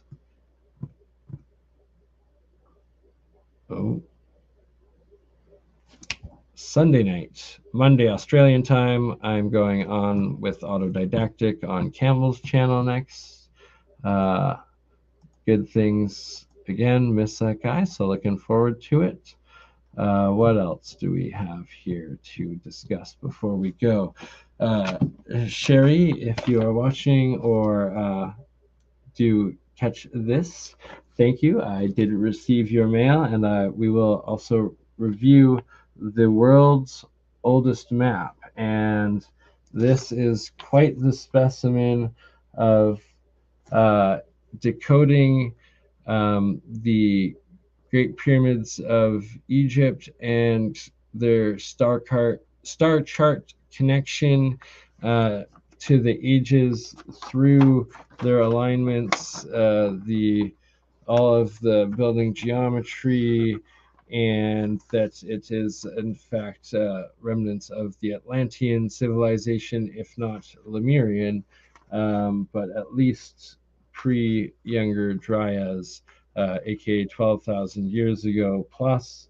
We're also going to dive more into Ferrum Foundation's geoglyph research and the Medicine Hat Badlands there. I'm going to be, over the next couple months, going down to that specific spot to check them out with the drone, get footage, look for the big balls. Apparently those mysterious ancient perfect balls are also all around this Medicine Hat Badlands site, and then the OMOC, quote unquote, Canada's Stonehenge ancient star calendar alignment for the eclipse, or if not, hopefully there. I'm gonna have to get back to you. Might have to do the next one there. Anyways, we're gonna get out there at some point. Also, Drumheller, the drone, confirming pyramids and mounds in those Badlands, ruins, and world famous dinosaur dig sites, excavations, museums, but they're pyramids. Further go into, sorry guys, I was looking for my laser, can't find one working laser that wanted to show hours ago with Mr. Boyd and Mike Faraday about the Oregon laser light change difference between the different mediums, but we will go further into that and developing on it. So much good science to come. And another major topic project I'm going to be focusing on is some of these little free energy device ones that involve a couple of solenoid copper wires, a couple of ring magnets, and a couple of spark plugs, I think, in it for most of them for general thing, but they all seem pretty legit, and there's so many of them, and it's time to start replicating and confirming or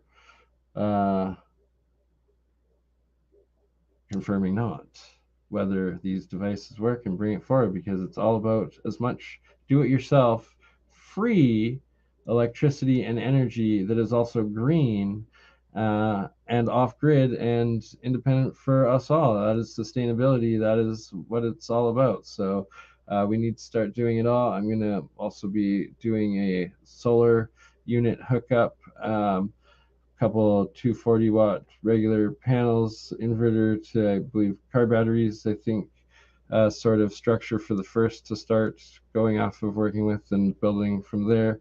I'm going to be getting that working with get Ben Balderson Olden's Alchemy to help me with that specific mission, because he's got something much more advanced and awesome already up and running on his farm. And I also have a couple of confirmed interviews with himself and his Odin's Alchemy coming up.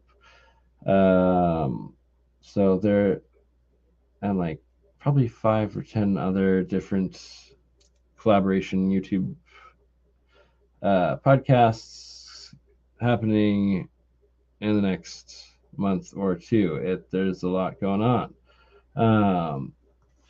Do I sell Ormus? I have yet to start doing it, but I'm more and more realizing that it's what I need to do, and I call it monatomics of specific elements that I do that I make specifically and singly out of the pure metal elements that it is stated of it, but it is a type of Ormus, absolutely. So I need to, I've mostly been worried about legalities of health implications and stuff like that. That's why I've held off so far. But we can talk. My email should be listed in the descriptions of this video, so email me about it and probably figure something out, or at least get you making your own, because that is the goal of education and part of the upcoming streams projects to come.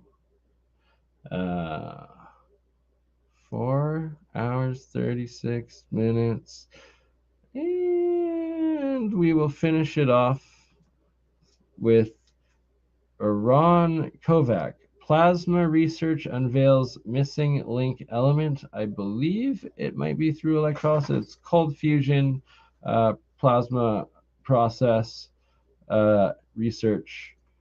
Regardless, it is today's Tesla Tech channel's upload and presentation. So what a great way to finish off another quarter day stream. It will be by the end of this. We'll do full 6 hours and call her an end. So 45 minutes of cold fusion. Maybe it might just go to 5.5. No, 5.5 at least. What the hell? Probably 6. Let's look and learn together. Yeah, let's go with 6. I need to finish it off with some Nassim Haramein because it's very relevant and it all connects in to this overall higher dimensional multiverse unified geometric theory of physics and energy. And yeah, so we'll go for 6 hours. It'll be another quarter day stream. Ron Kovac, today's Tesla Tech, coming right up. Change the color. If you guys have not noticed, I try to change the color of the markers and the banner at the bottom every hour or so, or every like topic show switch up. I yet to go back and start putting the cards in, which I need to use or learn to do and start doing for the YouTube videos, so people can just skip ahead and it's all labeled. But as a general reference, every time you see the banner color change, it's a new video or a new topic in these multi-hour epic educational together casts that we do.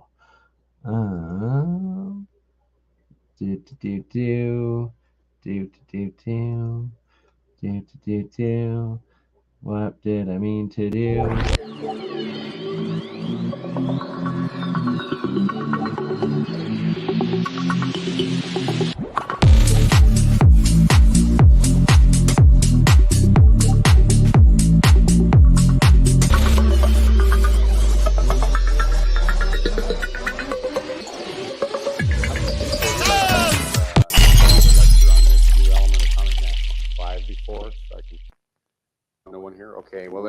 have to go back a little ways instead of just dwelling on the recent stuff.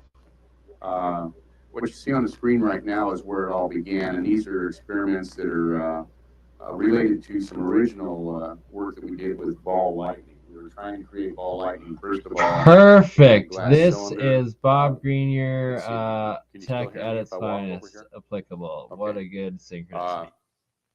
The glass cylinder down at the bottom, and it was pretty easy to create one or more toroid-shaped plasma balls and bounce them back and forth like a pong game, but felt it would be more honest to take the wall of the cylinder away and see if we could still create the ball lightning. So we created a sphere, and then to contain the ball lightning, we would do opposing magnetic fields. So these are cylinder magnets with north-north or south-south facing each other, and by putting high voltage across this terminal, like we did in these evacuated glass tubes, you could create a toroid or a ball lightning in the magnetic field.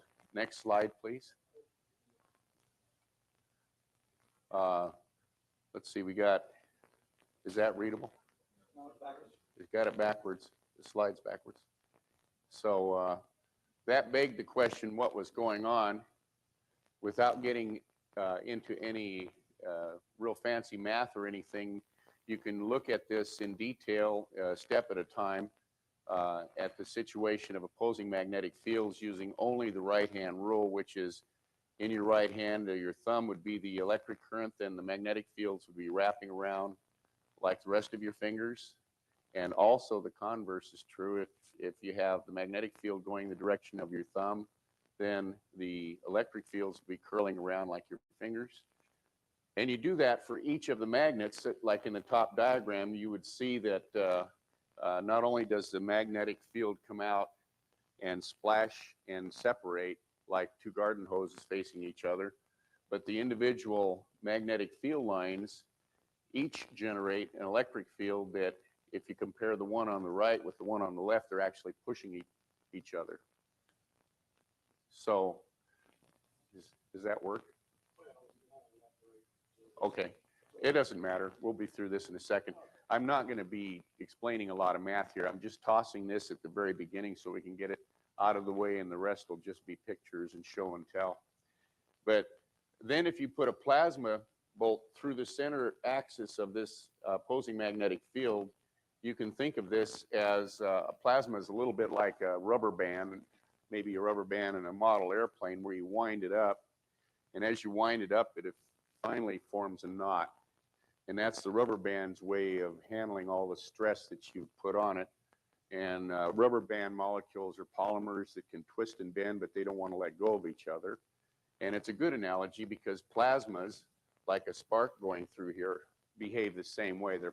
They're equal population of positive and negative ions that will bend and twist, but they don't like to let go of each other. So it's a valid vector argument to say that as this is twisted, because these magnetic fields are spinning opposite each other because of the opposing electric fields, that you get knot formation.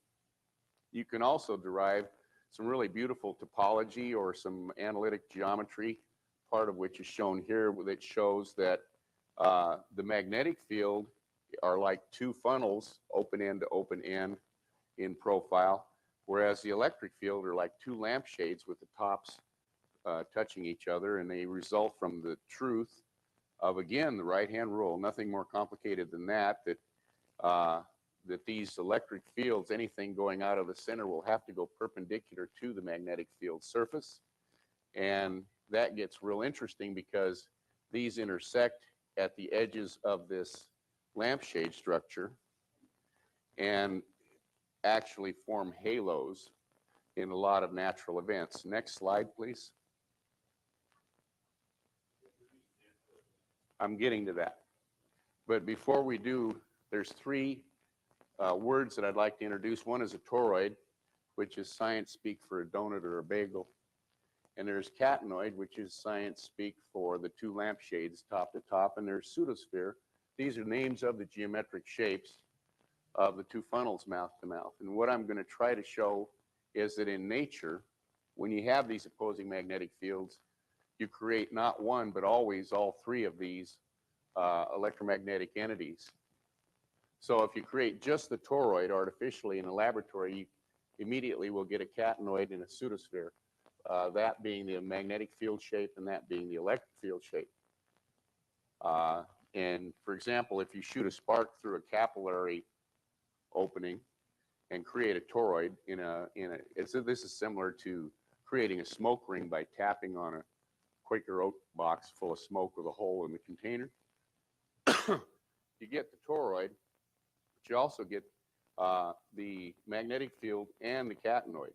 And in nature, when you see bead lightning, which is a string of string of pearls along the lightning stroke, what you really have is a system of these times some number of beads, and they're separated by these fields evenly.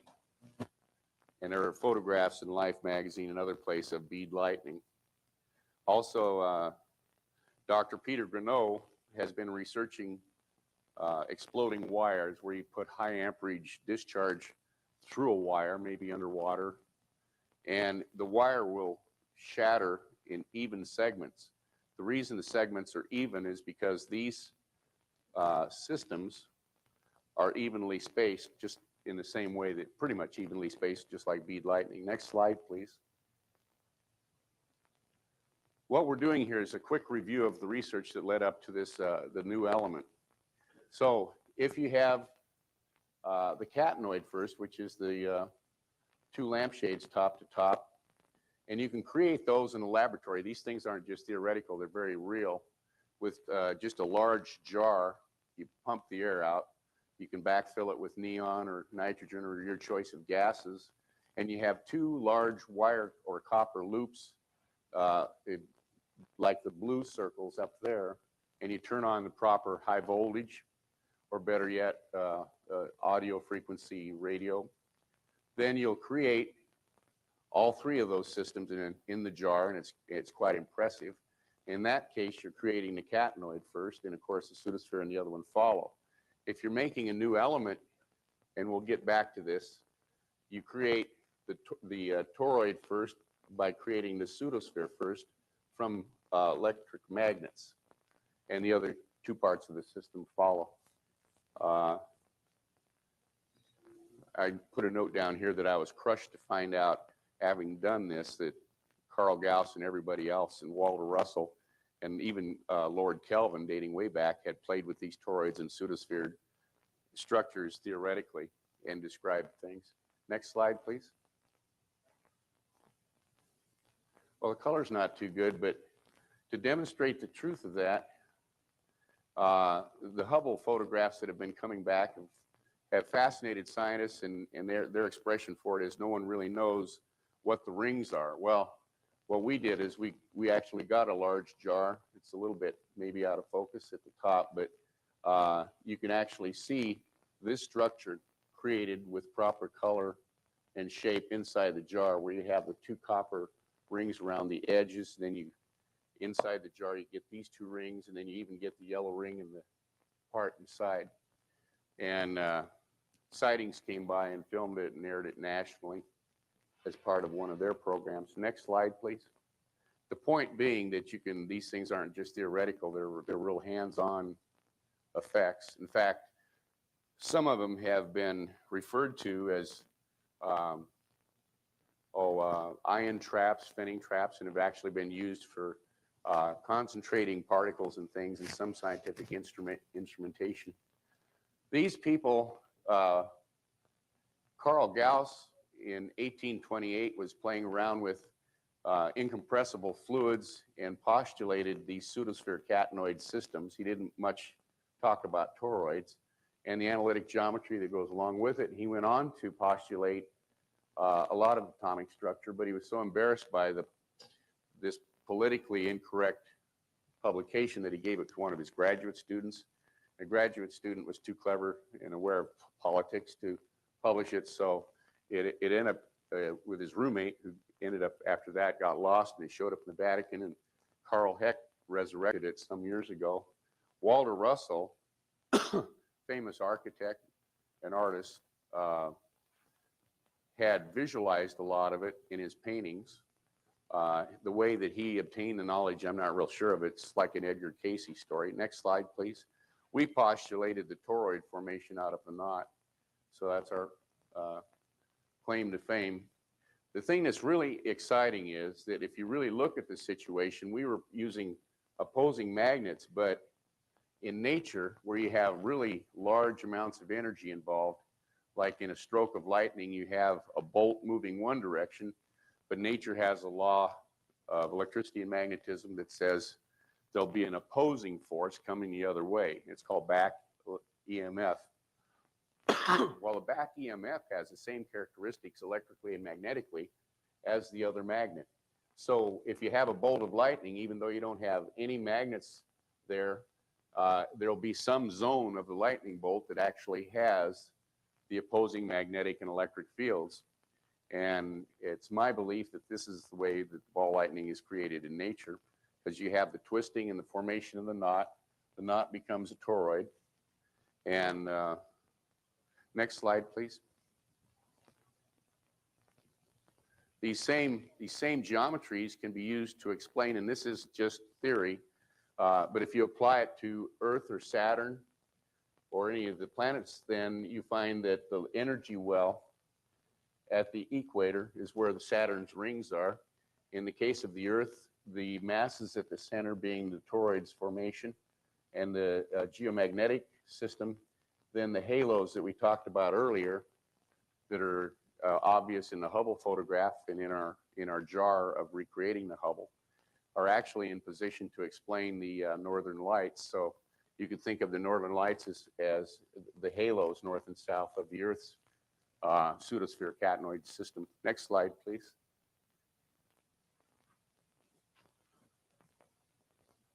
That's another shot of the Hubble photograph. Next size.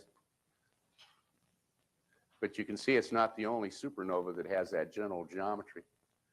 Next slide, please.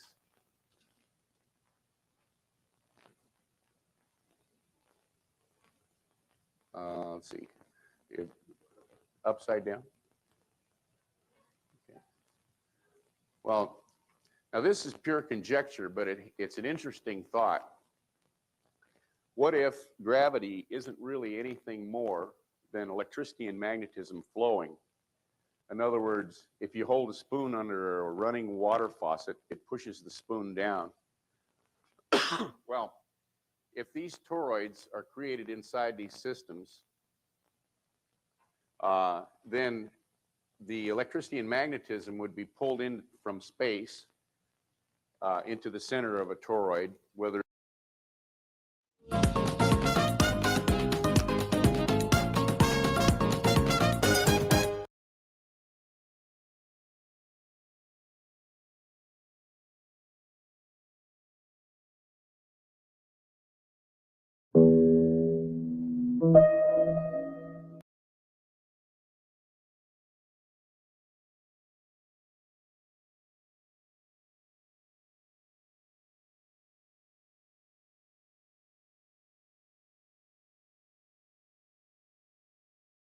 whether it's a spiral galaxy or a planet. And then the energy would be formed into the toroid as mass, but it would be radiated out as heat and light later. And then it would have to be replenished if space is truly an incompressible liquid of sorts of electricity and magnetism. And the continuous flowing cycle would be simply that. And then something like a coffee cup on a table would be something being pushed down to the larger mass in the same fashion that a spoon held under a water tap is pushed down. Next slide, please. Well, we made toroids that were 1 inches, 2 inches, 5 inches, 10 inches, and they were easy to see, and it was easy to investigate the electricity and magnetism geometry. I'm not going to get into the topology or the differential equations that support all of this, but they're available in the exhibit if you're inclined to that kind of self-abuse.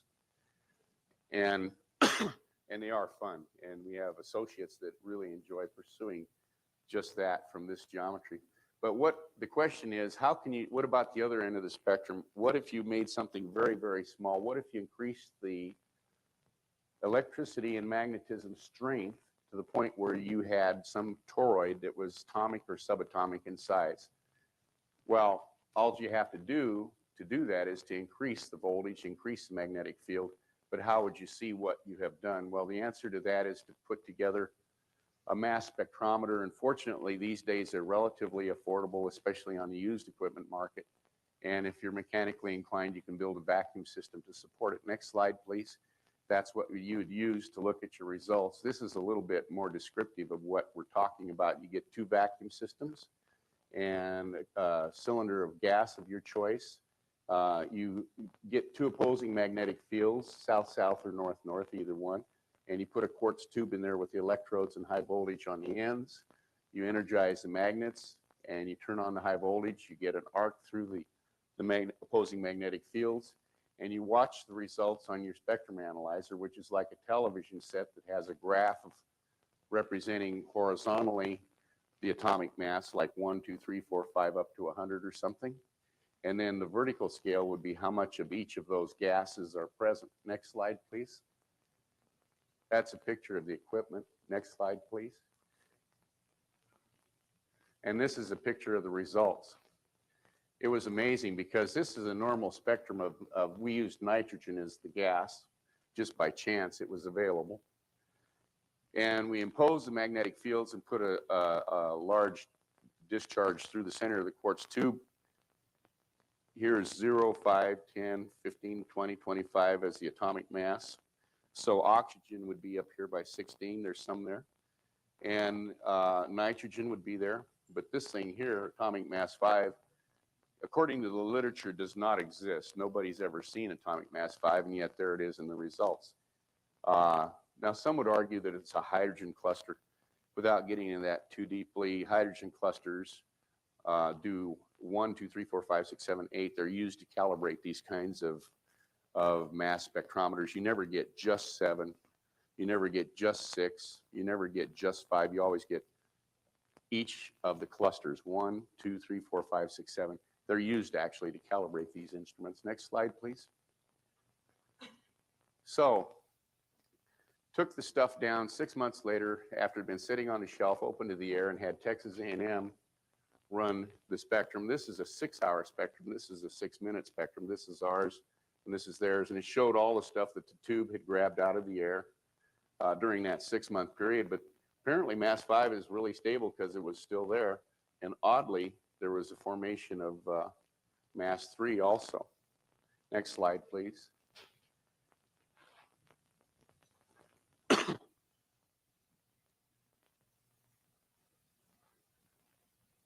Well, as usual, I was heartbroken. The bad news was that when we went to the literature to look at what was going on with nitrogen last 100 years, we were devastated to find out that all of this work had actually been done before.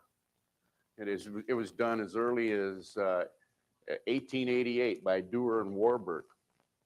But they didn't call it mass 5, they called it activated nitrogen. And what really made them curious is it glowed in the dark. It glowed in the dark up to 8 hours after you turned the electricity off. And Strutt and Raleigh is kind of a notable, knighted by the Queen, head of every kind of scientific organization of his day, world famous scientist of the time, devoted his whole life to it. And they did quite a bit of work.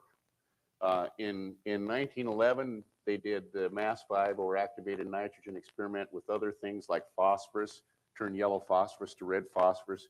They measured the light intensity with the abilities that they had at the time by comparative intensity.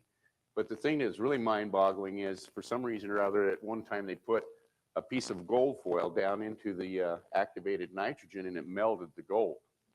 Well, that got them real curious, real interested in what the heck was going on, because it takes 2,000 degrees. It takes a lot of energy to melt gold or platinum. So they created other experiments to measure just how much energy was there. And it turned out that this activated nitrogen, or mass 5, as it's known today, had 10 times the energy that gasoline has. Gasoline might be 23 electron volts per molecule or atom. And this mass 5 is 223 up to 300. So it's kind of an exciting idea that maybe someday you could put this in a gas tank of your car and drive, say, from, you know, here to Chicago or Denver to LA without filling up your tank.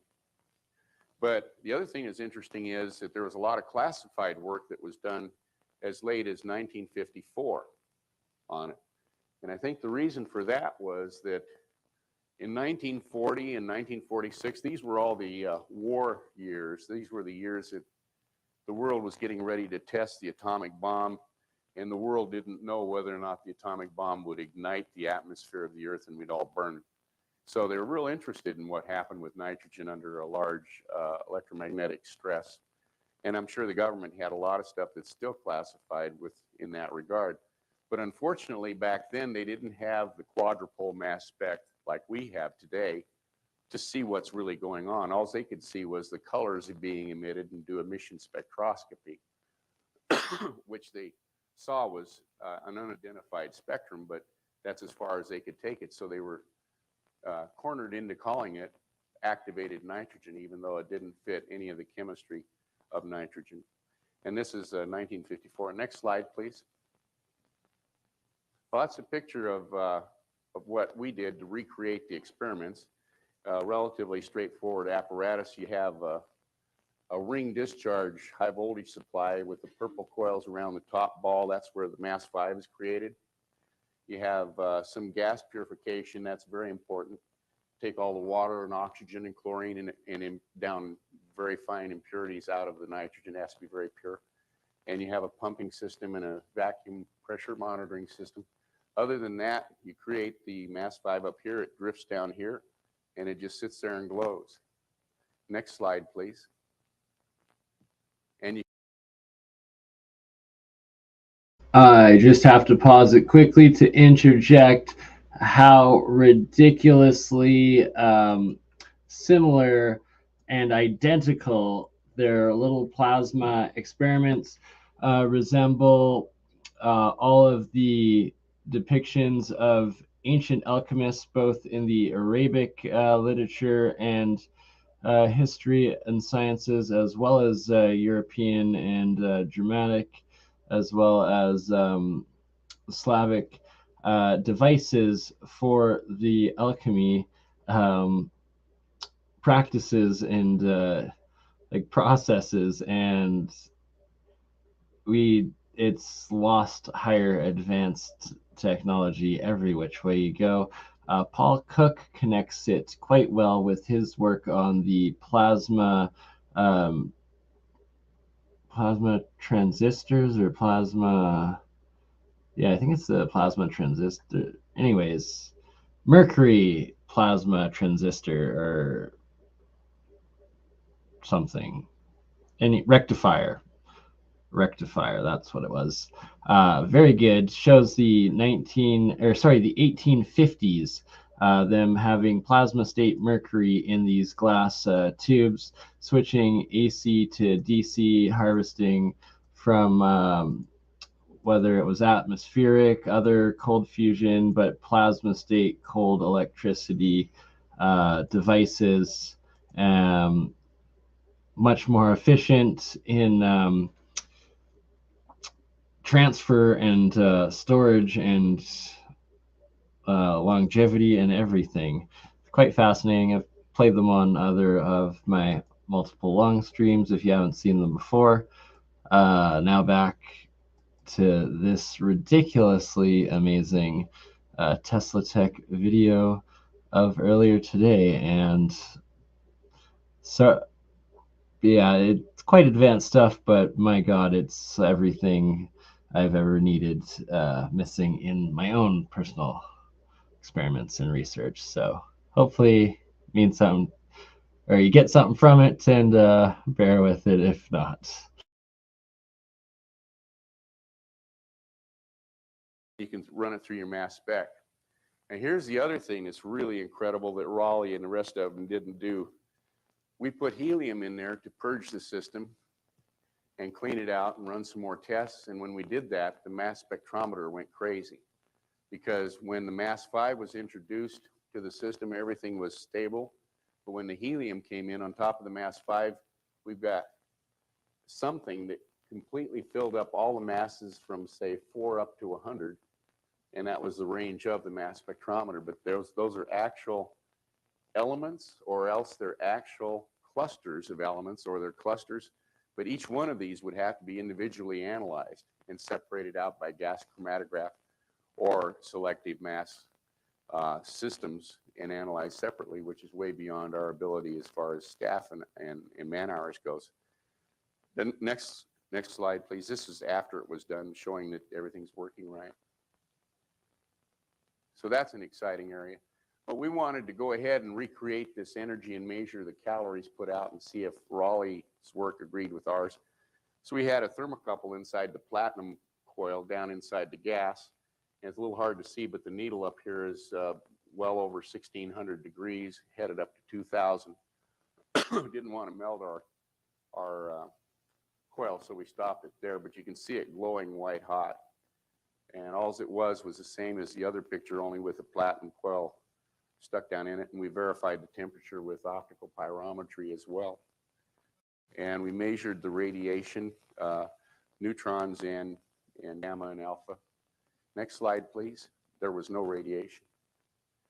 So what do you do now? Well, about that time, I mean, you have a choice of following all these exciting paths about whether or not these elements are created when helium and mass 5 get together. I mean, if that happens, that could explain why you never find mass 5 in nature, even though you have thousands of lightning bolts all over the world in a small length of time. There's no mass 5 anywhere in the world. Well, no wonder it's so reactive. Well, a science fiction writer could have a heyday with this. He'd call it the Genesis album. You get a bolt of lightning and you create life, you create all the elements and everything else. It says so right in the mass spectroscopy. No, it doesn't. It says that there's groups of ions or molecules. You don't know till you do the work. But something else happened. Richard Hull, a colleague out in North Carolina, resurrected some other antique science. And this antique science is called the fuser. So we thought, gee, it'd be really fun to create mass 5 in the vessel at the top and inject it down into a fuser, because a fuser, electrostatically or electromagnetically, depending on your design, pushes everything to the center as a plasma, color-coded kind of a purple here. And this whole system is evacuated. So you create it in the top, pump it down in the bottom. You can create, if you put deuterium in this fuser, you can create neutrons. You can get atomic activities. It was the hope and dream of a lot of people that it might be a way to create cheap, unradioactive, no radioactive waste fusion reactors. And a lot of work was done on it. Oddly enough, the man that really started it all was a guy named Farnsworth that invented the television camera. And the detail of the wire grids, it's basically one bird cage that's spherical with a small bird cage inside, and then the two together look like that, and you put high voltage, plus on the outside, negative on the inside, or vice versa, depending on what you want to do. But here's some of the history, and I don't want to bore you with all of it, but everybody was involved. Navy research labs, they use variations like putting ion guns into the side of it.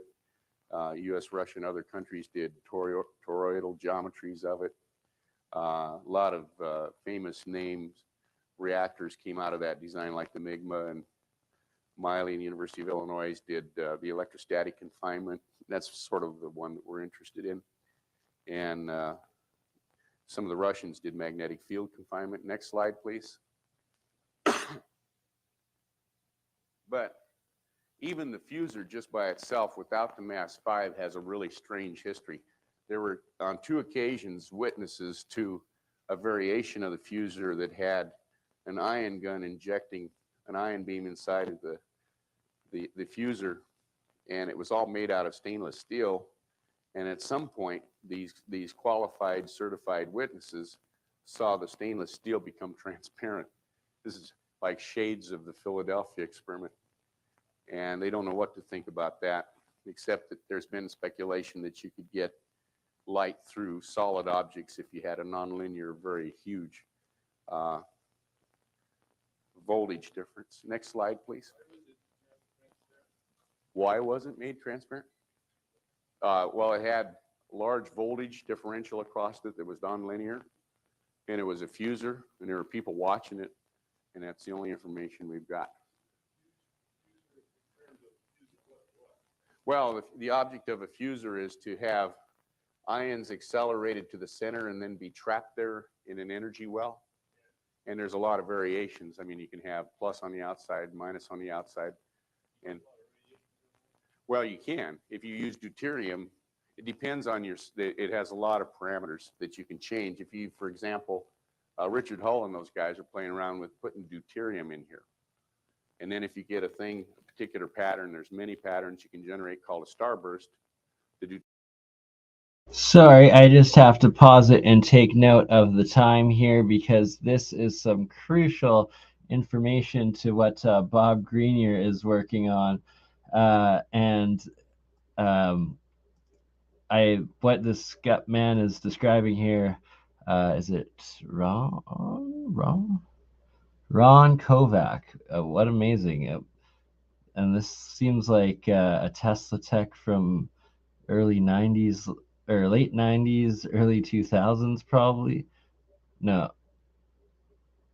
mid 2000s, teens. Geez, sorry. Anywho, it's been out there for a little bit, and glad that Steve over at Tesla Tech has uploaded it in synchronicity because, wow, this is awesome. And I actually was planning one of my project's plans of salvaging electronic components and science experiments with them is taking apart the old televisions for these ionic tube ray gun or particle gun components that actually exist in what most people throw away and hate, those old big TVs. That's what is built in there that does it. And this is a combination of Bob Greenier research and John Hutchinson. So Hutchinson, if you are watching or do see this, definitely would love your opinion on it, and I will bring it up to you, and I'm going to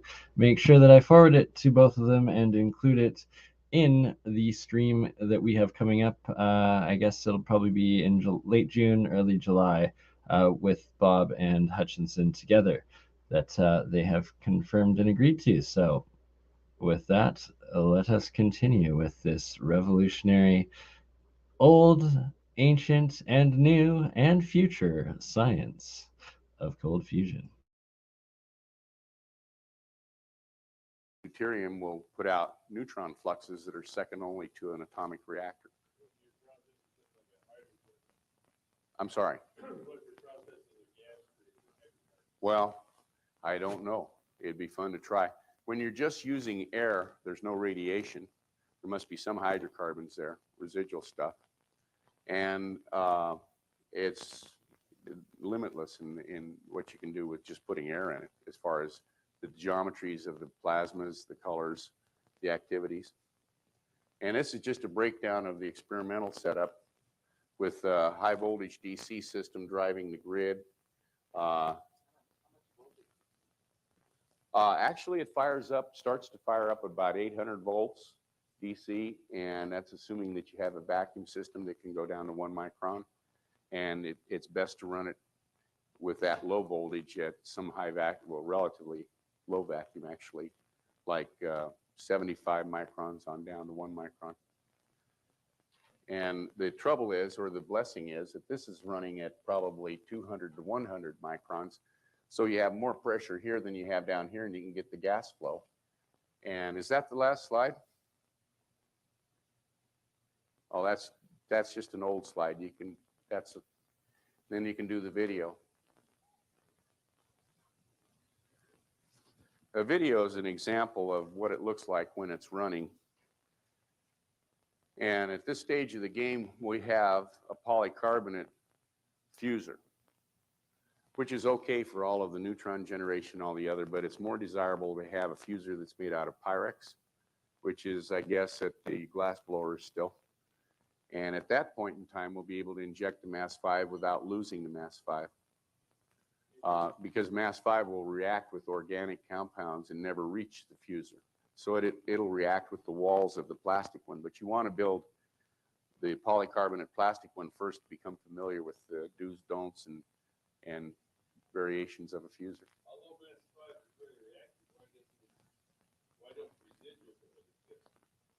The residuals that we found, if you want to call them that, was you have this tube, this quartz tube open to the air for 6 months sitting on a shelf, open to the air, circulating air in and out, take it down to Texas A&M, put it on their mass spec, nothing happens, but then you heat the walls of the quartz tube and it boils off, almost as if it was mercury or lithium or some metallic object. No, it's sitting on the surface. It's like a drop of mercury sitting on a glass plate. But when you heat the glass plate, all of a sudden it goes pop, pop. It's not an even evaporation. It's kind of a boiling, you know, in erratic spurts of mass 5 coming off of this loaded.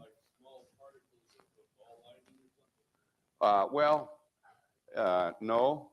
The ball lightning is the way that you create it.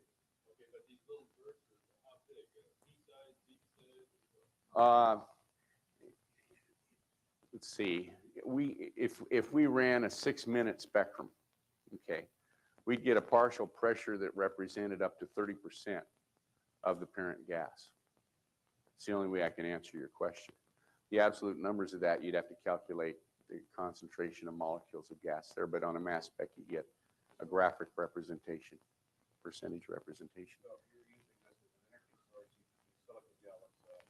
Well, there's all sorts of really neat ideas, like you could, you know, put it on a mylar sheet and coil it into a capacitor type battery, or you could, you know, condense it down into a fuser thing and do the fusion reaction type thing, or who knows, you know, you have to just get in there and try all the stuff. So here's the fuser running like it should. That's too much voltage or a lot of voltage. This is just the inside cage. The outside cage is out here. And these are bugles that you get out the side. That's one of the sought after geometries that you can create inside here. And here's your ion cloud inside, backlighting the grid, the inner grid. And then these trumpets come out, and you can sometimes get 2 of them opposing. And that's reminiscent of that catenoid pseudosphere geometry again. This being the edges of the catenoid, and that being the pseudosphere. That's the apparatus. Here's where you generate your mass 5, and this is your fuser down here. And this little tiny thing down here is how bright it is when the lights are on, when it's running. This is just getting focused. Trying to capture on video. And this is an older video camera. It isn't real light sensitive. It doesn't have low lux. The glow in the dark effect of the mass 5 being produced up here.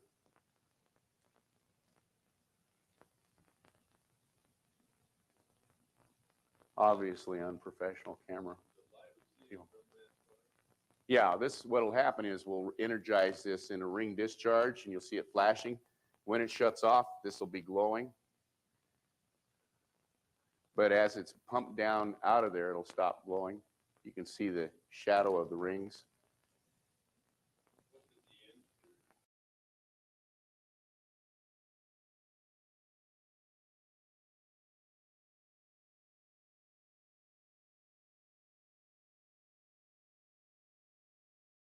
And that's the mass 5 glowing. I can't tell if it's working for you or not. It's kind of a yellowish color. You can see it best down here, I guess. No.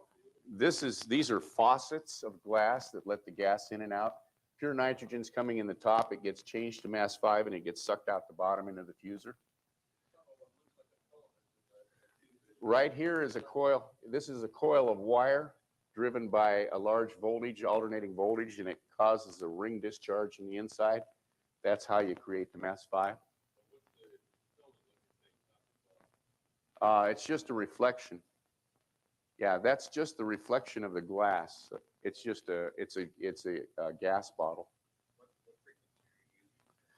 Well, that's a little bit proprietary right now. It's actually a complex ring discharge frequency. It's got audio components and RF components.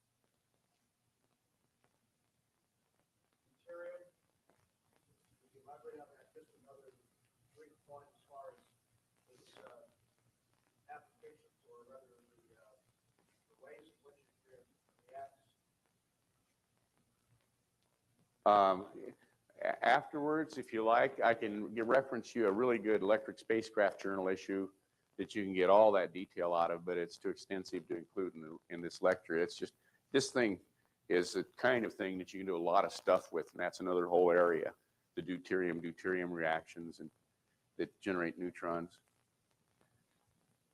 So I'm not sure how far this video goes, but I guess this will be the same thing, only showing mass 5 and the fuser and the mass 5 at the same time.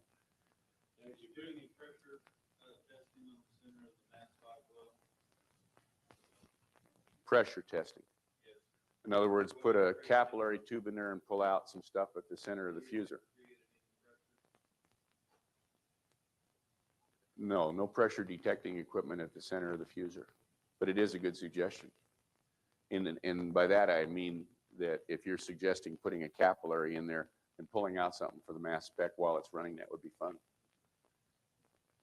Here you can see the fuser running, a little bit of a trumpet on the side, and then the, why are you turning on the light?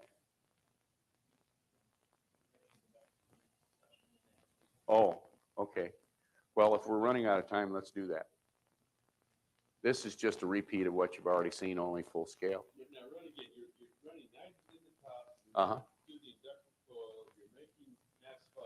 Right, and then pulling it down here where it's lower pressure into the fuser. What's happening down here? Nothing. What do you make it out of? You're fusing. What I make out of this is the mass 5 got destroyed when it first hit the plastic surface, and it's not reacting down here at all. This is just residual gases doing what they do even without the mass 5. This is why you have to come back and replace this unit with a Pyrex unit so that the mass 5 doesn't react with carbon before it gets there. Where's the plastic surface that's reacting? Well, the entire fuser is a plastic bell jar. It made out of polycarbonate, often referred to as a desiccator, but they're more affordable than a custom-built Pyrex one. So when you're in the mode of learning how and you're going to break it and you know it, you use a cheap one first. That's where we're at on this. Budget research. Yeah. Yes, if you have any further questions for Mr. Kovac, would you please step up to the microphone?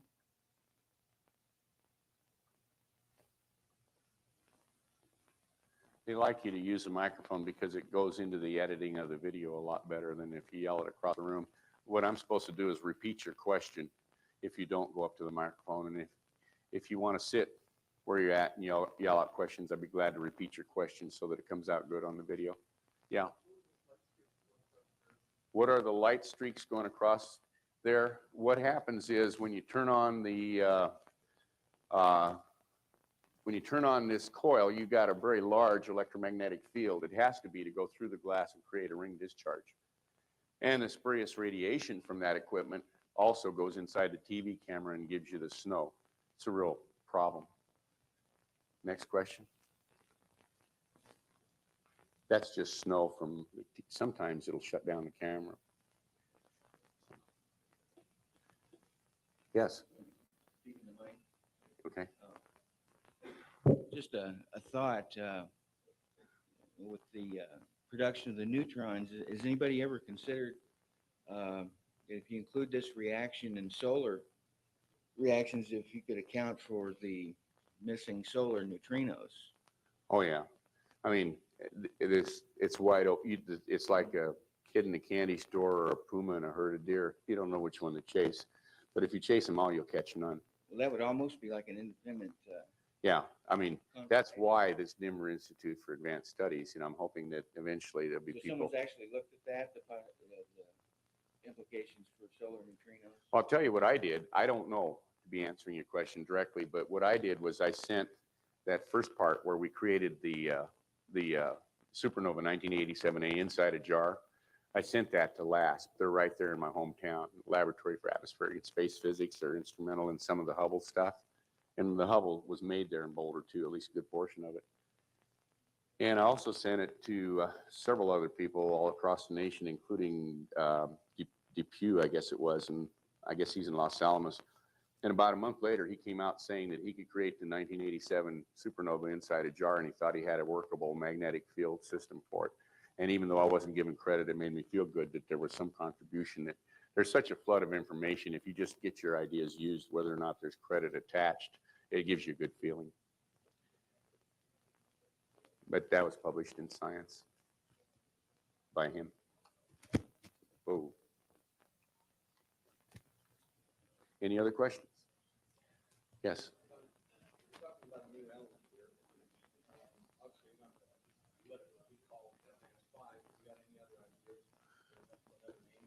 Do we have any other ideas about what to call it other than Mass 5? Out of respect for the fact that we don't know much about what it is, that's all we can call it. But, you know, if a person were politically correct and needed funding from proper sources, you could maybe call it Hilarium or Hilarium, or, you know, I'm not real skilled in that arena, so I don't know what to say, but thought has crossed my mind. Funding would be nice. Hilarium would be good. That's just far enough away to, but it still implies things. Hilarious, hilarious. Any other questions?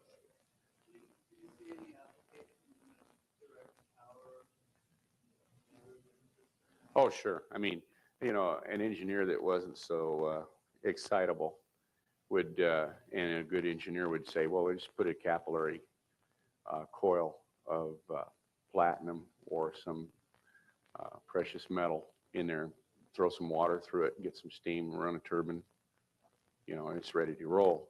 Put it in the car. But I think that in a more practical sense, you'd have to liquefy it or in some way make it, you know, that you're not needing to maintain it with a vacuum system. The engineering of the practicality, that's another whole world of.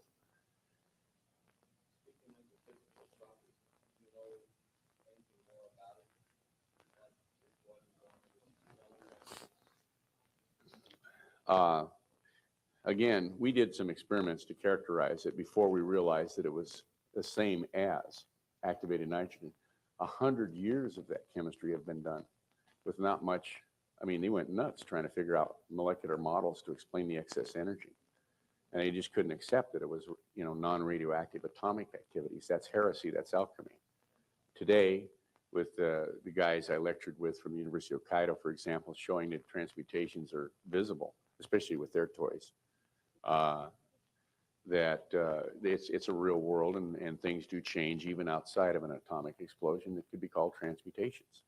I mean, chickens that are raised without any calcium at all are laying perfectly healthy calcium legs and growing bones and stuff, but with only potassium supplements. I mean, pretty hard to get around that they're creating their own calcium.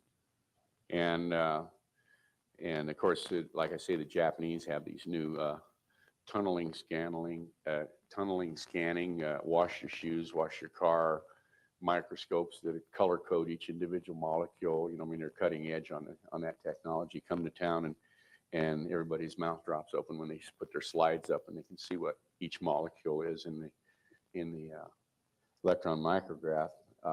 And they say, well, this is what it is before, this is what it is after. You can see it change, you know, from iron, gold, transmutations. So you have all of that, and these guys did 100 years of the chemistry. They did a lot of it's interesting, like you change red phosphorus to yellow with it. You can do, yellow to red. We thought it was lithium, an isotope of lithium. And of course, the first thing you do is you throw in some water and see if it's a pH, appropriate pH behavior. Nothing. You know, I don't know. You just have to do all the work. But it's a lot of work. So instead of doing the work like you would have to if you work for DuPont or somebody, we have the luxury of not working for DuPont.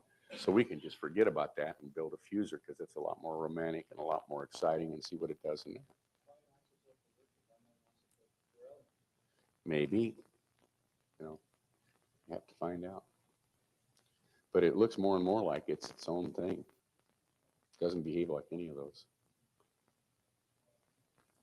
The question is, why not beryllium instead of lithium? I guess we're done, unless there's more questions.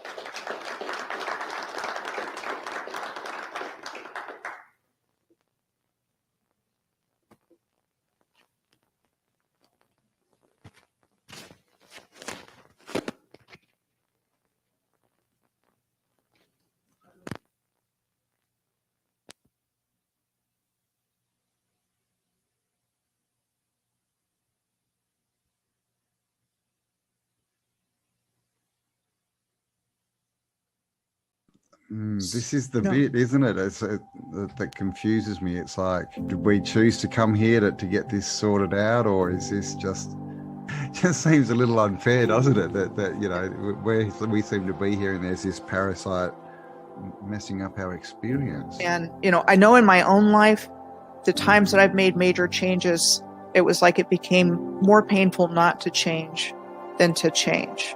That was when I made big changes. It's this whole ridiculous narrative of it's an unsafe world. There's not enough for you. It's scary. Everyone's out to get you. And clearly the old civilization was completely the opposite to that. It was all about empowerment, like literally. Cosmic resonance, I think they called that one. Or Cosmic resonance, that's a better name.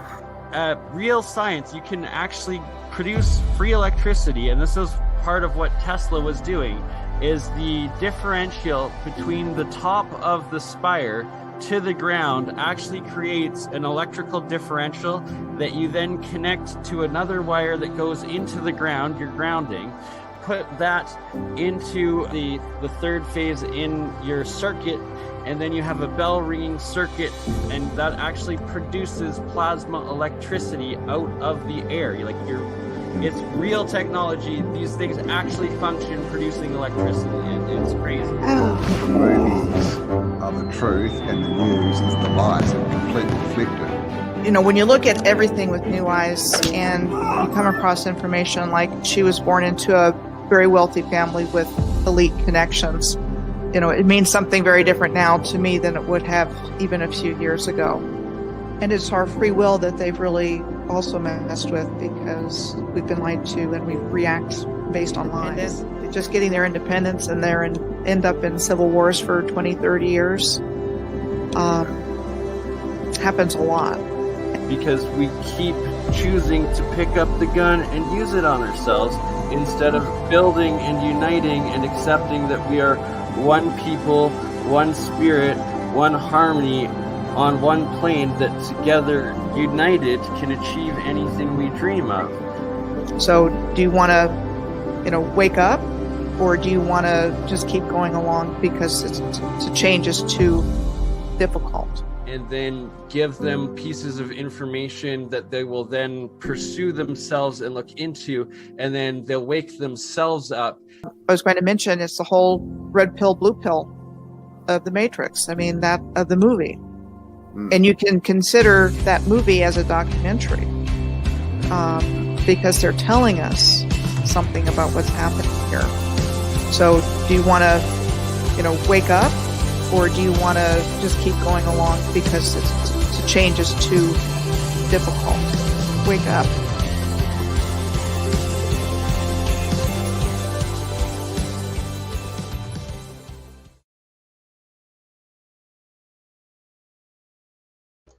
All right, so that was pretty wicked. I'm going to be definitely discussing that with Mr. Hutchinson and wonderful Bob Greenier in the very near future. And just to finish off, round it off with the last half hour here, it is time for Bob Greenier most recent video, and it connects in on the toroid, on ball lightning, on EVOs and cold fusion, transmutations, toroids, and everything else that we've been watching, learning about, and talking about throughout this. So love you all. Thank all of you beautiful souls for still being here, and all the rest who do eventually watch this over time. Power to you, because you are the change. We are the change. We are learning together. We, this information has always been out there. This technology, science, existence, reality, and it's all up to self-initiation, being autodidactic, self-educated, but also community, positivity, manifestation, putting the time in, and sharing, caring, coming together, building, making it happen. And one of my personal heroes that has been an inspiration to me and been doing it for a very, very long time, much longer than me. What I'd say the leading academic in the world today of cold fusion, Bob Greenier. So without further ado, let's listen to his most recent work.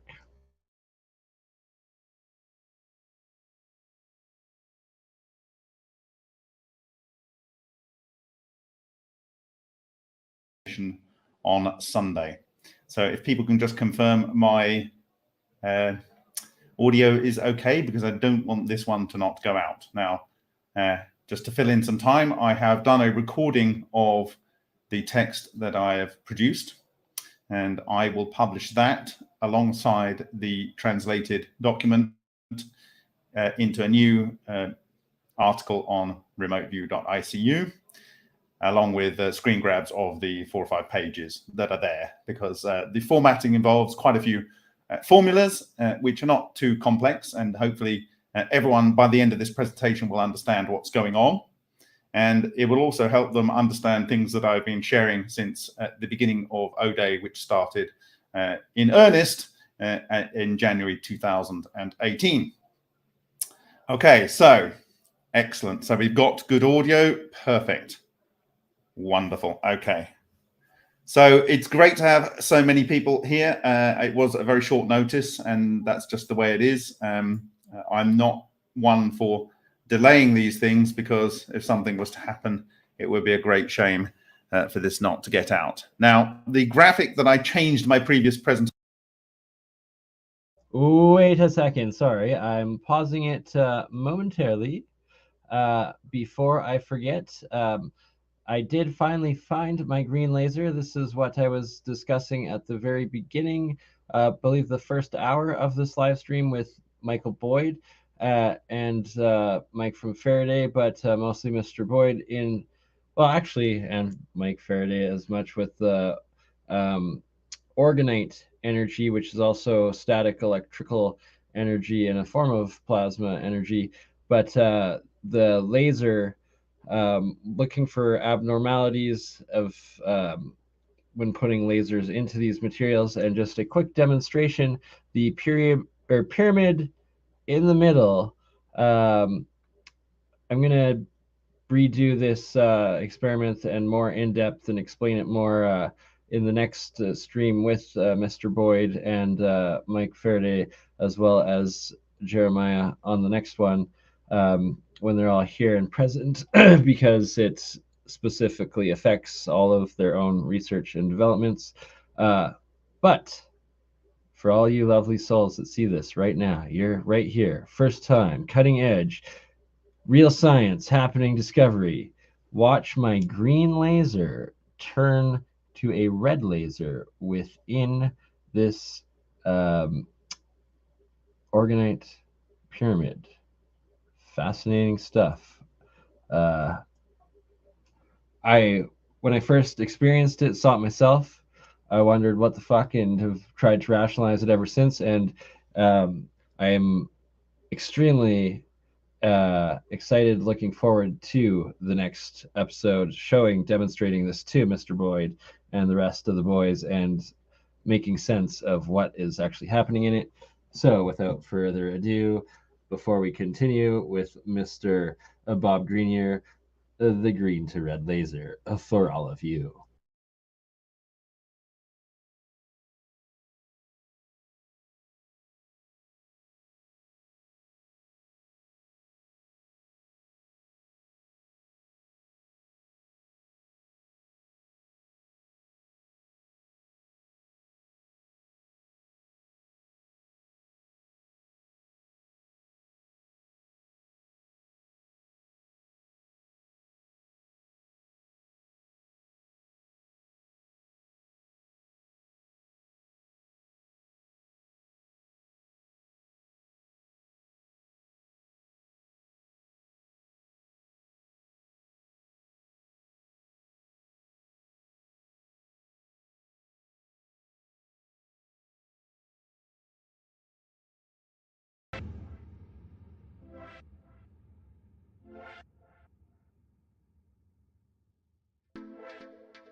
That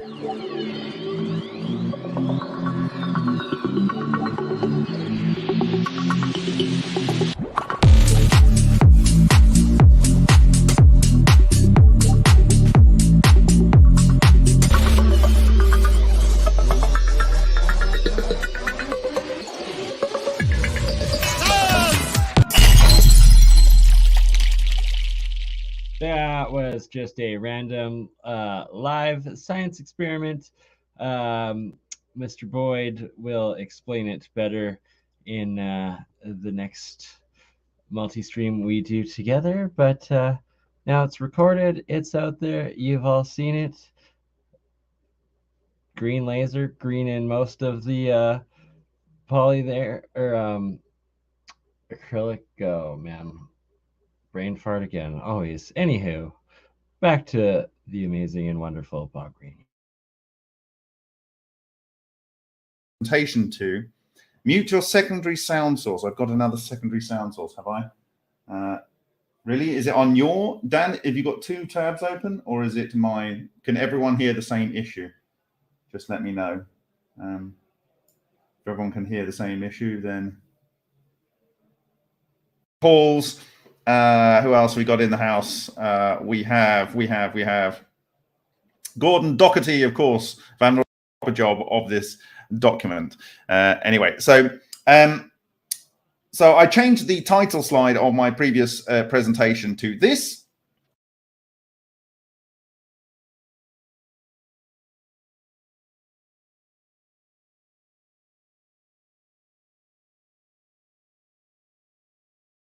And the reason I did that is fairly obvious. And I'm just going to go over a couple of points on this before we get into the main document. Okay, so what we have here is one of the two types that I believed in the beginning of 2018, two types of solitons that could have produced the type of marks that we witnessed on the various areas of the Lion reactor. And I called this the basic yin-O structure. There is a maker and a breaker. And what I said at the time was that there's a as above, so below. It's fractal, same, but different. All of these different things that I said. I didn't know the structure of this, but I said that whatever it is, it would just be the same above, same below. But it has overall the same effect on its surrounding. It's just on different quanta levels. Okay, and that was published for the first time publicly, even though I drew it. This is the exact sketch I drew in the middle of the night, having had it in my. I was trying to solve for how the marks that I'd seen on the Lion reactor and in the strange radiation tracks that I observed in the middle of 2017 on Suhas Ralkar's Echo for Fuel, which was produced ultrasonically for about 140 to 200 hours. I was trying to resolve how these marks can be produced across different systems and what could cause it. And so this is what I came up with. And I published that for the first time along with a number of slides. In fact, 1/3 of the O-Day presentation that I'd produced in January into February in Russia, because I saw a couple of presentations that I were given, and I thought these people probably were going to be receptive to what I had to say. So that was published on the 4th of October 2018. In a minute, I'm going to go and pull up the cover slide for that Seek and Share presentation because it's very relevant. It was only after I got a very good look with the Dynalite Edge microscope on the Hutchison fracture sample that I realized there were quantizations of impact marks on there, and that by combining them together, it seemed logical that they were joining in with each other to make higher order D4D structures. Now, the D4D is the actual observation of Bostic and Nardi, and Bostic was working from 1948, I believe, with I think 3 or 4 national labs in the US to convert the H-bomb into domestic fusion, and he was doing this plasmoid, that he gave the name plasmoid to it, research with a view to doing that. And if you recall, I've done presentations where I've showed his 1980 paper with Nardi, where they had these strike marks on film or other materials where they had these D4D ratio torus type structures with these spokes coming out, and that's what they observed. Well, those are kind of 2D images, but what I was seeing on the fracture sample from John Hutchison was 3D bas relief type structures, which particularly in the middle and third order structures, as I could witness them, they showed the actual form of the thing that was causing it with really good detail. And so I came up with this structure, which I called a 3-level Evo building block. And I just want to clarify one thing on this, is that the first level on that, according to what we have here, is actually the second level here. So whilst this is 3 torus, okay, it's actually a 1, 2, 3, 4 according to this paper, the Bagel game. The reason is, if you can imagine you're doing a shoulders production of an exotic vacuum object tori, and you've got something coming out here, you've got this vortical nature of the electrons in the plasma spinning round, and that effectively is creating these areas around the outside. It's not this, it's this. So this is actually a 1, 2, 3, 4 tor, and this also is a 1, 2, 3, 4 tor. This is a 1, 2, 3, or maybe 1, 2, 3, 4 tor, but this is a 4 tor. This is a 4 tor, and that makes it extremely, extremely stable. And you'll see that by the end of the document, and that would explain a number of observations that have been had in the field, which I will come to. But firstly, I'm just going to pull up the Seek and Share presentation, because I want to refer to the cover slide.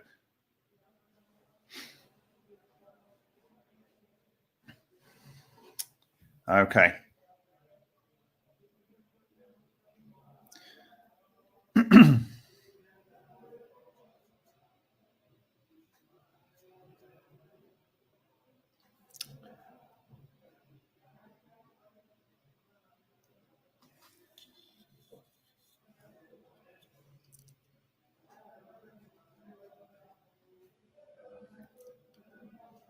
So there's a couple of slides I want to pull from here.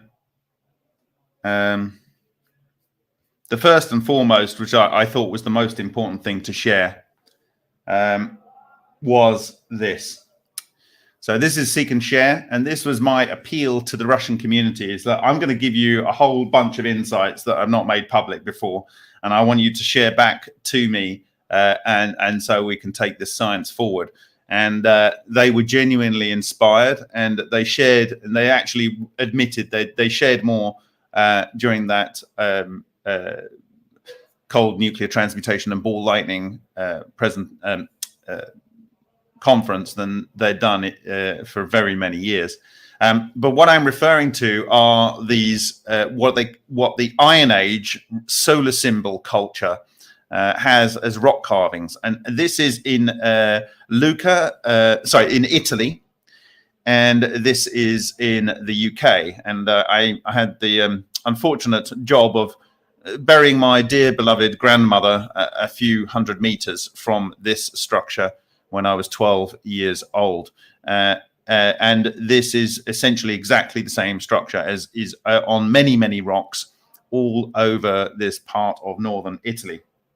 Now, why is this significant? Well, it has the overall structure of what we are talking about. So to have a yin and yang, you have to have the positive and negative structures in here, and that would be part of a larger loop. So that is automatically a 1, 2, almost a 3 tor, and then that's pretty much a 4 tor. So this is essentially the structure that does this business. So whichever the culture was that associated with this, associated this form with the sun and potentially how it worked, knew how it worked. And I don't know how they could have worked that out. It's without actually being told it specifically, or whether this was gifted to humanity by, because if you look at the period of time that this was done, Rome was ruling the world. And is this something that some people found somewhere and brought back and carved on these rocks?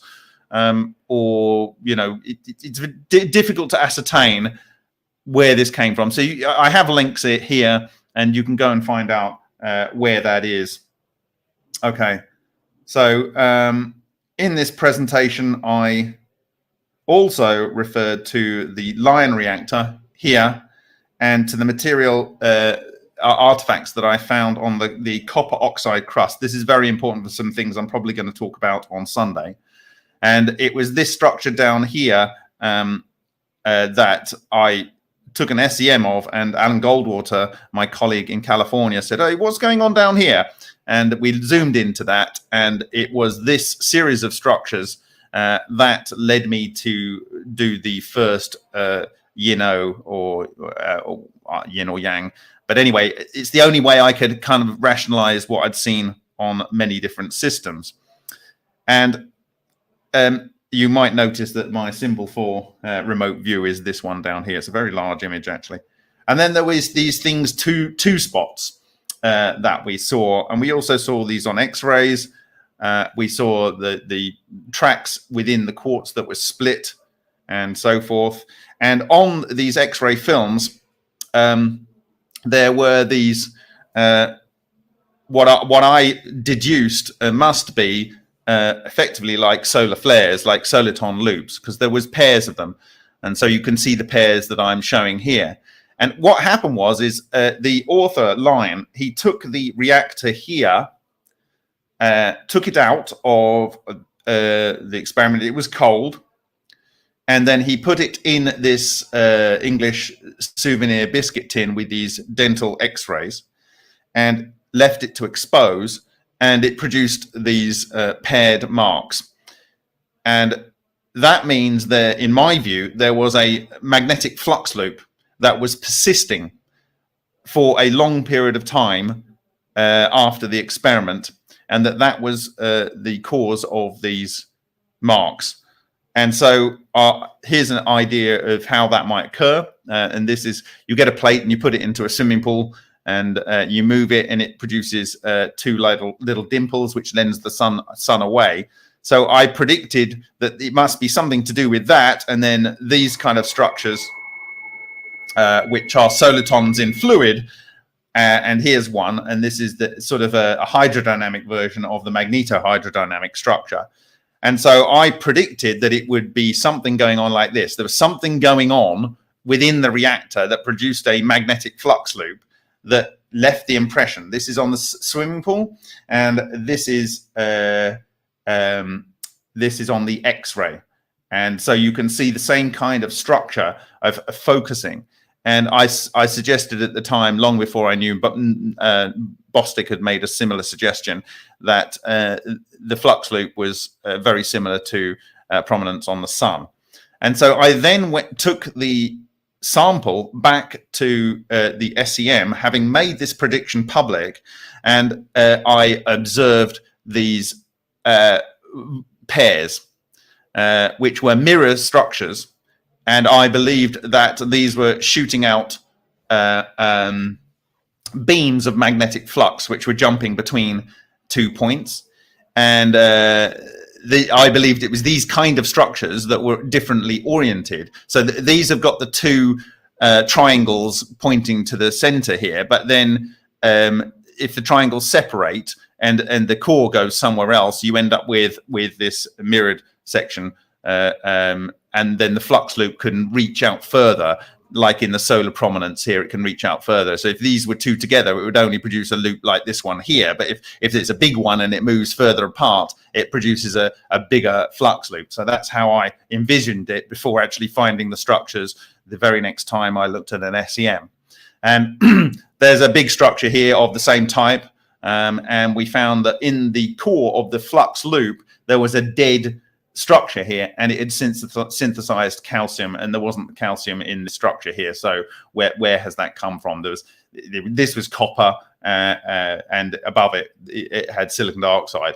So how was that getting in there? And I speculated that this is the glassy-like substance that comes out of the coherent matter that's in the flux loop. And then also in the same session, I found these north-south structures more defined, where we actually had a cannon that jutted out and a splat mark where it's going in. So one is the breaker and the other one's the maker, or whichever way around you like to think about it. And there was different orientations, and they were physically at different distances. So this would explain different sizes of marks on the X-ray and different how do you say, distances between the actual spots. And then I found this pair, which was on the outside of a different Lion reactor. And so I started to think that this thing could only be really a macro quantum object. It was interacting like a hydrodynamic structure. And if you know about the interaction between positron and electron, I think it's positron electron pairs, that their field overlaps in a very, very similar way. So if you imagine a very large quantum object, it would do the same thing. I don't want to get overly complicated here, but this is the same thing, but this is a cluster of structures.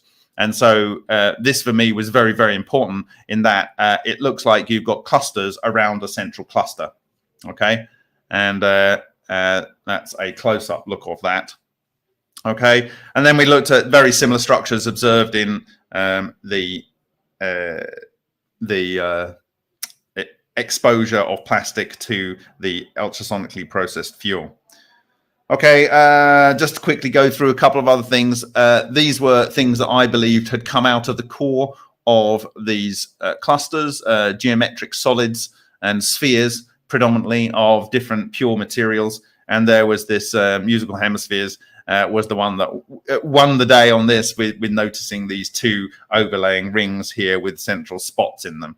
And this for me was a very, very important moment in understanding this. Obviously the sapphire tungsten with the circles and stuff, and to me this was the same type of elements you would see synthesized that we saw when we exposed a Marsa gas to tungsten to a Marsa gas. This is again on the echo fuel, and you have a sphere, and in fact around the edge you have spheres and spheres and spheres, and from each sphere you have a load of beaming tracks, and it's a highly vectorized thing. So you have a sphere and there's a load of vectors coming out, sphere vectors coming out, and this one is actually made a bridge structure from the spherical object. So I imagine that something was happening where it produced a beam coming out of the back. Okay, and these are other examples. These are examples from Bostock, should be Bostic down there. So this is Bostic's example. This is Ken Shoulder's example. This is our example, and this is our example, and this is from the Moscow Nuclear Physics Institute on the inside of a tokamak, where this is a tungsten protection layer, and something came out and produced this structure, which I believe is basically exactly the same as Shoulders, and exactly the same as this, although this is not so good. So this is like where your ball lightning breaks up and fragments go off and they do their business, and you know probably by now that this will be carbon rich. Okay. And then we did all these things with John Hutchison, and then this comes down. These for me were also on the line in that same session, and this was just a moment of revelation, because this really taught me how these things cluster. So this one here was a 3 cluster. So you've got a torus with a spot in the middle, and then you've got a one that's at this point, one that's at this point, and one that's at this point. So they're equidistant around, producing a 3-tailed spiral galaxy, and it's coming out with a dome, and so it's orbiting that way round. This one's going in and it's orbiting this way round. And so this is sucking material in. This is pushing a dome of material up. This is a circular structure, but it has one probably here and another, sorry, one probably here and another one probably here. And you can see the material is being pulled in. And you don't see it here because it's very small. It's getting bigger as it comes out, and it affects the material further out. So that was a 3. That was a 2. This is the most basic fractal structure you can have. And then on this one, we had a 4-point, which was very similar to the symbols from the ancient sun-worshipping culture of Northern Europe and Europe from Italy that I showed you on the cover slide. And then we have a 5-point over here. And the interesting thing about the 5-point here is that if you go through and I pause it, these weren't actual elements. These were things where the software couldn't determine what element it was in these spots. But I associated these with being yin-yang pairs. So this is an orbiting structure. This is an orbiting structure. There's an orbiting structure around here. And I worked this. There's a center point in the middle here. So I came to the conclusion that there were things orbiting around something. And so, you know, there had to be this kind of fractal structure going on. And Adamenko saw something similar, where there were structures around a central structure that behaved in the same way. And then we saw these bizarre things going on with carbon, like these glassy spheres within the diamond, which is now carbonized. And then this tube of carbon, which showed to me that there was something vortical that was made in this diamond cavity, where the cavity was originally, the diamond was originally. And as it left, it just kind of like swept the diamond away. So and I will talk about this at another time, but I now pretty much understand why it was only on certain faces that this occurs. I will do this in more detail, but it's down to the electron emission of certain faces on a diamond. Certain faces emit a lot of electrons and other faces don't. This confused me for a long time, but we have a solution to that now. So it produced this structure here. And the interesting thing about this structure was that it was highly, highly regular. So the crystal formations were spectacular. And this is in nickel, but the nickel was nowhere near its melting point. So something else had to be happening. But also specifically the structures on here, there was a South Korean company, and in unbelievably difficult to attain environment, they managed to achieve something not quite as good as these things that were just being created by the Lion very, very readily. So there had to be something more fundamental that was able to organize matter. And this is long before the Vega Valley. So we produced this thing called the Orion Nebula, which is a close-up look. I've got this in extremely high resolution. This will be a poster one day. But the interesting thing is it looked like these spheres had appeared in free space and wetted together. The only way I could explain this was that something was capturing material, it was being coherent, and then for some reason that it decohered, and it instantaneously brought the matter back into free space. And so that's how I envisaged how these things would occur. The other thing is that I believe that in different levels of quantization can have a different density of matter in there. So, and the way you look at elements on a something like this, if it's dark, it's a lighter element. This is a mid element. This is nickel, and then there's this very much lighter element over here. But it's actually, and you can't see it because I'm covering it up. It's over here where my mouse is now. Over here. So this is carbon. This is nickel, and this will be a lighter element. But it's on a node. It's on a node, which means there was a structure on here that was different density within its coherent structure when this coherent structure collapsed. Okay, then it came to the real meat and potatoes was this joule in a Lion reactor, and we now know that this is the field shape that comes out of one of these structures, and it protected it, but also it covered it with the yin-yang structures, and it shielded it from all of the heat and the radiation that otherwise caused the rest of the quartz to go this greeny brown stuff. It went rose quartz, and I explained that is because of a specific type of radiation had to have been exposed to it with the temperature domain to create that. So this was actually like a Star Trek shield, and looking at it under the microscope, we saw these yin-yang structures both on the Lion 2 quartz and on the fracture sample from John Hutchison. And this was the first time that I really realized that when Ken Shoulders said exotic vacuum objects can form a mesh and skin over a surface, this is what it does. This is what it does. So you see this skin, yin-yang skin, and you've got the yin-yang skin, and this is the edge. So what this is that I've popped this jewel out of here, this quartz jewel out of here, and there's an edge, and I'm looking at this edge, and you can see that all the way down the edge, you also have the yin-yang structures, and you've got this semi-hard edge and this structure here. Okay, and so this for me was what gave me the original in my mind. When I saw this, this is made in 2007. This is made in 2017. Completely different authors. Neither of them at the time that they handed these samples to me knew that I would find these on there. And this is what gave me the basic EVO structure, which, as I say, is an as above, so below structure. And then I recognize something like this because you've got the overlaying of one, and then if you have multiple overlaying, you end up with the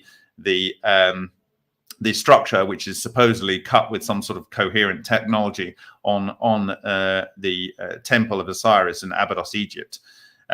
And I recognized this immediately as this, and I actually had my hand on this when I was 18. I was fortunate enough to go to Beijing before there was any cars there, and the silk market was actually had silk for sale, and it wasn't skyscrapers. But this is, for me, the structure of ball lightning, and that's what I said to the Russian community.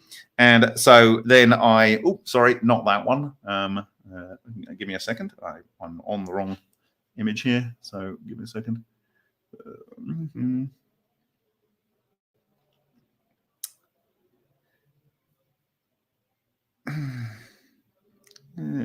Second. Why is that doing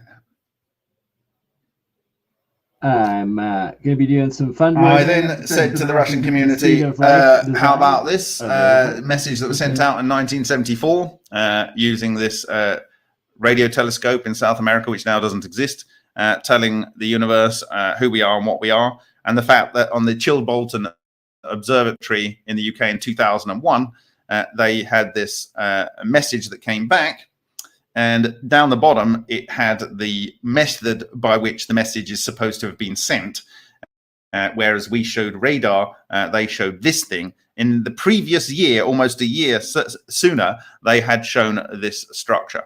And for me, this was basically what I had seen on the Lion structure. But of course, you have to rotate these through 90 degrees, then these through 90 degrees, and then these through 90 degrees, and then these through 90 degrees, and then these through 90 degrees, and then these through 90, and so on. Okay. And so basically, for me, when I saw this, it was very simple. Ra, symbol for the sun, and for gold and things in different cultures. But Ra is the sun symbol, and I believe that is in fact, in physics, you use this symbol for Sol, for our sun. But anyway, this, I believed, was how whoever drew this, or the Egyptians, in my view, or whoever taught the Egyptians some things, they knew that the sun worked in this way. This is the basic building block, which is fractal, as above, so below. And then they showed the basic fractal, which is a 2-tier fractal. And that is why in 2018, I went about planning to get a single gold nugget, and I fashioned a design on here for my wedding ring, and that is what's on there. That is a design based on the Chilbolton message. Okay, so I was very convinced that this was the key to what we were doing, and proceeded on that basis. Okay, so that is that. Just to remind you of that first slide, which was really very, very important, these cultural structures here. And in fact, I'm going to see if I can get the Wikipedia article up for that. So here it is. It's called the Cumenian Rose. Where you go here. And there's various manifestations of it. You can see. It says the Cumenian Rose, Rosa Comuna, Lombardy is Rosa Comuna, is a name given to a particular symbol among the rock carvings of Camonica Valley, Brescia, Italy. It consists of a meandering clothesline that winds around 9 cut marks. It can be symmetrical, asymmetrical form, a swastika.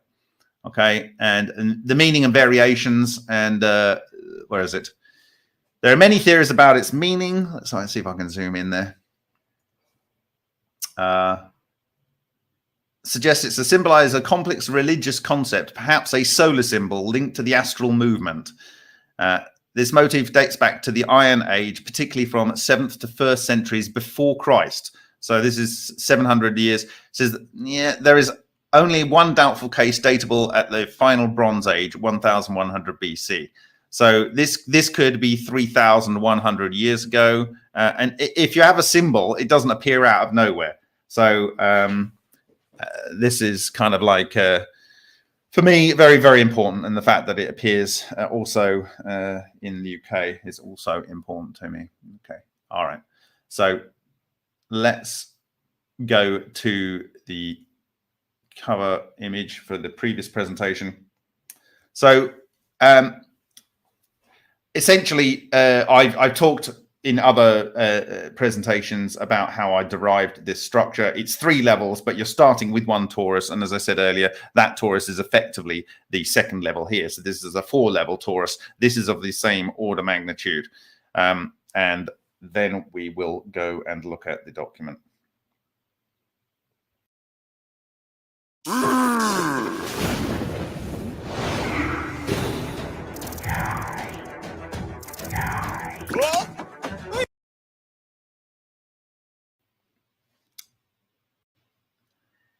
Okay. So I will close that.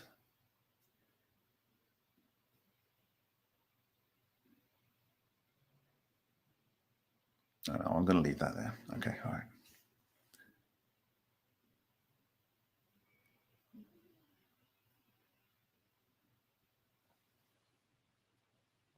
Okay. So, the bagel game. Now, I'm sorry to the author. Apparently, he is deceased. So, thank you for leaving this for future generations. I hope I've got his name translation right. What I'm going to do is going to pass this to someone who's better native Russian and English to make a better version of it. But we will read it as it is. I think it's going to get us 95 to 98% of the way to understanding what's going on.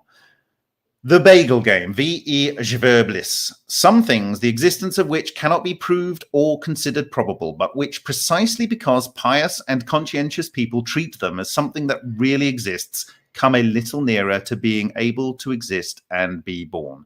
H. Hesse, The Bead Game. About 7 years ago, in a Moscow basement, which housed a mysterious organization, the employees of which did not really know where it came from and where it disappeared to, I saw a real ghost. But the ghost was not in the style of the English one, with chains and sad sighs, etc., but quite modern, scientifically referred to as an electromagnetic phantom. The thing was, the story went like this. On the laboratory table, there was an ingenious coil, a wire spiral about 1 centimeter in diameter, twisted into another spiral about 5 centimeters in diameter, and then coiled into a bagel torus about 30 centimeters in diameter. The coil was connected to a low-frequency generator, and above it, at a height of about 0.5 meter, was fixed a sensor of a device designed to register weak alternating magnetic fields, the so-called microteslometer. The generator was switched on, and on the screen of the electron beam tube of the microteslometer, there was a bright sinusoid, indicating that an alternating current with a frequency of about 30, rather than the mains frequency, 50 hertz, flowing through the coil, generates on its axis a variable magnetic field. If the sensor was moved away from the coil axis, the signal was weakened, and therefore it was indeed created by the magnetic field of the circular current flowing through the coil, and not by any extraneous parasitic induction on the microteslometer. Then the generator was unplugged, and the coil was unplugged from the generator. What do you expect?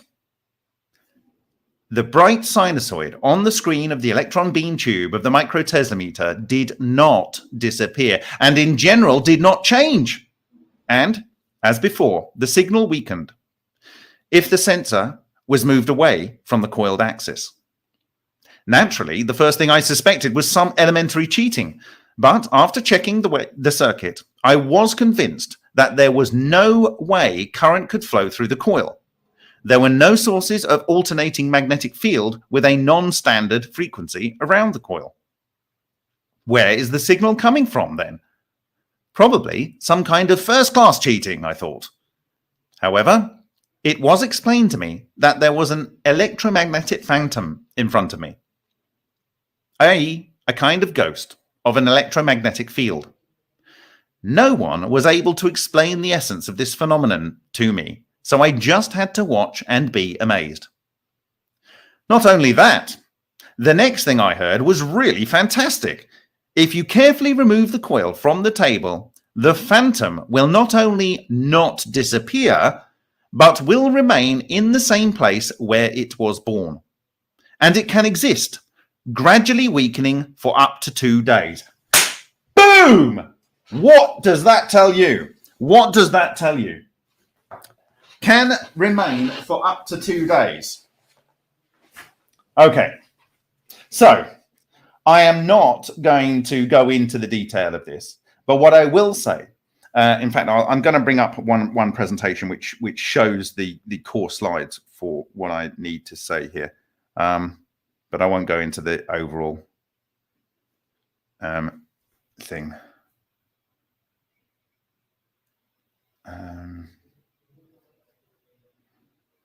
He says 2 days. That is very, very significant for 2 reasons with 2 other research products.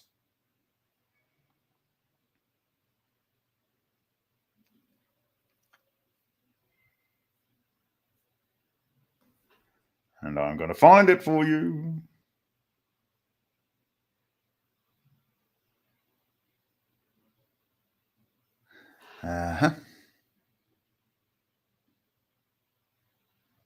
Okay, give me a second. Hold that 2 days in your mind.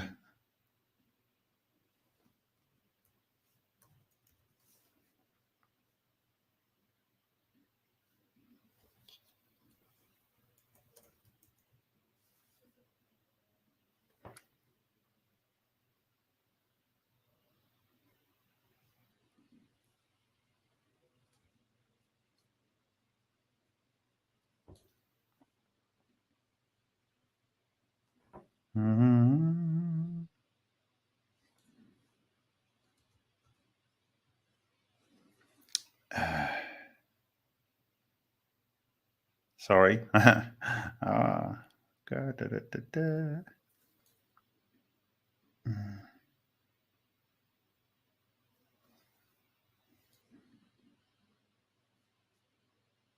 Okay, here we go. Right. Yes, here. So why is that important? It's because of the work of Leonid Orytskev. If you recall, he had a foil titanium in a water chamber, in distilled water, and then this explosion chamber. And outside of that, ball lightning was formed. Okay. And this is a mirror, so you can see a top-down view as well as a front-on view. Okay. Now, a few milliseconds after this broke up into small ball lightnings that came off. And so he's got shots of that in this paper. Okay. This paper down here. He also saw strange radiation tracks, and he also saw these kind of typical plasmoid tracks. But the interesting thing is 0.7 of a meter, he had 2 pieces at 90 degrees from each other of iron 57 sheet. And on the backside, he had with one in one aspect, a north of the normal magnet on the backside, and on the other one, a south. And he found that the magnetic fine moment of the iron 57 nucleus was shifted compared to control one and other way, depending on which one had the magnet on north or south. Also in this paper,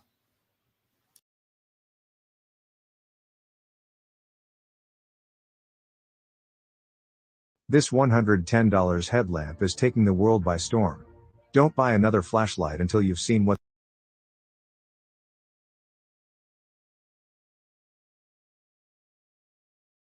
that this changing of the magnetic fine moment of that iron 57 nucleus started to fade away after about 2 days. 2 days. We have 2 days and we have 2 days. Right. That is not the only only thing. We have another author, another Russian author, the Moscow Nuclear Physics Institute, and he is called Bogdanovich. And Bogdanovich was doing something very similar to the way Suhas Ralka was producing his nickel foil for his echo reactor. And it's called a plasma flow discharge. So you have a water flow and you do a discharge through it and you create long-lived plasmoids. He also saw these soliton-derived birdies. But the interesting thing was, in later work, he published in 2019 this long-lived plasmoids paper. And two objects they caught on video on a repeatable basis. And here's one. And this is glowing and moving around on the metal up to, wait for it, 2 days after the experiment had concluded. These are more immediate and these are clusters. So if you can imagine these ball lightning type solitons like the ones we're discussing here, and then they cluster into something that becomes a ball, and you're really starting to grasp what's going on in the Vega Valley. This is a small one, and if you got more and more of these clustering into a bigger ball, you can imagine that they would skin an object and so on. But anyway, what you are seeing therefore is something in each case that is lasting for 2 days, and that's quite a specific amount of time. And these are how long it can last without further stimulation. The implications of this are absolutely mind-boggling. I can, and I will probably discuss some of these things on Sunday, but it suggests that you could just give something a nudge, create one of these structures, have it stimulated in a certain way, and it might produce light for 2 days. Okay? You know, very quickly, you could get something like one of these coils in an envelope which had xenon in there, and you could have some of this Kerala sand in there producing ions. And then if you created something in the center, then it might then build the energy using the ions, build a ball lightning, and then it just self-runs. You actually may never need to stimulate it, because according to Ken Shoulders, all you need to do is feed it electrons. Well, this would be feeding it electrons by way of the xenon ionization. So, you know, might have an eternal flame. Anyway, that's when you understand that this is what this can do, it becomes mind-boggling. The applications, just absolutely mind-boggling. Right. Okay. So that's kind of what I wanted. That's what I wanted to say at that point with the 2-day observation. We now have a structure that can last for 2 days. There's one other point I want to make here. People didn't know why. And you can see this on our Vega experiments, why when you turn off the experiment, you turn it on again, the balls of fire, these ball lightnings, appear in exactly the same place. Well, if you have the ghost there ready to cohere and organize the material, then it would immediately produce, it would instantaneously go back into the same place, because all you're doing is you're re-exciting the ghost that's already self-organized and structured itself into that position. Okay? So it's not just that. You also have whatever the ball lightning has done to its environment. It does it in such a way, and I've talked about this before, it's making the valley to live in. It's making this valley to live in. And the structure that's in there is the absolute 100% optimum structure for producing the structures of the ball lightning. It's making the emitters that keep it alive, if you know what I mean. It's making a lovely home for itself. Okay, so when you understand that, it's not so complicated to see how these things can reappear in the same place. So those are 2 points that I wanted to make at this point in the presentation. Okay, all right.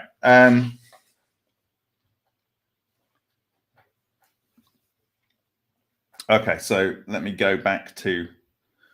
But basically, this is how it works. It cannot be a coincidence that this lasts for 2 days. The magnetic fine moment lasts for 2 days, and the glowing balls observed on video by the Moscow Nuclear Physics Institute last for 2 days. It's just impossible. Just flat out impossible. There's two, and they're all ball lightning related, or basically ball lightning. Okay, so back to the story of the day. Where did we get to? We got to 2 days, didn't we? Got to 2 days. Where was that? 2 days. Okay, I'm going to just go back to the previous part. Not only that, the next thing I heard was really fantastic. If you carefully remove the coil from the table, the phantom will not only not disappear, but will remain in the same place where it was born, and it can exist, gradually weakening for up to 2 days. However, I was warned that this experience is not always successful, and the electromagnetic ghost itself turns out to be quite skittish. It can be destroyed by an electric discharge produced nearby, or you can simply sweep it off the table with your hand. I couldn't take it anymore. I shrugged my shoulders and kept a benevolent smile, though I wanted to twist my finger at my temple. And I retreated without waiting for the end of the demonstration of what could not be, because it could never be. I still deeply regret that I didn't have a little more patience and curiosity at the time. Geometry of electromagnetism. I did not believe in the existence of the electromagnetic phantom, although I saw it, if you can say that about an invisible ghost, with my own eyes. However, emitters of toroidal shape have long been of interest to me as possible sources of asymmetric electromagnetic fields. I assumed that such fields would have an increased biological activity. See Chemistry of Life, 1980, number 12, pages 81 to 87, and wanted to check this assumption experimentally. So I asked my acquaintance, physicist N.E. Nevetsky, candidate of Physical and Mathematical Sciences of the Institute of Theoretical Problems of the USSR Academy of Sciences, to calculate what the configuration of electromagnetic fields created by multi-spiral type emitters should be. There is no point presenting these calculations here. They are published in the Journal of Electricity, 1993, number 12, pages 49 to 52. And a qualitative picture can be obtained simply from the symmetry of Maxwell's equations describing electromagnetic phenomena. See I.S. Jedledev's book, Symmetry and Its Applications, Nuclear Research Institute, 1976, page 246. If a current flows through a ring-shaped conductor, then a magnetic field arises around this ring, all the lines of force of which are closed to themselves, have neither beginning nor end, and therefore depicted without arrows. The magnetic field strength h bar is an axial vector. If the current changes its direction with frequency omega, then a variable magnetic field will be observed on the ring axis, figure 1a. So we're talking about this one here. This is the ring. This is the closed magnetic flux, and this is the magnetic vector. Okay? So that's all. It's not too complicated. It's just h bar. It's magnetic vector. Okay. Magnetic field variable. Okay. So and in its plane, electromagnetic radiation with a wavelength lambda equals c over omega, where c is the speed of light in the vacuum, would propagate in all directions. Okay. So this is a description of this diagram here. Such a ring can be considered the primary element from which toroidal emitters of any complexity can be constructed. Therefore, for convenience, we will call such a ring a torus of the first order, or 1 torus. This is a 1 torus. Okay. Figure 1. Electric and magnetic fields of toroidal emitters of different degrees of complexity.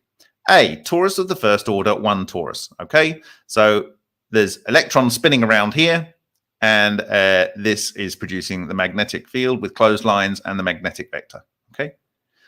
B, torus of second order, 2 torus. So this is the first torus that gets produced from a point in a Shoulders EVO generator. Okay. And so it has multiple electrons spinning around in the plasma, and they create a closed magnetic loop. And then you have because it's a field, it actually has a line on it, and then this is the electric field. So it goes from magnetic field to electric field with a closed magnetic loop, flux loop. Okay. C, torus of the third order, 3rd torus. So you have your magnetic flux loops arranged around, producing a closed electric field, and then you have this same structure as here. And these are in phase. This is 50% out of phase, you'll see. Okay. Electric field lines is shown in red, the magnetic one in blue. Identical one toruses, i.e. simple conducting rings through which alternating current of the same frequency flows. Let me just get my mouse onto the right one. Okay. Flows synchronously and in phase can be assembled, like from parts of a child's construction set, into a torus of the second order or a two torus. A ring-shaped magnetic field will arise and disappear inside such a real torus, and an alternating electric field with the same frequency but with a phase shift of lambda divided by 2 will arise and disappear outside it. That might be pi divided by 2. That might be an error. I just need to check. It is significant that all the lines of force of the external electric field of the two torus turn out to be closed in on themselves, like the lines of force of the magnetic field of the one torus, figure 1b, but depicted by arrows. The electric field strength E bar is a polar vector. So you actually have these having arrows. So it's a polar vector, whereas the magnetic flux is not. Okay. Now, if a torus of the next order, a three torus, a super tor, so to speak, is composed of two tors, a ring-like magnetic field will arise and disappear inside the one tors and will be formed with frequency omega. A ring-like electric field with plus or minus pi divided by 2 phase shift inside the two tors, and a magnetic field coinciding in phase with the magnetic field of the one torus, again outside the two tors, figure 1c. So the magnetic field that you have in here, and then that turns over and becomes here, you have an overall magnetic field, and these two are in phase. Okay, and then you have this electric field trapped in there. Okay. Nevesky paid attention to a very interesting feature of such complex tori.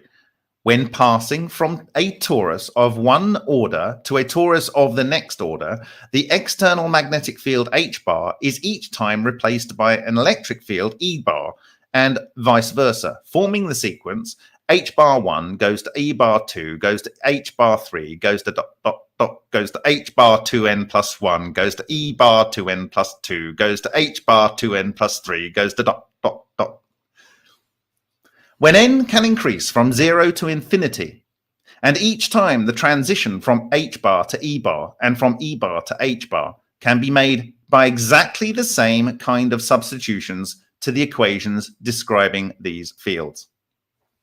In other words, the sequence of uniformly complicating toroidal geometric structures and the configuration of the electromagnetic fields generated by them form a kind of mathematical recursion, indicating an explicit connection of Maxwell's equations with pure geometry. Namely, since Maxwell's equations are invariant with respect to the Lorentz transformations, which in turn underlie the theory of relativity, the discovered pattern indicates that space-time has the same geometry as the n-tor in which n tends to infinity. Space-time has the same geometry as the n-tor in which n tends to infinity. He's saying the structure of the physical vacuum is this structure.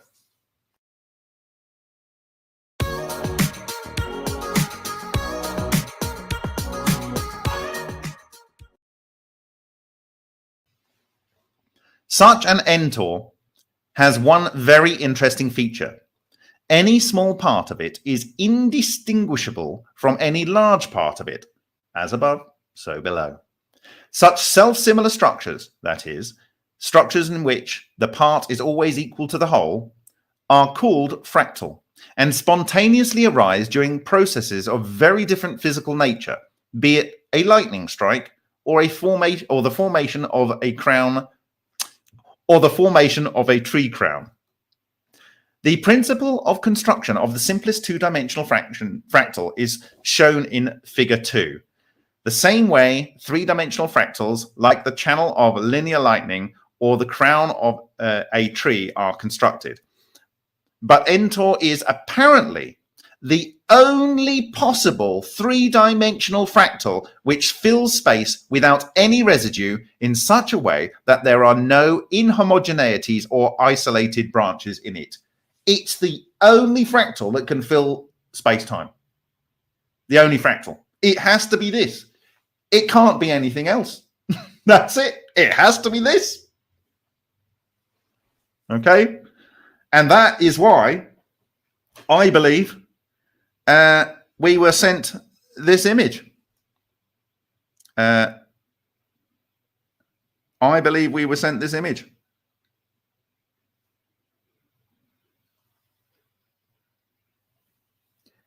Now, was this someone on Earth that knew what they were talking about and just wanted to go, ha ha, we know what we're doing. You don't look, even when you look at it, you don't know what you're doing. Or maybe there's someone trying to send us a message. Okay.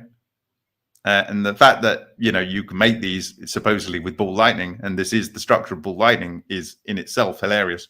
And it's the structure of the physical vacuum, which is hilarious. Because that's how they would send it, because it's a coherent condensate through the universe. Of course.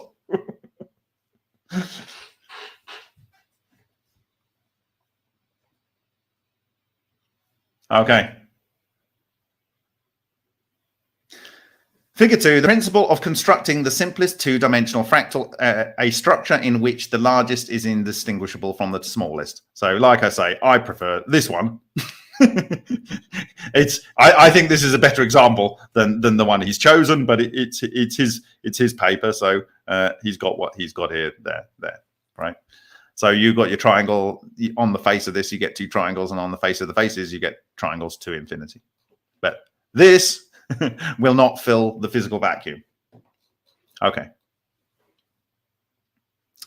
Maxwell gives the go-ahead. All this is, so to speak, pure theory, but practically we can make a toroidal emitter of any order only by twisting it from one whole piece of wire, the ends of which are connected to an alternating current source. Therefore, the electromagnetic field of each next order torus will be superimposed on the field of the previous order torus. Figure 3. Electric and magnetic fields are spiral toroidal emitters. A, this one. Spirals of the second order, 1, 2 torus. B, spirals of the third order, 1, 2 torus. 1, 2, 3 torus, rather. In spirals of the third and higher orders, formation of electromagnetic phantoms is possible. Bearing in mind our image here, wherever it is,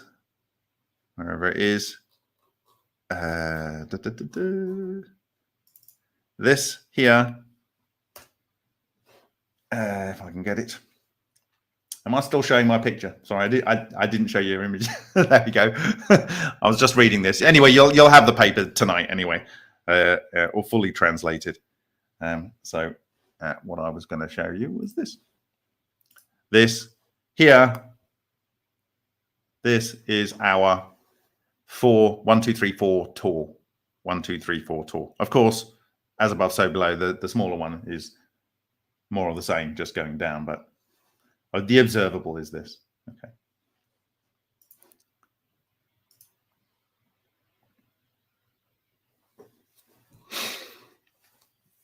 Thus, a wire spiral coiled into a two-tor will create a field combining features of the 1 and 2 tor fields.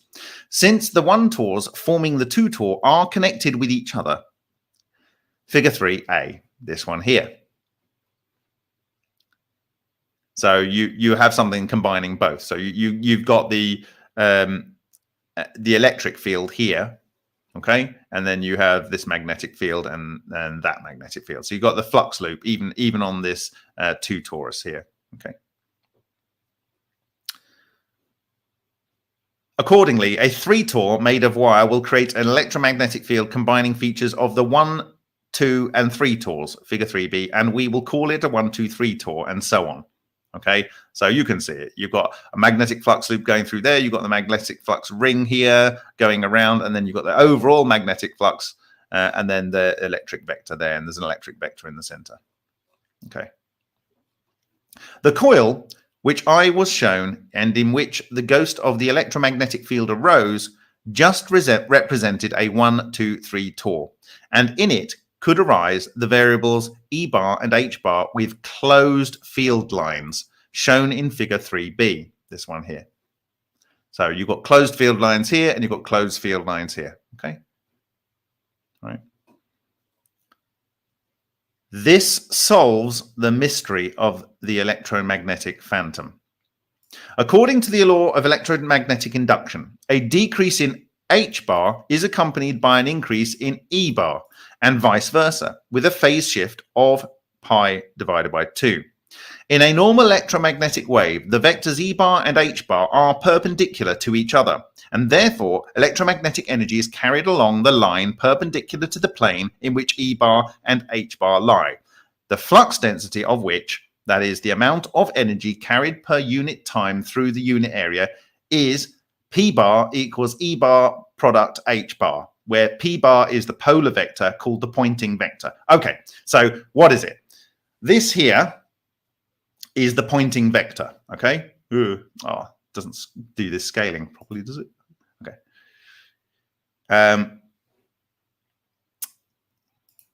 Okay. So I'll just see if I can do that better. All right. Okay, so what we're interested in here is P bar, which is the pointing vector, and that is the amount of energy carried per unit time through the unit area. Okay, I've got an extra is in there, so I'll get rid of that. Oh dear, that's moved everything around. Don't do that to me. Don't do that to me. Okay, all right. Where P bar is the polar vector. So that's the pointing vector. Okay, so figure 4, the mutual orientation of the vectors E and H and P bar and E bar product H bar in spiral toroidal emitters when their size is much smaller than the wavelength lambda equals c divided by omega. Okay, and I've got a bracket there for some reason. All right. A, in the first and second order spirals, 1 and 1, 2 tors, is this example. But when you get a third order spiral, the pointing vector forms a closed loop. Okay? And that is your magnetic flux. Trapped. It's trapped. And in the fourth order spirals, the 1, 2, 3, 4 tors, you've got a magnetic flux this way and you've got a magnetic flux that way. And that becomes very, very interesting. In 1, 2, 3 tors, the pointing vector P bar, which describes the electromagnetic energy flux density, closes in a ring forming a stable phantom. A stable phantom. And the electromagnetic phantom formed by a 1, 2, 3, 4 tor can serve as a macroscopic model of the structural element of the physical vacuum. What he is referring to is when I said this is basically everything, this is a model of a unit of the structure of the physical vacuum. This is a 1, 2, 3, 4 tor. It can serve as a macroscopic model of the structural element of the physical vacuum. What John Hutchison was doing, 100% certainty, with 100% certainty, was vacuum engineering. Vacuum engineering. It's just mind-boggling. In case you suddenly run low on diapers and milk and dog food, Walmart.ca now has. Unlike 1 tor and 1, 2 tor can exist in left and right forms, which differ from each other only by only as an object and its reflection in the mirror. But a 1, 2, 3 tor is capable of existing in 4 forms, 2 of which are completely different because they cannot be combined with each other, even by reflection in the mirror. And I've just highlighted this because I need to re-record the bit for the recording. Indeed, the 1, 2, 3 tor can be made in 2 fundamentally different ways: by coiling the left-hand wire helix into a left-hand supertor, or a right-hand helix into a right-hand supertor, or by coiling the left-hand helix into a right-hand supertor, or the right-hand helix into a left-hand supertor. The difference between the left-left and the left-right, as well as the right-right and the right-left supertors, you can work it out, can be detected at the very first attempt to make them out of wire. Left-right and right-left 1, 2, 3 tors tend to curl themselves out of left and right 1, 2 tors.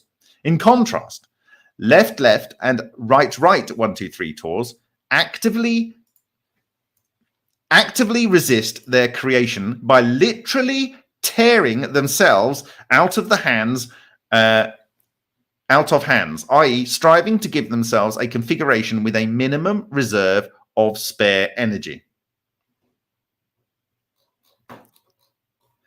If a small supertor is connected to a low frequency generator, then compared to the length of the electromagnetic waves it emits, the emitter itself can be considered almost a point. Thus, the size of the supertor I saw in the basement was relative to the wavelength about the same as the size of the medium-sized molecule to the diameter of a ping pong ball. So I thought it was a ping pong ball size thing that he had made. Maybe it is, I don't know. But he's saying that the supertor that he saw, not a supertor, but a supertor that he saw in electromagnetic terms was equivalent to a fairly large molecule, I don't know, something like benzene, to a ping pong ball. And so therefore it's essentially a point relative to the wavelength of the 30 hertz that was being driven through it. Okay, so there's more flexibility with design, guys. Okay, so for such a torus, the laws of electromagnetic induction would remain the same. But depending on whether we are dealing with left-left or left-right, as well as right-right or right-left supertors, the phase shift between E bar and H bar could either be plus pi divided by 2 or minus pi divided by 2. And that solves everything. If the phase shift is such that E bar and H bar vectors have the same mutual orientation as in an ordinarily electromagnetic wave, then the energy supplied to the supertor will dissipate in the usual way. Here's a key point. Listen hard.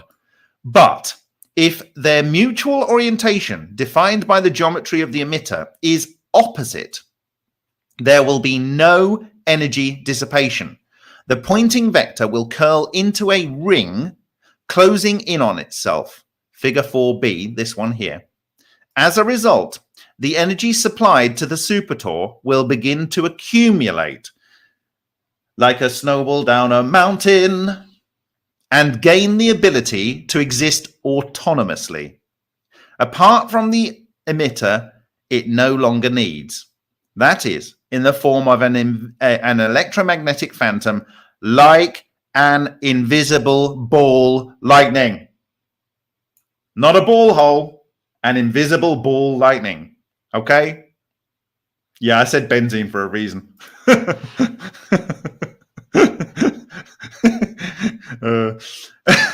Okay, as a result, the energy supplied to the supertor will begin to accumulate and gain the ability to exist autonomously. Apart from the emitter, it no longer needs. That is in the form of an electromagnetic phantom like an invisible ball lightning. What we observe in experiments is you can drive them, you can drive them, you can drive them. Nothing happens. Nothing happens. You drive them, you drive them, drive them, and then suddenly everything happens. Why? Why? Because you get to the point at which the coherence happens, and it is so the strength of the trapped magnetic energy is sufficient to basically disrupt anything, absolutely anything. Okay. And what do I mean by that? Well, if we go back to our structure, this one here, that we observed on our Vega Valley, and we've observed ones of different sizes and different numbers of units around there. This is the highest resolution I have because I caught this on the video until I realized these were in there by reviewing this. I didn't see the others, but I'm going to go back and get much better quality SEM images of other levels of quantization. Anyway, the point being is, if you recall, I shared that paper from last year where they had simulated on supercomputers with funding from the Department of Energy, from the Chinese sciences, from Japan, from the UK, from EU, this study where they fired a laser, a petawatt laser with like pico or I don't know what it is, just incredibly small time frames into a nonlinear plasma, creating a toroidal. This would be a 1-2 torr structure. And they found that at 46 microns across, 46 microns across, it had a magnetic field inside the magnetic flux loop of 1,000 Tesla. If it grew a little bit, that field dropped very significantly. With a slightly smaller one, it went up to 1,200 Tesla. Okay, that was for 46 microns, 1,000 Tesla, and it would appear that it's non-linear in the way that the strength increases. Now, this structure is 8 microns across, not 48 or 46 or whatever theirs was. This is 8 microns across.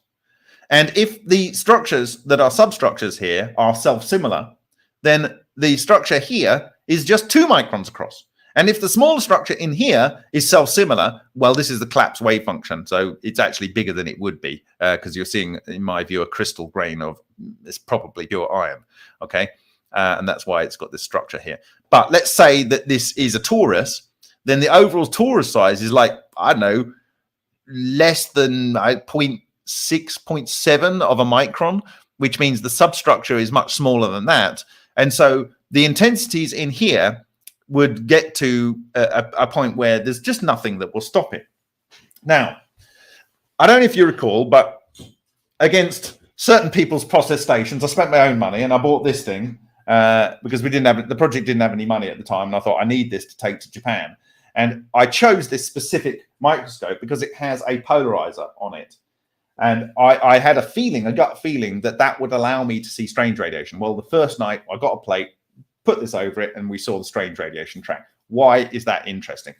Because I believe that these things are highly magnetic and they are influencing, either leaving a ghost behind in the material, or they are aligning it because of the intense magnetism that they have, such that when light falls upon it, it gets polarized. And no more did we see this in more an intense way than we did on the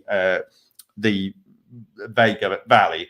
If you remember, we had these sections which were green and red. And I'm going to talk more about that when I talk about the structure of the Vega Valley, when I'm talking about the 3D structures that these things can form and how that completely matches Maxwell's 1800s concept of how a magnetic vortex structure would form and most recent supercomputer derived calculations. It is what it is.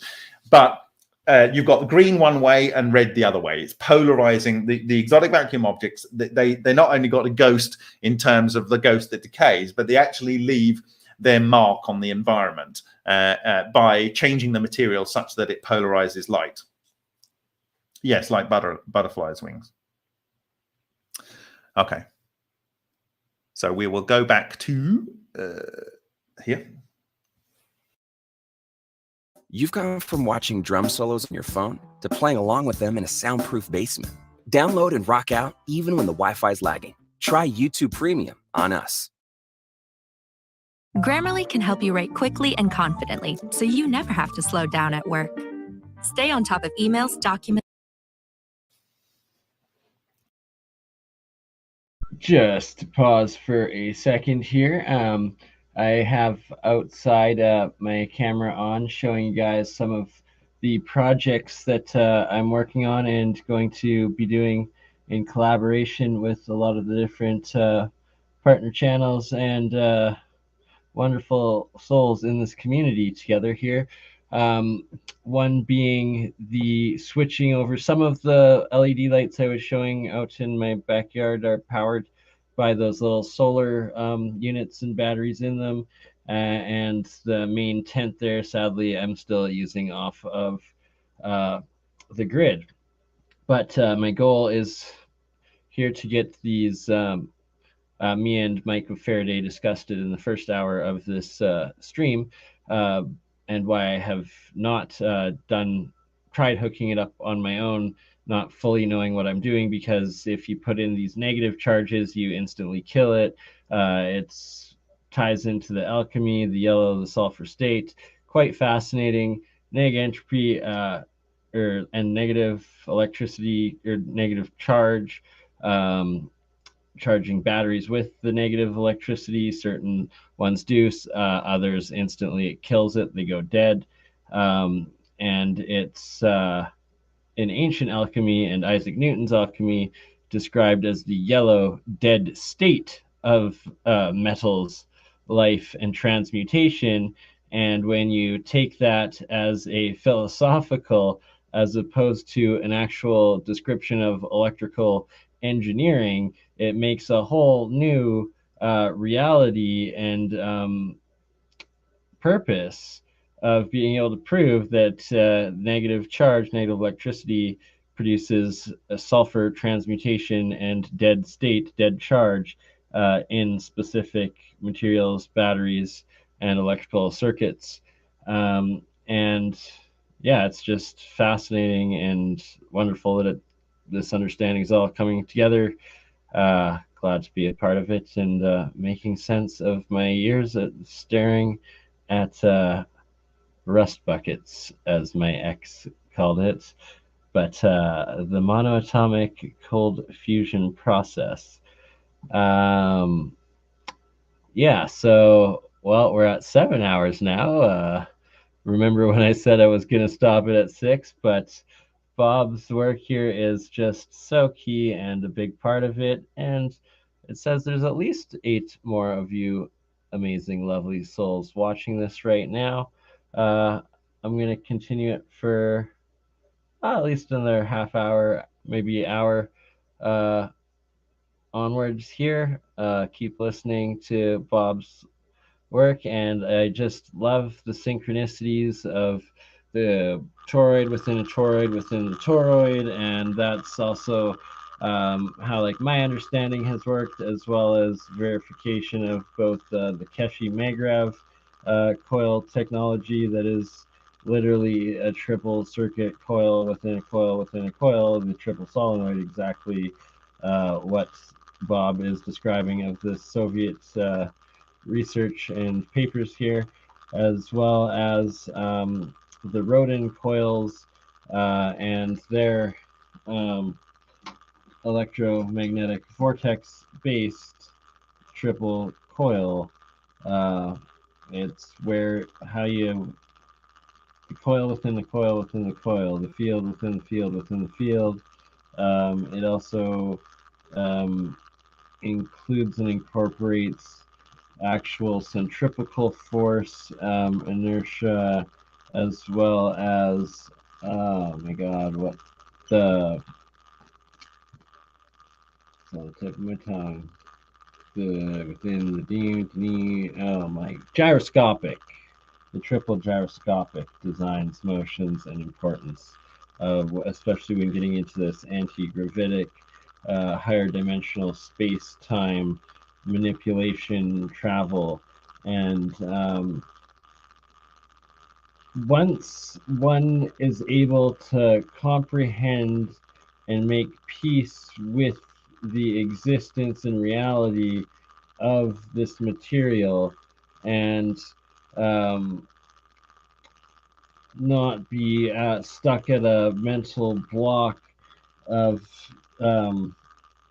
preventing the absorption of higher dimensional physics, means, and essentially existence of all consciousness, life, and the universe.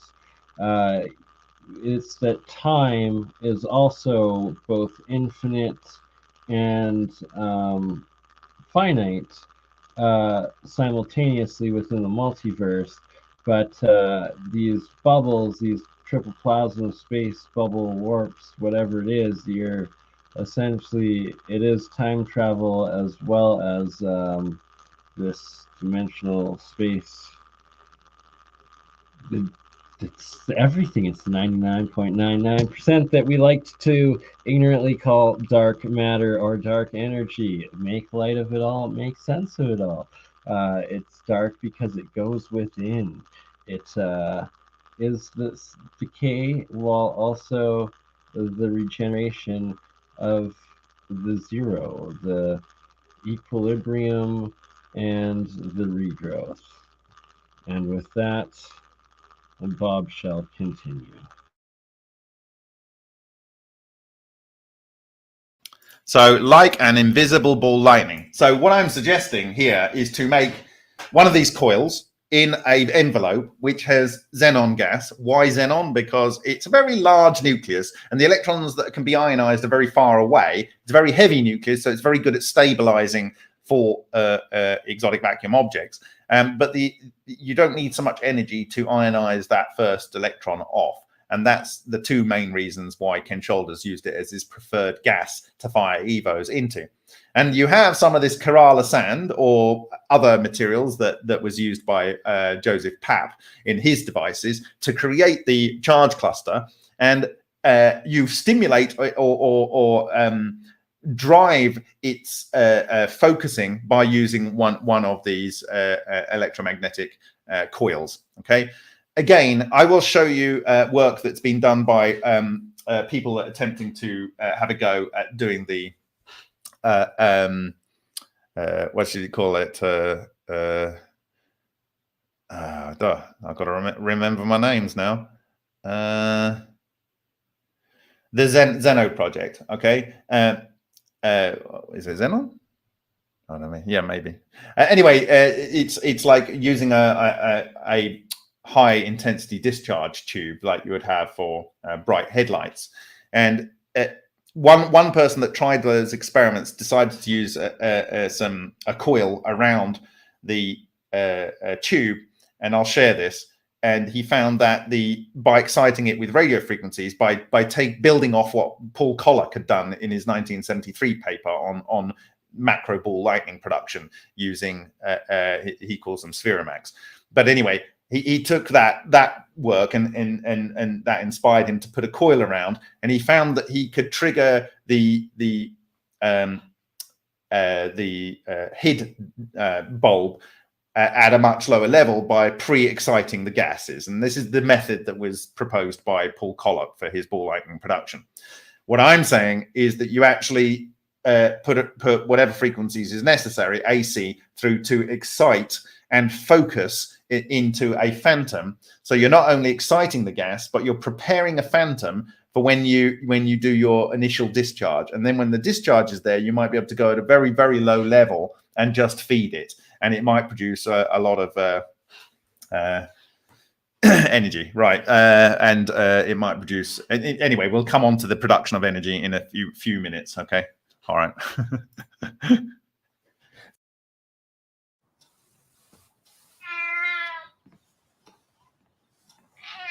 New member of the family? Walmart.ca now has 2-hour delivery with the same low prices as in store.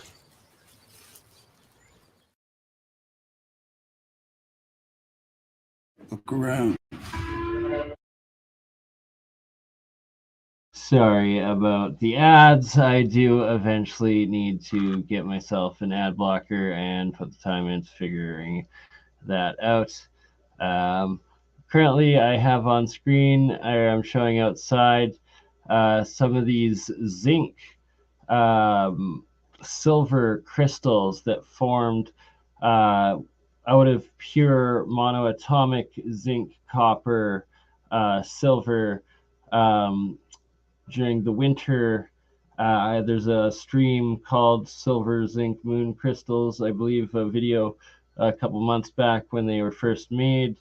Quite fascinating. And what I'm showing right now, there's a few remaining ones that existed or still exist that didn't oxidize and turn into white monoatomic dust like the rest of them did in that video and experiments that I did with them. These few have remained intact, where the mass deposit of the original formation they all came from at the bottom of this tub, they all disappeared and turned back into oxidized diatomic zinc and silver and copper now. And these are the only ones that remain fully intact. And it's that they did freeze and were made in the water with some salt, but it was the monoatomic metal elements themselves that turned into this layer of crystals, and that it's now 20 degrees Celsius plus out, so I think that's like 50 or 60-ish Fahrenheit, and that these few monoatomic or plasmoid metal element crystals are still in existence, and to keep a documentation of them because they're fascinating. What up, Richie? How you doing, brother? Do you want me to email you the link? Do you want to hop on for a little bit, my friend? And in the meantime, let's continue listening to Bob, and I will show the crystals one more time for you now that I've described them.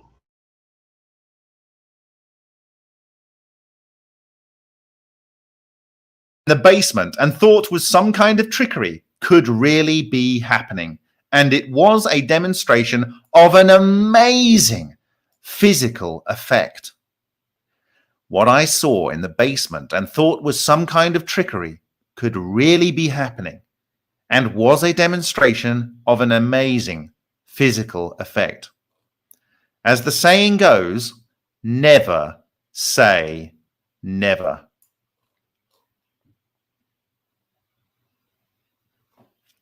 Fields, molecules, stars. Perhaps the most surprising thing about this story was that I could neither see the author at the time of the demonstration, nor could I find him afterwards. And I could not find a single publication on the subject. They may object to me speaking, saying that the work was classified. Damn it! The only things that are classified are those for which money is given, and money is only given for things that are at least remotely resemble the truth. Anyway, what does a ghost look like, even if it is electromagnetic? In any case, I have often told physicists who think quite open-mindedly about this effect. And guess what? My story did not even meet with polite interest. If you want to know why this hasn't been taken up, is because he's speaking to people who are capable of understanding it, and they couldn't be even polite enough to be interested. This technology hides itself because of its sheer unbelievability. However, he's shown the phantom. We know ball lightning exists. Now, we're not living in a world where you can't repeatedly create these things. And no, we know how to make it. We know how to make it. The Vega Valley made it. That is this. This is a 1, 2, 3, 4 torr. It's equivalent to the structure of the physical vacuum. This basic unit. This is a 1, 2, 3, 4 torr, collapsed wave function. This is a physical manifestation of what he was trying to build here. This, they're the same. This is trying to create a shadow of itself. This is derived from a physical strike mark and strike marks on Hutchison samples, which were doing all of the weird stuff you would expect if you were messing around with the vacuum that holds everything together. And this is the aftermath of a structure which is incredibly stable. We know it's stable. We know it's stable because the ball lightning from the exploding foil in Rutskoff's experiment then went into little balls, but 0.7 of a meter away. So it came through the device, and then 0.7 of a meter away, it actually interacted with a iron 57 foil. So we know that this is stable for long periods of time. We know it's stable for long periods of time because Bogdanovich has shown that it's on glowing for 2 days. For 2 days. Okay?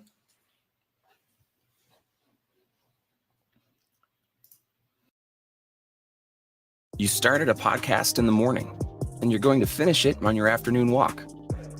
Stay in the loop, even when you're offline. Try YouTube Premium on us. Game time can happen anytime.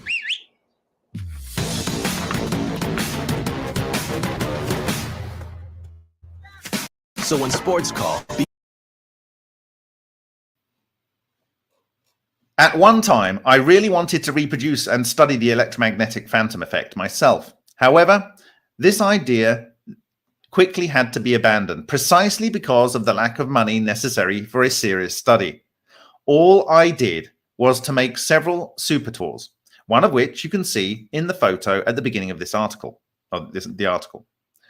Actually, this is not a super, but a super tour, i.e. a spiral torus of the fourth order, or 1, 2, 3, 4 torus. For what purpose did I increase the order of the torus? The idea was clear enough. With certain configurations of the emitter, most likely left-left and right-right, two mutually perpendicular self-supporting circular flows of electromagnetic energy, figure 4c. So that is this one here, 4c.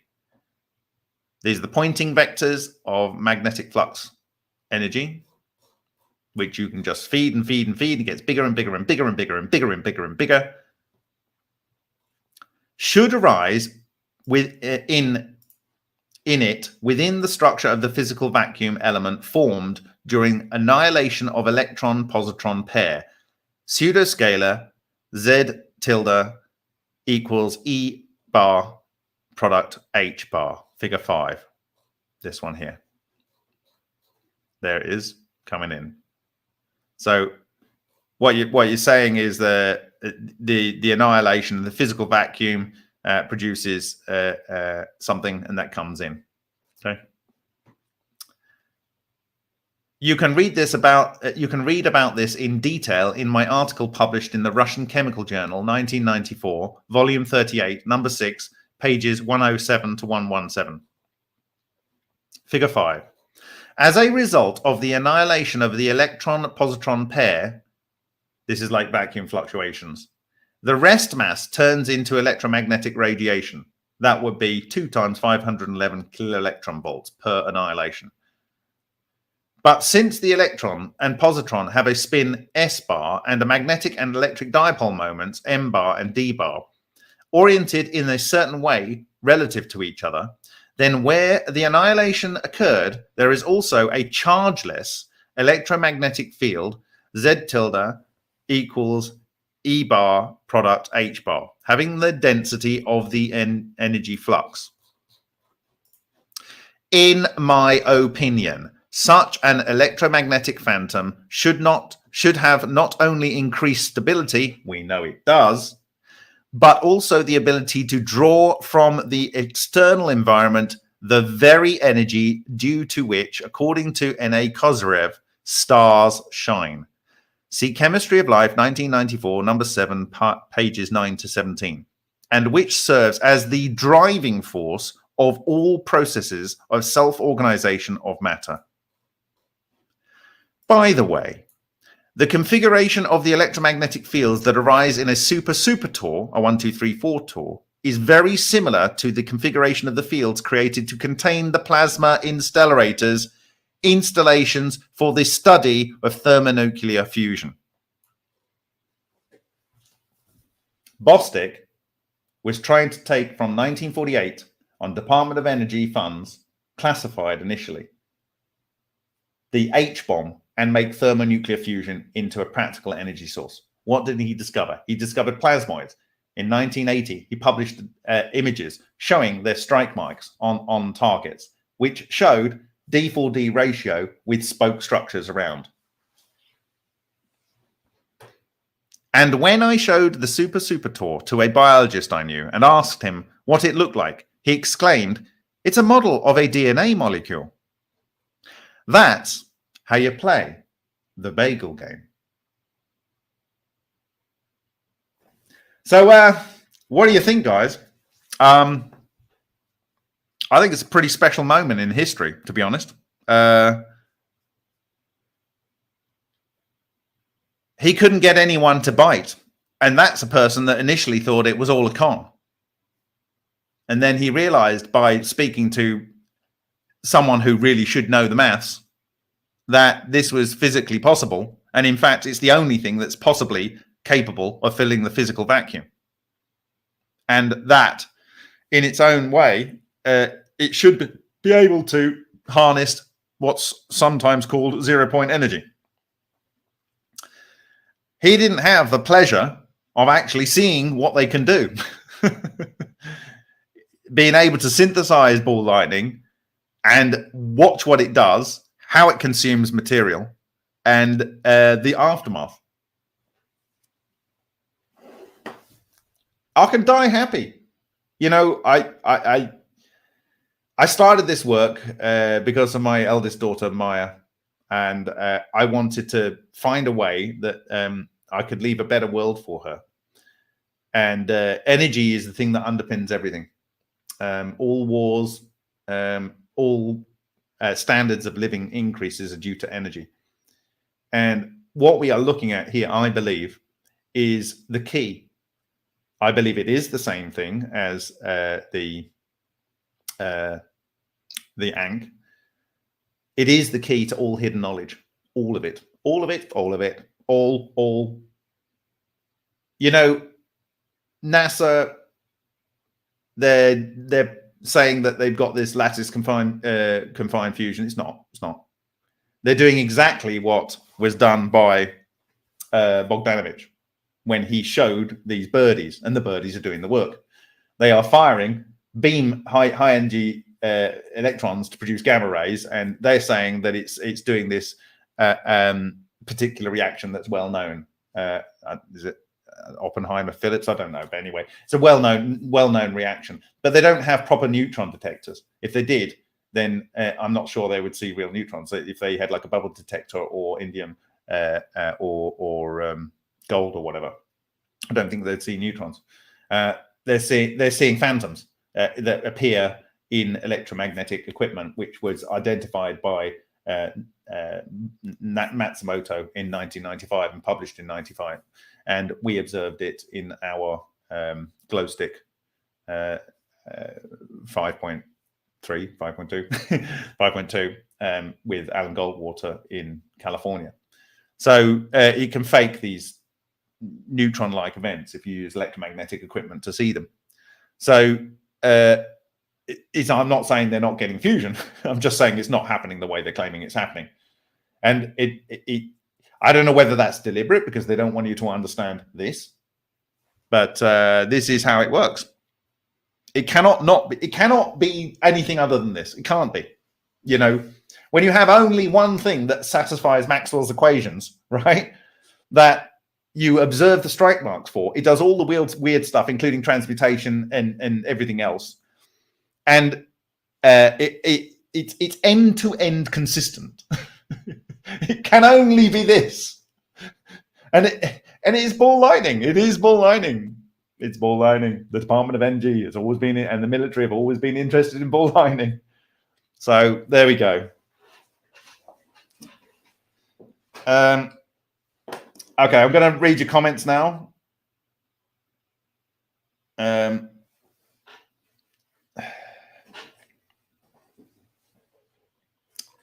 Yeah, I phoned my mum today, and I said, "Mum, I have to tell you first." I said, "I don't want to be proud of something I've done." I said, "I'm proud of my wife. I'm proud of my wife for putting up with me through this process."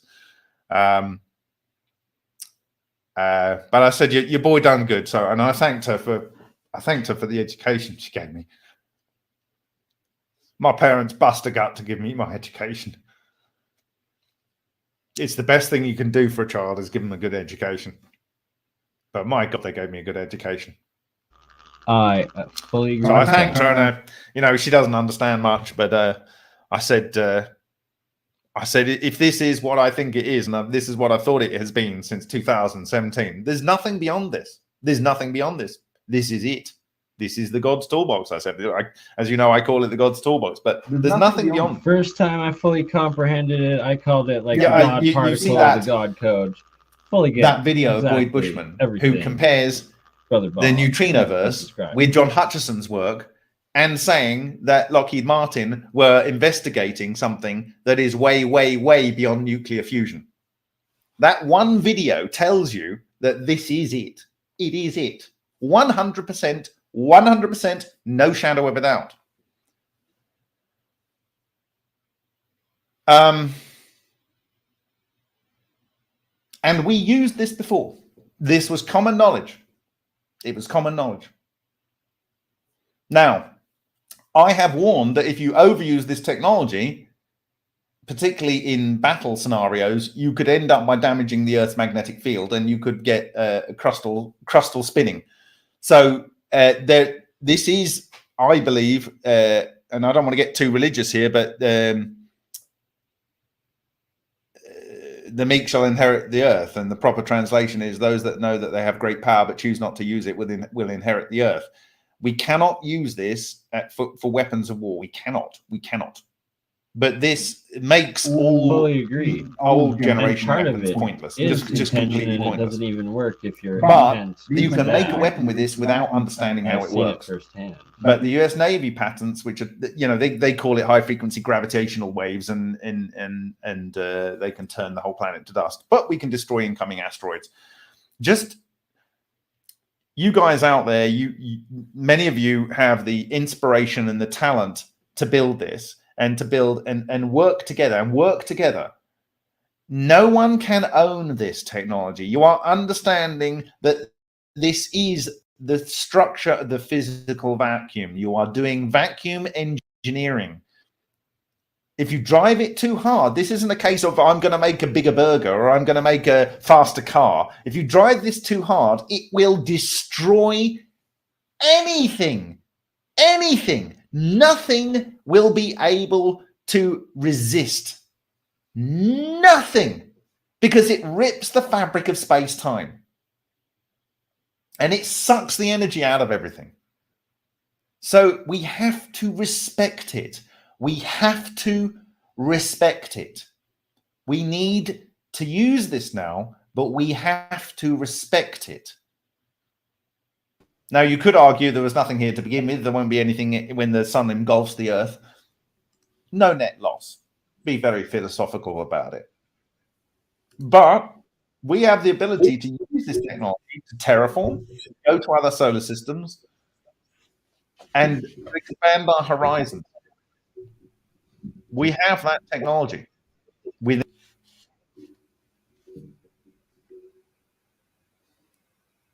Good to see you, brother. Much love. Likewise. Plus, TW, so sorry for your loss. Oh, mate. Man, how stupid do I feel? Mom, man, I cannot imagine. How stupid. Prayers are with her. May she have ascended and be forever with us.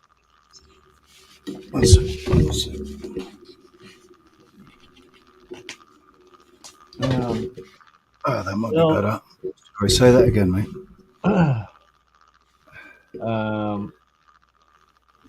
I'm brain fart there. I was just about to highlight some of this alchemy screen here, and what I was showing, the monoatomic gold that I just rinsed there. It's starting to fully collect at the bottom.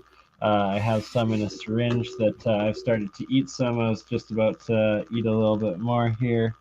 And then this... Hang on. What were you eating? Monoatomic gold-silver combination. Made from 24 karat gold and 99.99% silver. What's sterling silver? That's... I think that's mostly silver, but mixed with a little bit of copper alloy in it. Yeah. I believe.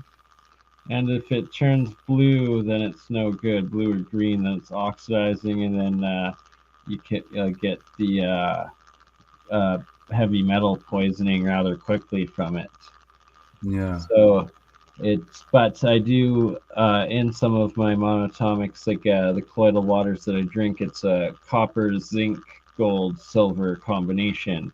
And it's only very recently, over the last month, that I've started again consuming small amounts of the physical monoatomic gold, silver matter again. Just be super, super, super careful, isn't it? It's like... Oh, exactly. But you have to be really aware of your own state of being. So when if something does start to change, you'll feel it. You'll know, like, Do you know what? I feel 100%. different today, and if it's but and also if your skin starts to turn blue or something like that. If you start looking like Papa Smurf, we'll tell you. Don't worry, man. That's silver that does that, though, isn't it? It's colloidal silver that does that. I think too much. Yeah, I believe so. So what I'm going to show here, I pulled it out, but it's that the copper is this like really pink color, and it was just sitting out in the cold monoatomic leftover electrolysis solution. But it's what Isaac Newton and ancient alchemists describe as the pink crystalline state of metal transmutation and matter, and it's shown to be highly conductive and superconductive and all sorts of crazy properties to it. And usually it takes a high amount of energy to get metal into this state, but this is a demonstration of how it can be kept indefinitely in this active or reactive state. And I'll put it up just quickly. Better show. Can you hear that? Can you hear that ringing? A little bit. Just yeah, it's my friend's trying to call me, and I'm trying to decline it. Oh, I know that one far too well.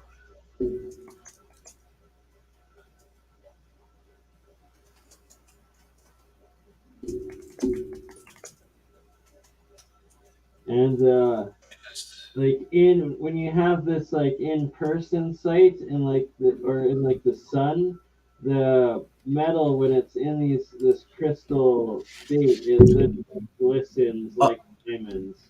I mean that looks like something else, doesn't it? Let's be honest. That looks nasty, man.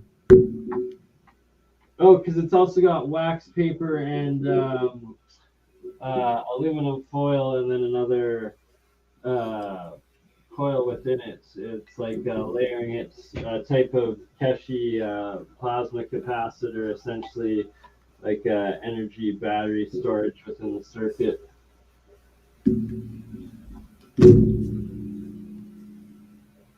And then you can see like up top that there's a millimeter of monatomic sediment still on this jar, and then it's fully settling now into where it gets harvested from.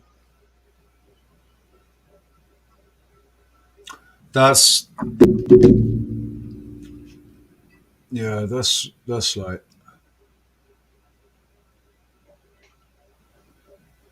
So it's like it's small amount of this monatomic gold silver combination.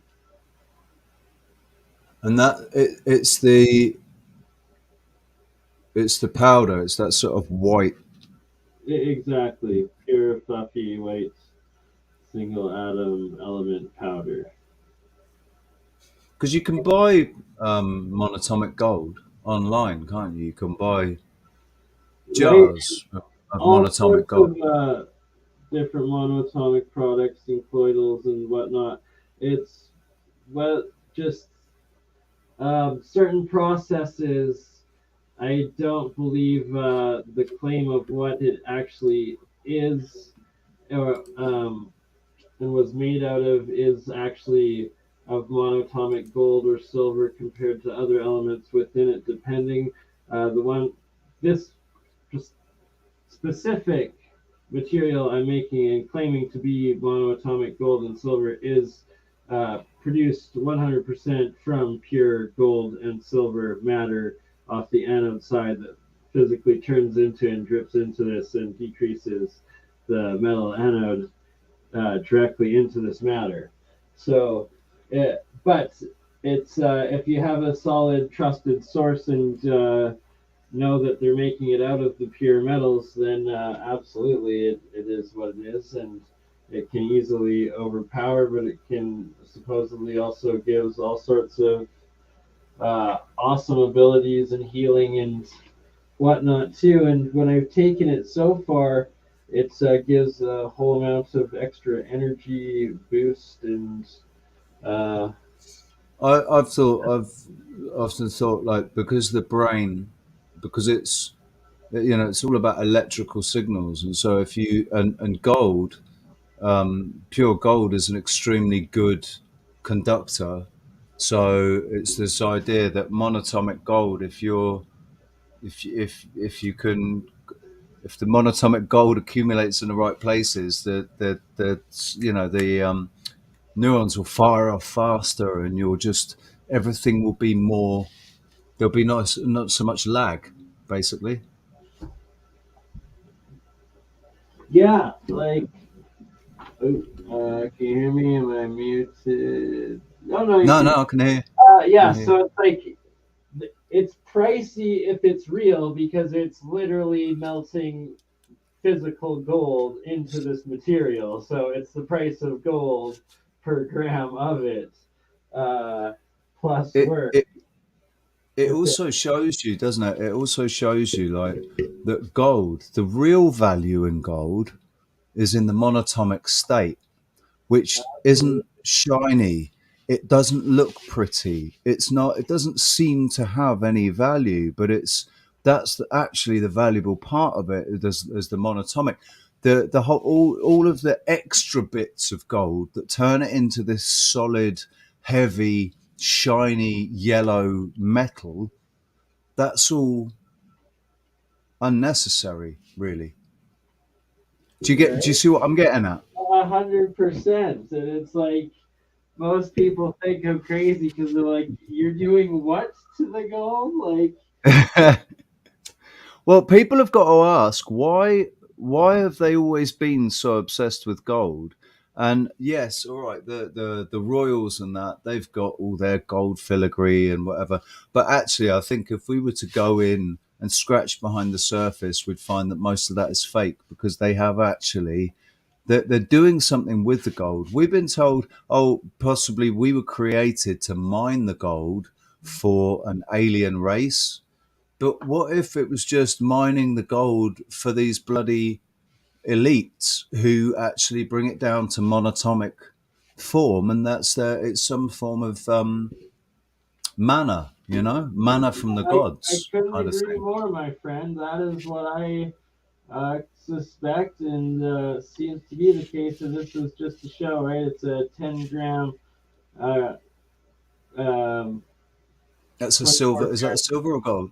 This one is 24 karat gold, uh, 10-gram bar, and then this is a 99.99% silver maple, with the gold as the anode, which it melts down and turns into the white deposit monatomic gold, silver cathode.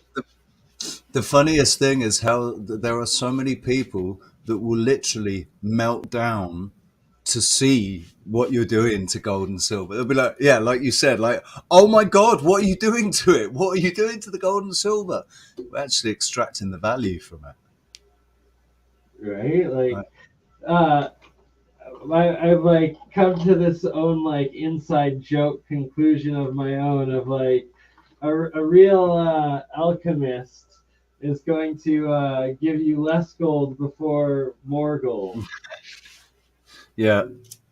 Well, I mean, like they've done with everything, they've completely bamboozled us with what an alchemist is. Get everybody thinking just on the surface. Oh yeah, it's base metals into gold.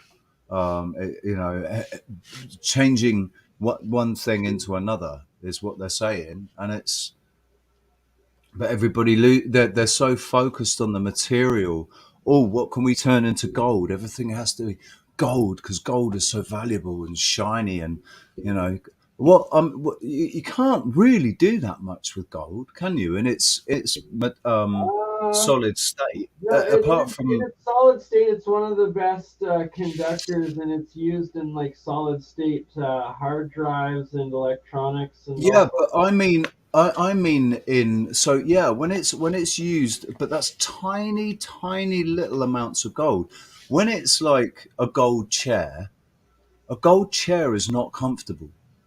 A golden throne would not be comfortable without cushions to But sit on. Right. here's the question: the golden crown with those jewels, that's on your resonating on your crown chakra.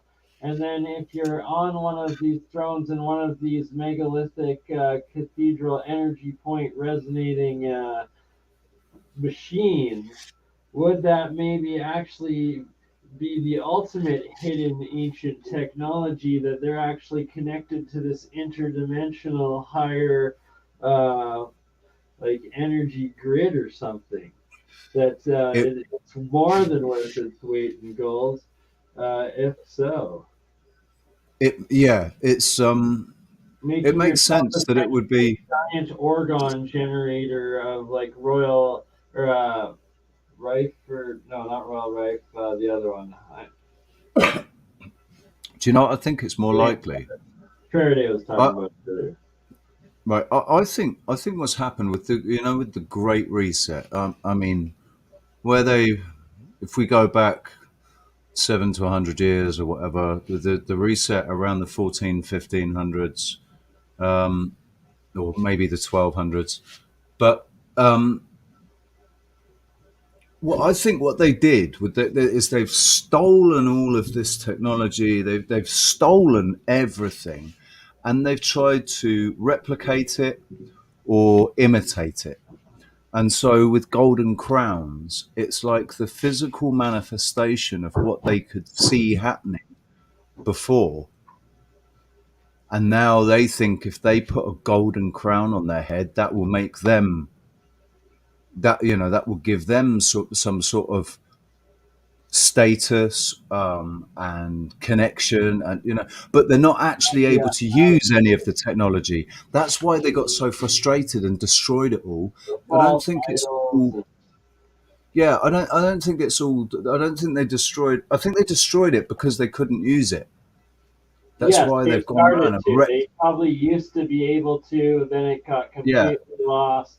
Now they've just destroyed it and completely. As their arrogance grew, basically, they lost their connection to it and were unable to. I think it's along those lines. Like like the more egoic they became, the more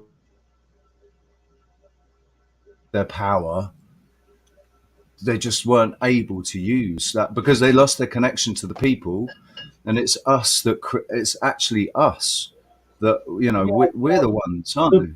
We're the power. Control or influence took over, or something like that. The sovereign connection, and also that the sovereign connection has gone back to each individual too, and that you no longer have a sovereign crown. You are your own sovereign crown. So be your own king in connection to the higher God or universe. I mean, why else call it a coronavirus? Right? Like, nailed it. It's right in everybody's face right there. Attack of the Crown. So how's life been for you? Anyway, generally. All right. When I first started taking the monoatomic, it crashed. Literally, it was right before the Easter weekend, crashed my immune system because it was like an overshot of it. That's because you did get sick, didn't you?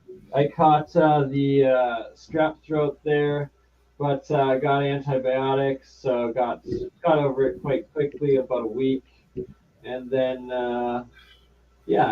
just been searching and doing some side jobs, waiting to start a part-time job, get a little income going now that the COVID aid checks no longer come, but working on continuing with the Science of Sound expansion onto multiple channels and getting it into a music festival here in the next month. We still haven't done the 4th episode. I'd still like to include you and Sarah there. Cool. Do it with Ominous and the mics as well. most likely be in the next couple Saturdays. I will figure it out in the next few days and actually make I'll, the event.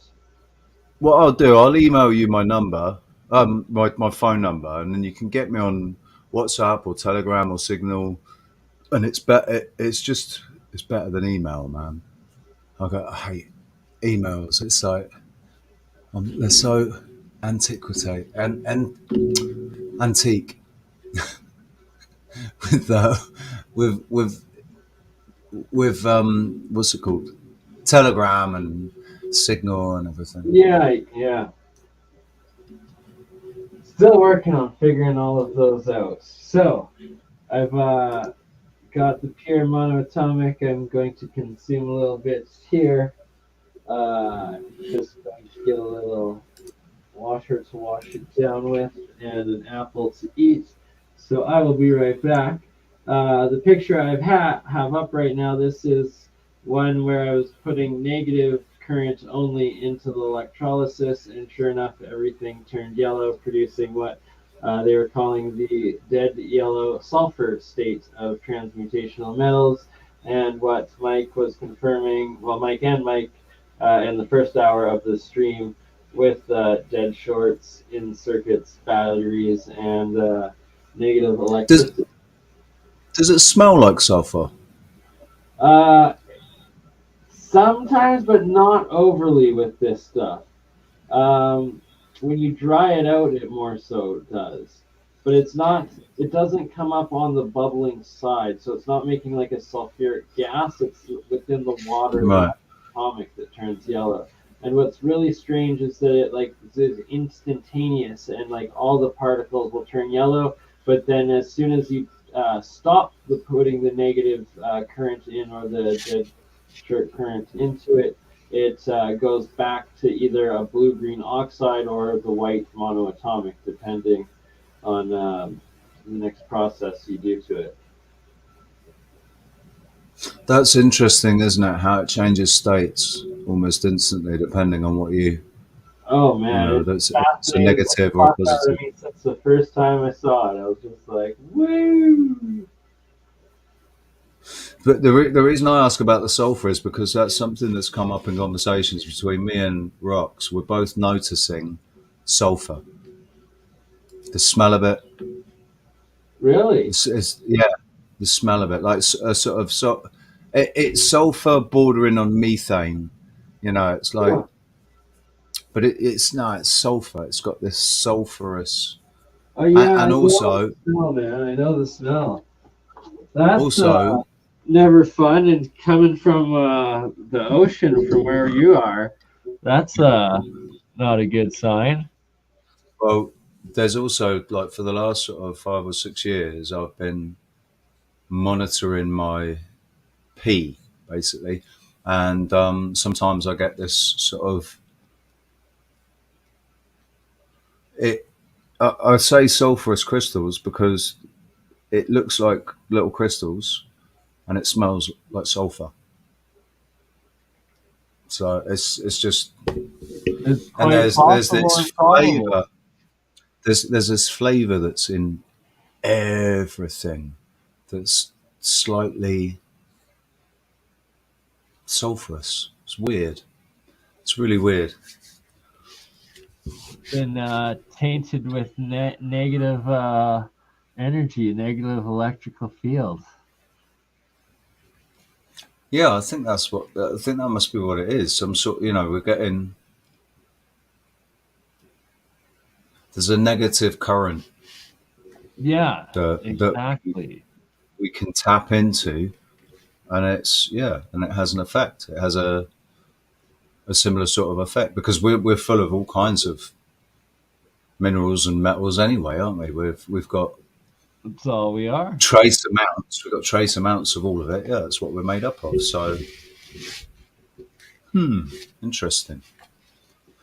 Shout out to the chat room. Right? Great group of conscious beings amongst us. So I'm just gonna run up, grab an apple slice. I'll be right back. I will let you take her away. Do you wanna? Yeah, or do you want to put a video on or something? Yeah, actually. Put me on the spot on your channel, dude. All right. Don't, it's all scientists and stuff here. We're going to put some David Hudson Ormus conference because he is, the modern day. I got to give credit to him as well. He's the first scientific idea or time I've heard reference documentation research into monoatomics, and this is one of his most advanced presentations from 2011 all the way back, and he hasn't really done anything too public since. Cool. Very same material prepared different ways. Only when I prepared the specific way I prepared this did it read. So people, it is not the long burn time. Like a lot of people thought when they read this before, they said you have to just burn till it gets so hot it'll come off. No, it has to be prepared correctly before it will read. Okay, and there's some misunderstandings. When I talked the first time, I told you about this and people said, oh, it's that long burn time. No, it's not the long burn time. He's talking about mass spectrometry, but also the real activation process before you take it for analysis. Activation of the monoatomic and I know now the terminology that you'll hear here is you kill it. You have to take the living material and kill it first.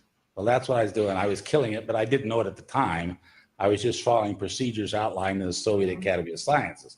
They said, this is the way you precipitate, then you go on the procedure. Well, I used that procedure to precipitate, and I took it to Ziggy. But I was killing it and without knowing it at the time. I was actually taking it to a pin state. Talk about synchronicity. He's literally talking about the dead state of it. Probably it was turned yellow or orange like rustig or sulfurig in what he just described. That's well, let's keep listening, but what a synchronicity. Where it wasn't in this high spin state. Anyway, let's go on. All right. Once we had done the spectroscopy, and I did this for like 6-7 months, did all sorts of analysis with Ziggy. Ziggy became very arrogant. He said, look at what I can do.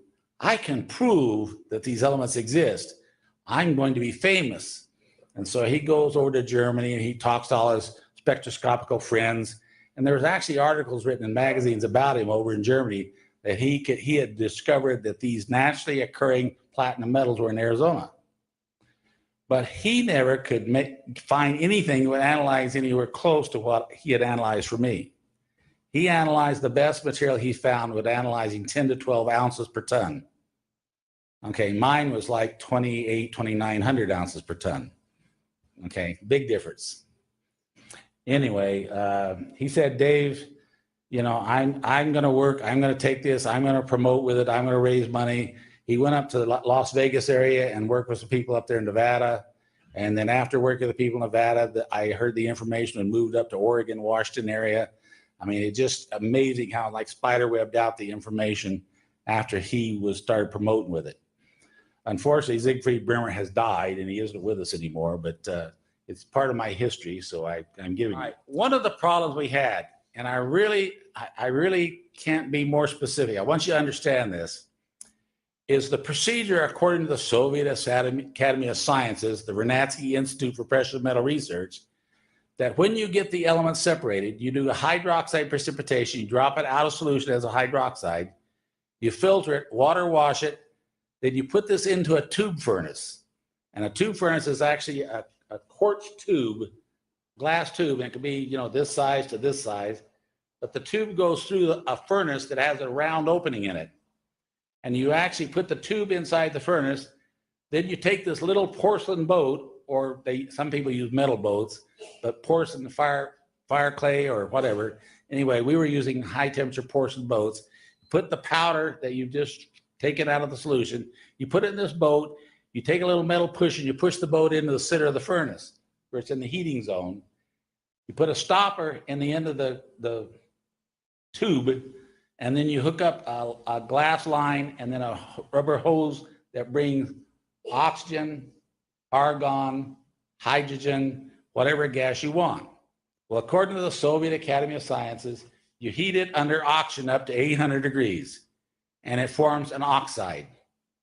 And then you put an inert gas in there, usually argon, to get all the oxygen out, and then you put hydrogen in. And then you hydroreduce it for 15 to 20 minutes, and then you cool it down under hydrogen if you want a hydrogen compound.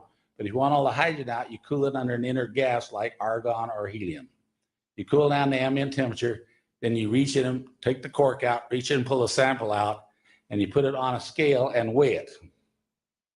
Okay, we did this. But when we hydroreduce it and then cool it under argon, we pull it out in the air, and we took this cool sample, which is now room temperature, and place it on a scale. And we have a little digital scale that weighs down to micrograms. And we put it on the scale. But the weight of the scale just said the numbers are just running like this, like a slot machine. The weight is changing continually. And John says to me, Dave, when do I record the weight? Now? Now? And you know, this is just driving this PhD crazy. He said, Dave, this makes no sense. Well, if you actually take the sample and put it under a stereoscope, a microscope, you know, three-dimensional microscope, you actually can see that, and it's actually forming crystals and growing right here in front of your eyes. And what it is the element is so reactive that it reacts with the air.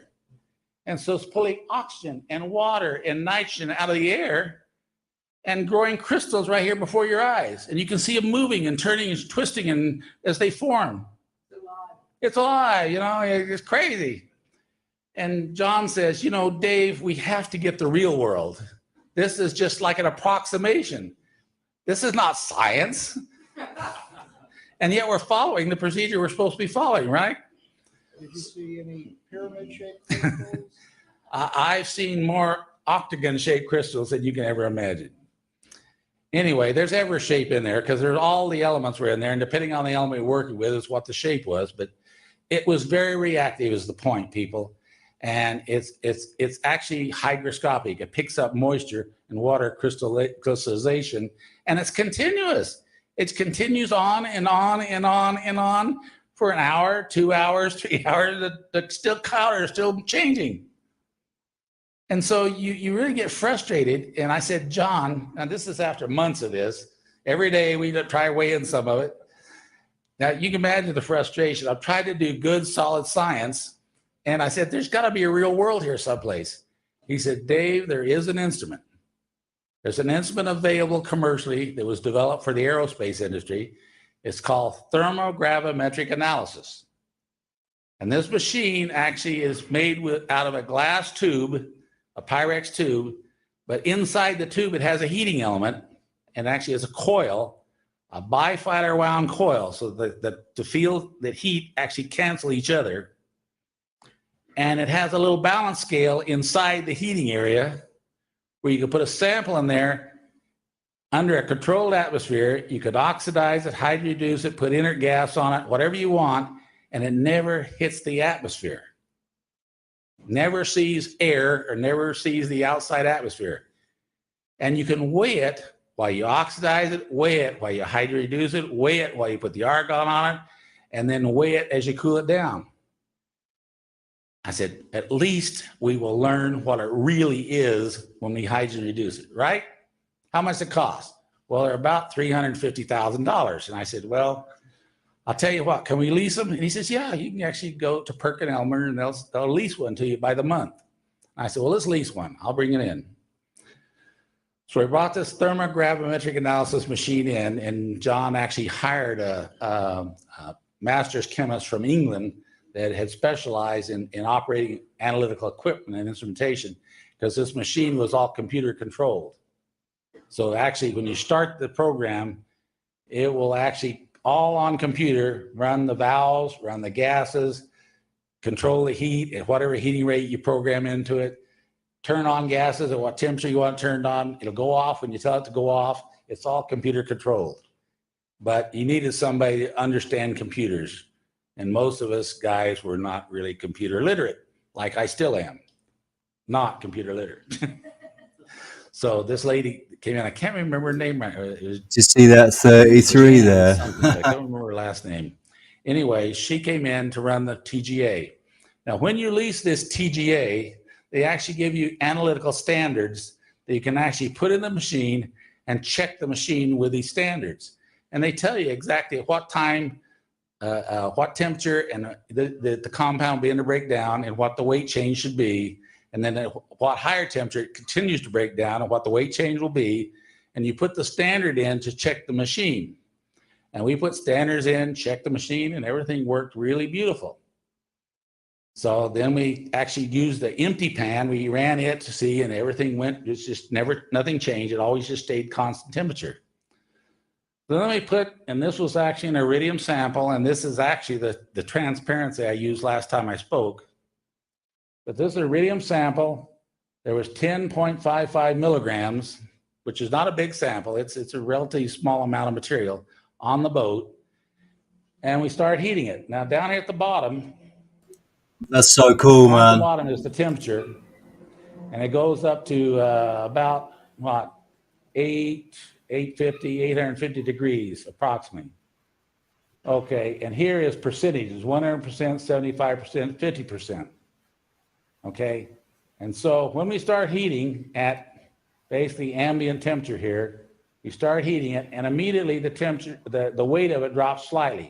So That's by like the time magic, we got to man. 150, 160 degrees, basically the hydrogen was gone from the sample. And you say it was fairly constant, or to right here is about what 600 and 610. something like that. And about this time, you see some hiccups, but generally what happens is Dude, it just drops off. put your head next to it. See if your Down eyes here. glow up. Now, this is going from 100% down to like 60, what? That's 75, 50. That's about 60 something percent, 55 to 60%. You know, you remind me of Noel Within the Fielding, first heating. dude. Do you know who Noel Fielding is? Now, people, I can't explain this weight change when it was occurring. This was a The what dramatic now? weight change under Who an the inert what? gas. That's Noel the way it should Fielding. be right there. Now, we just know who stopped he right is? there, everything went fine. Noel Fieldman? Well, we continued, here it goes, just Fielding, right yeah. out here. That's who you remind me of. Well, Right, I'm going to get, hang on, hang on. Then we I am not sure. Which Noel? Hi, Sherry! Sherry! I got it! Thank you! Hey, Sherry, how you doing? I'll show you who Noel Fielding is. Sherry is the lovely soul that sent this to me that we will all go over soon. World's oldest 33 map of Atlanteans. All right, that 33. Right. You have a different dress sense, for sure, right? But this, hang on, this is who you remind me of. Let's get this ad out of the way. Right. Can I share the screen? Oh yeah, absolutely. Do you want to add a photo or just go you and the big screen? Yeah, there we go. There you go. Right, this. Ha! And we'll just play a second. Yes, please. Live at the Apollo. How you doing? Hammersmith massive. Can anyone else see it?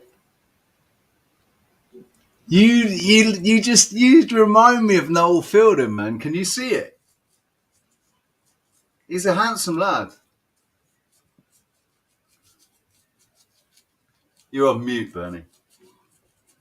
And there's another guy. There's another actor as well. There's another actor, but I saw Noel Fielding the other day, and I was like, no way, it's Bernie. He's really cool, man. Noel Fielding's cool. He's a bit of a. Watch some of them. I don't know if I've ever seen before. Yeah, I'll send you the link, It man. is my doppelganger. He's a comedian, and he did. I love it already. He did a thing called. Yeah, so I'll put it in the private chat. I'll put it in the chat as well. Yeah, he did a thing called the Mighty Boosh, right? Which was weird as heck, but I think you'd like it. I just didn't get it. The first time I saw it, I did not get it at all. I just didn't. Man, I have to watch so many things so many times over, including our own streams, just to absorb it all. I can't watch my streams. I don't watch them. I don't watch them back because I just hate it. I can't look at myself. So I'll have a listen. I've think, gotten say? to get over it. I used to, it's just natural to hate it. But I've gotten over it to the point of I can handle it now. And there's no better self-criticism than watching yourself over it. I feel like, what the fuck was I doing? Where's it? I hope that first one was the right one. Oh, man, I thought when you put that up, though, I thought it was going to be the Dave Chappelle incident last night. That was a good laugh. Say that again, mate. The first video there, it was kind of looked like it was going to be the Dave Chappelle incident in LA there at the Netflix whatever fucking event it was, where some dude like jumped up, tried to attack him with like a gun and knife, and then like next mate, I heard about that. His crew was just like beating the shit out of him, and then like Chappelle went in and like kicked him a few times, and he comes back and says, "Man, I've been doing this for 35 years, and I just went backstage and kicked the shit out of some guy. I've always wanted to do that." Fair play, though. I mean, the guy got up and tried to hurt him. No doubt, right? Like, fucking retards out there, psychopaths. Just chill out.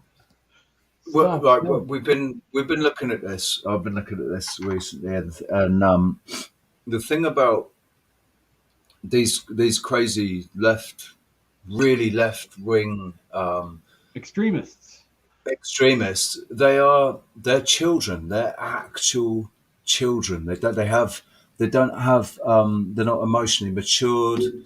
They have the mental capacity of children, the emotional capacity of children. They're just like they've got a real. As much as we want to punch them in the face, we should really actually be concerned and feel bad for them. I'm sorry for them, and just try and, because there's no reasoning with them. That's the thing.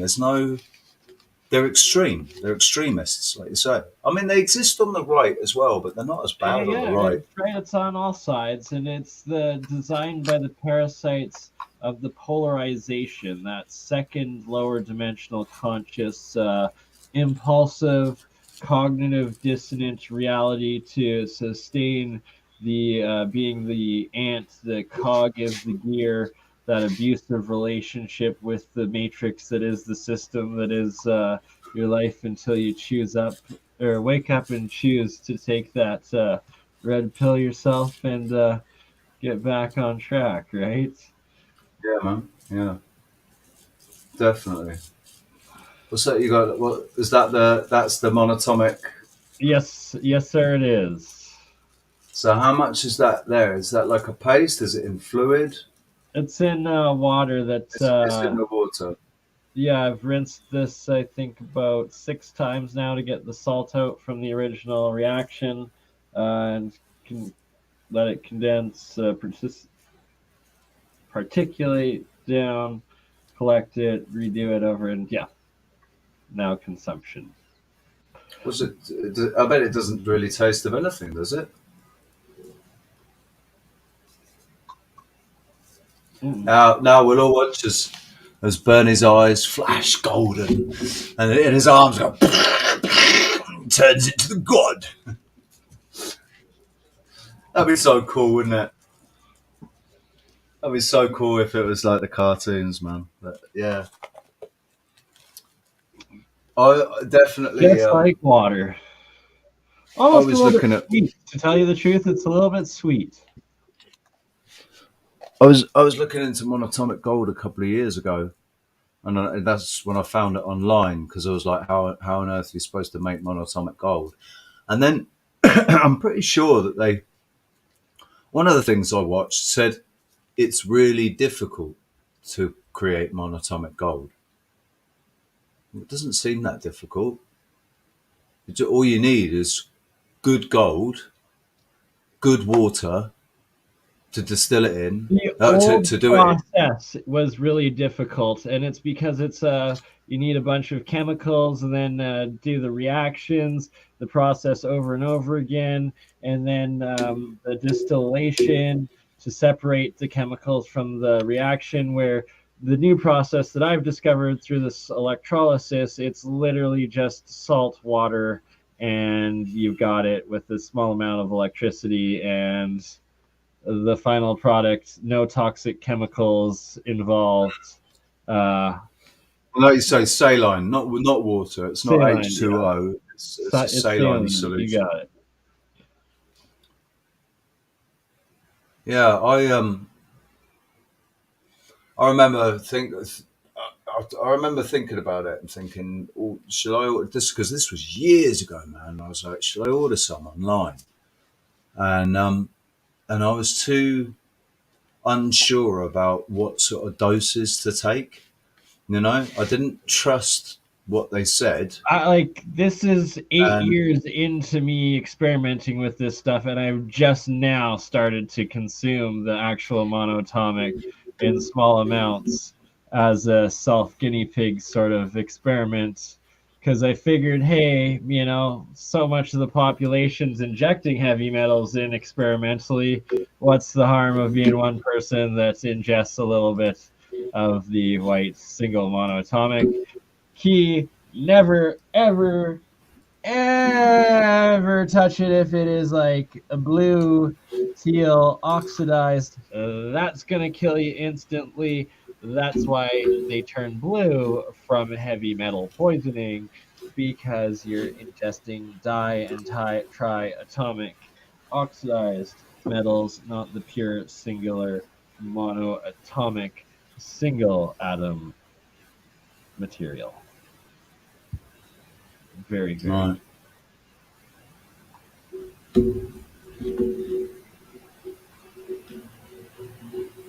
Just reading the chat. Isabella, how you doing? Welcome. Simon Claret. Still joining. 8 hour stream, man. Right, That's exactly. like standard for Bernie. 8 hours, really. Bernie session of there is 1/3 of a full day's worth of insane topics, discussions, multiple guests, scientific revelations, discoveries, conscious explorations, and conscious explorations, and half the time going sideways into the upside down.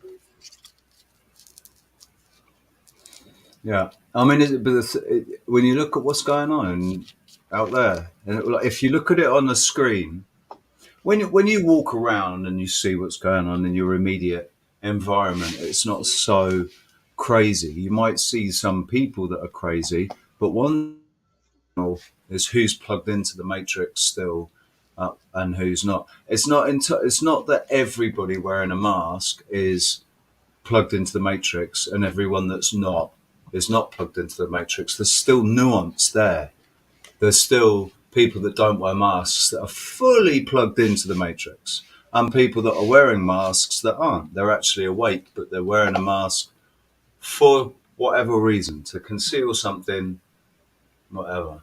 But answer both questions. Sorry to interrupt for 1 second. Yes, I do dry it out and get the pure powder after washing all of the salt out, so that it is just distilled water and then just the monoatomic and then just the pure white powder. I've proven and shown it in the pure white, in the oxidized blue-green, in the yellow sulfuric, the red powdered claimed to be mercury, and that's why I'm so stoked to be starting to work with Bob Greenier, because he is one of the foremost advanced in the microscopic verification and running of the spectroscopy of these monoatomic and diatomic particles and figuring out what the hell they actually are, and how that's what he's done to John Hutchinson's work and how he's been verifying it. And it's awesome because it all ties into exactly with what I'm doing. As for a tutorial on how to make my exact process, there is one video stream titled Bernie and Jeremiah with monoatomic bismuth. It's a similar process. I have yet to pull out or put out a full production of the process. It is coming very soon, I promise. Sometime within the next month, hopefully it will be done. And Goldschlager, that stuff is just, that stuff is. We were talking about that earlier. That was awesome. It's such a strong flavor to it. It's really, there was something really cool about drinking flecks of gold, man. Yeah, it's got bits of gold in it. There's something really cool about that. But there's not just Goldschlager. There's other spirits with like heavy liquors with flecks of gold and silver in as well. I think there's one with silver as well. Right? It's like it's passed down like instinctually or intentionally within like the cinnamon. Some groups. Yeah, the cinnamon. That's it. It's cinnamon. It's not licorice. It's cinnamon. Because I like licorice. I like sambuca and stuff. But yeah, cinnamon. Cinnamon is it's really good for you.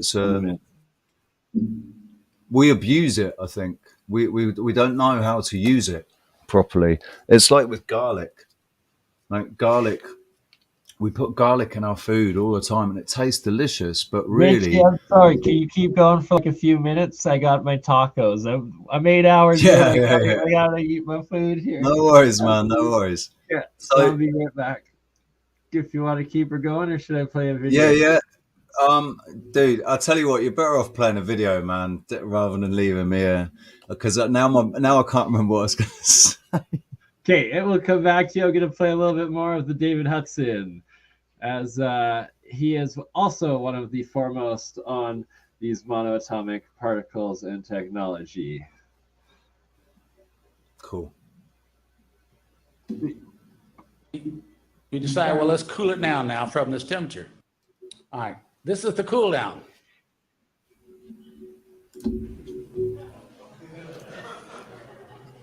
All right. Now, unfortunately, when you start to go backwards, wherever you're at when you start, that becomes 100% because you're going this way now, okay? So really ignore what this reads over here. The important thing is wherever we were where we stopped the other graph, that's where we start this graph cooling down. And we're cooling this direction, going this way. And look at this. Now, we're doing the cooling at 2 degrees per minute, which is very slow. When you're at 800 degrees, 2 degrees per minute, there's a lot of minutes.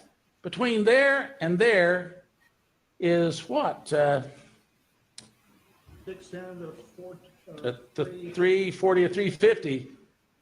You realize how long that is? Yeah, degrees centigrade, yeah. Laboratory people always talk in centigrade. I grew up with Fahrenheit, but all the laboratory people talk in centigrade.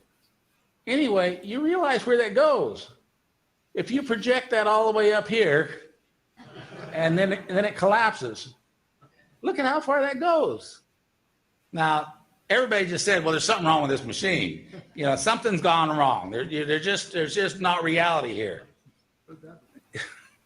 And, you know, that does happen. You know, so we said, we got to check this. But just out of curiosity, once it settled down here, this is actually the same place it ended before. See, we started right there to cool, and actually right there is stable. Other than that one hiccup, which lasted about 4 or 5 minutes, it's basically stable. I said, well, tell you what, don't take it out. Let's just heat it again. And all the time we're under this inert gas, and it doesn't say what it was, what gas, but I'm sure it was helium. There's argon or helium, one of the two. So now let's just start right there and let's heat it again.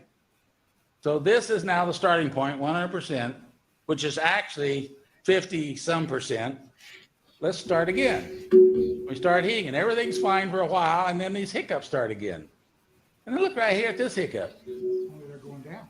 Yeah, now this is going down.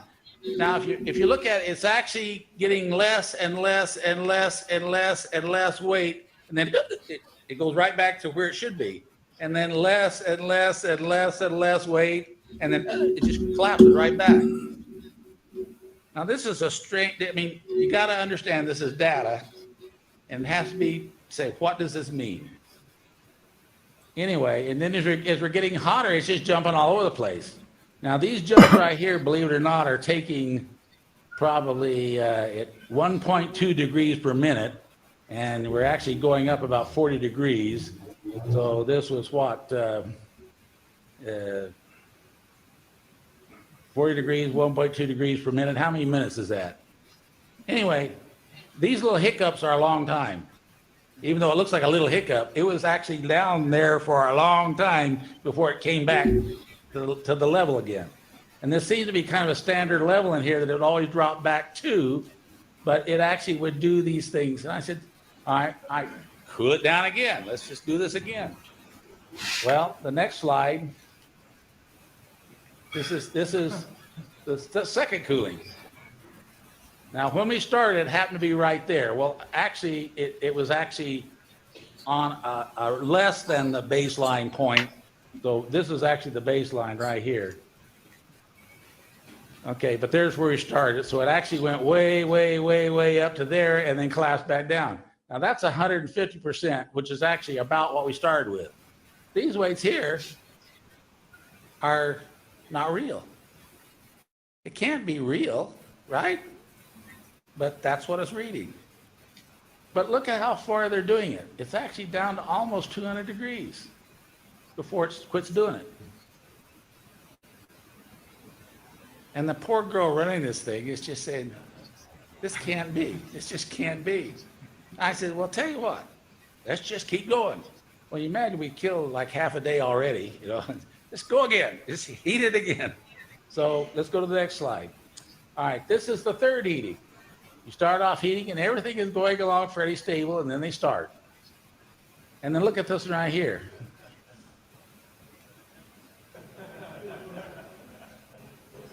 It weighs less than nothing.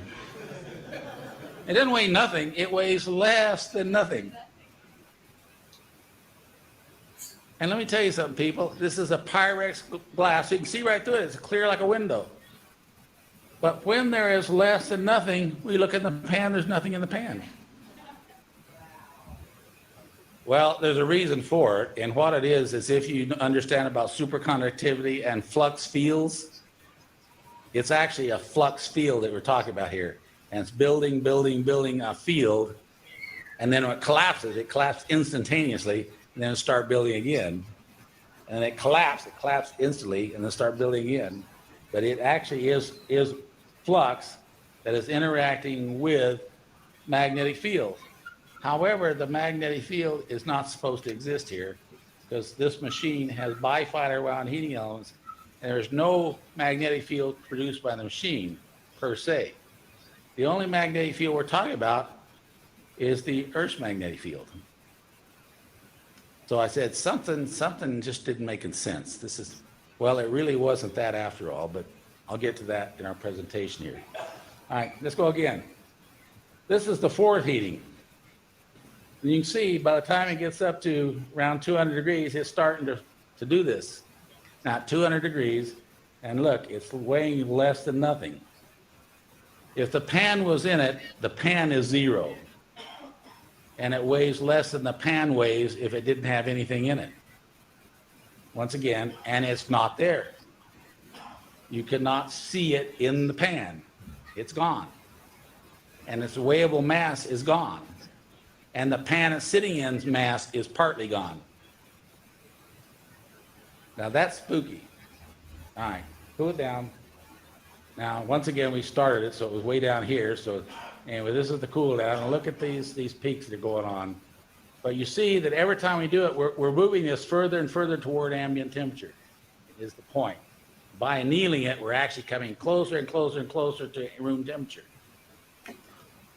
Anyway, let's go. Do we have any more in this now? There should be a fifth one. Let's go to the next one.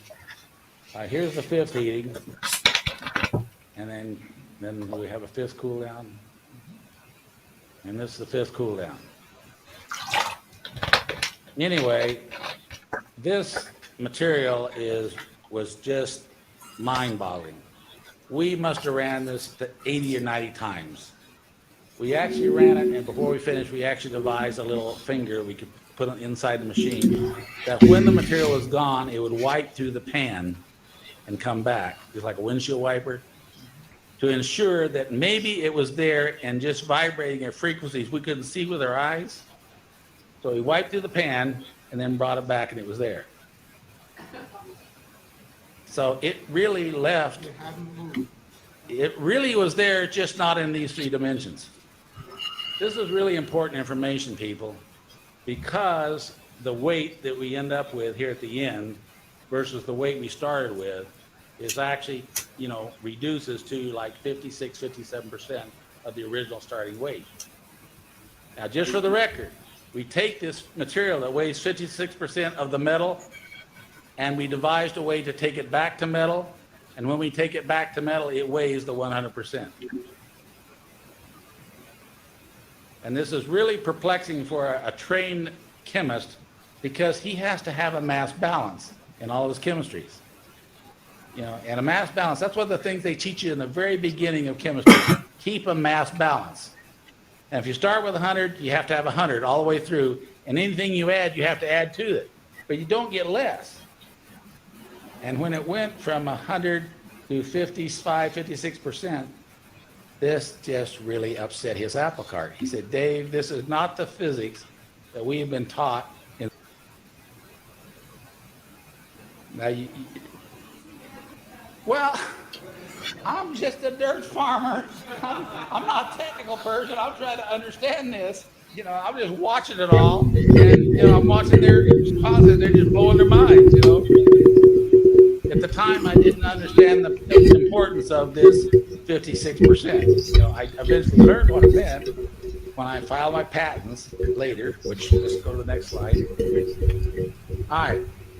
Now, there's a gentleman by the name of Hal Puthoff, and he did a paper, and this is in 19... I love March how he's 1st, talking about Hal Puthoff. That is a very good reference.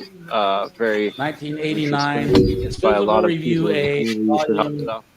And check out this beautiful sunrise in Alberta, Calgary, Canada, right now. Now, this man is a theoretical physicist. 5:58 a.m. My God, 8.5 hours stream. Sun is rising. I need to go to bed soon, but we'll continue for a little longer. We'll make it 9 hours. Teaching art or you're teaching feng shui, it doesn't make any difference. You have a formal training in physics. You know, you can appreciate this man's training. All right, this man is a theoretical physicist. Well, I don't like theoretical people. It's a beautiful sunrise, man. I like experimental, you know. But look at that lithium in the air. I have a great deal of respect for. I can't understand any of this mathematics. Can you?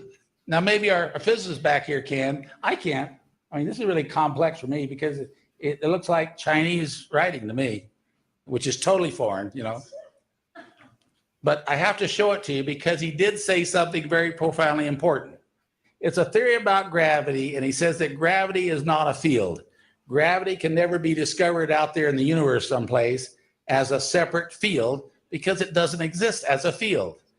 Gravity is produced when the protons and neutrons and electrons of the atom interact with the vacuum energy.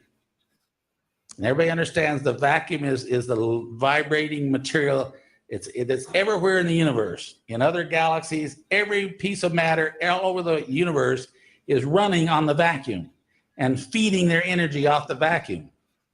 And that's why protons and electrons and neutrons run forever, because they're continually taking energy from the vacuum.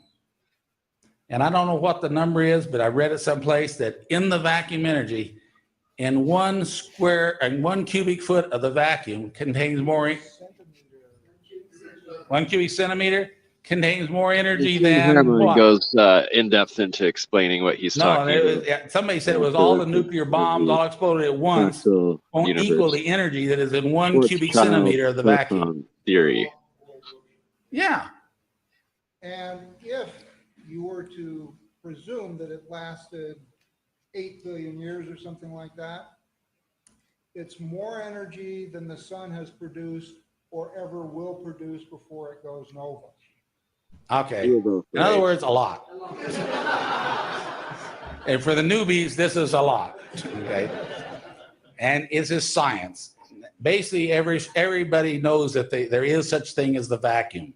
It's the underlying vibrating frequency that is vibrating so subtly that we don't experience it in our macro three-dimensional existence. But in the world of the atom, it literally is running on it. It's the stuff that continually feeds the atom. That means it runs for billions and billions and billions of years and never runs down. Okay? He said that I call that chi. Using all this wonderful mathematics that I don't Or understand. prana. And I wish I could read this all to you, but what he's saying is that when you calculate mathematically, when the energy comes from the vacuum and creates what we call gravity, matter interacting with other matter in 3 dimensions gives us a certain quantity of gravity.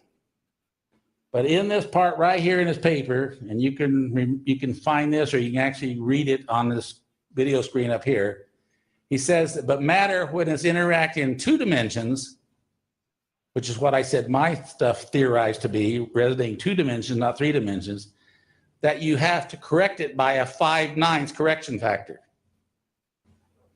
5/9. So matter that's interacting only in this direction, like a superconductor, doesn't weigh what matter interacting in 3 dimensions is like.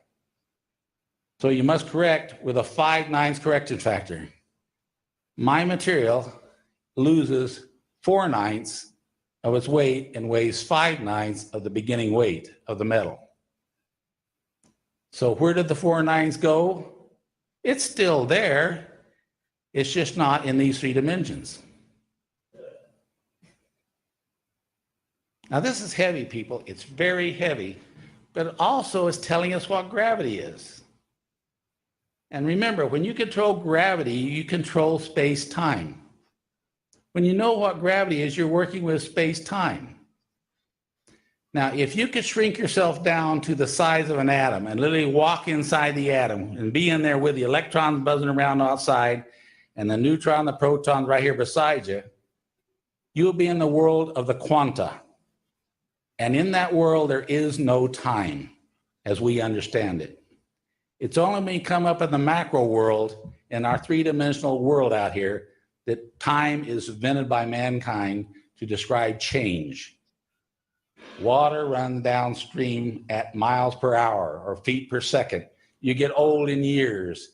Everything happens in time. But way down there in the world of the quanta, there is no time. And something I want to emphasize is a superconductor is billions and billions of atoms resonating in 2 dimensions as a harmonic unit.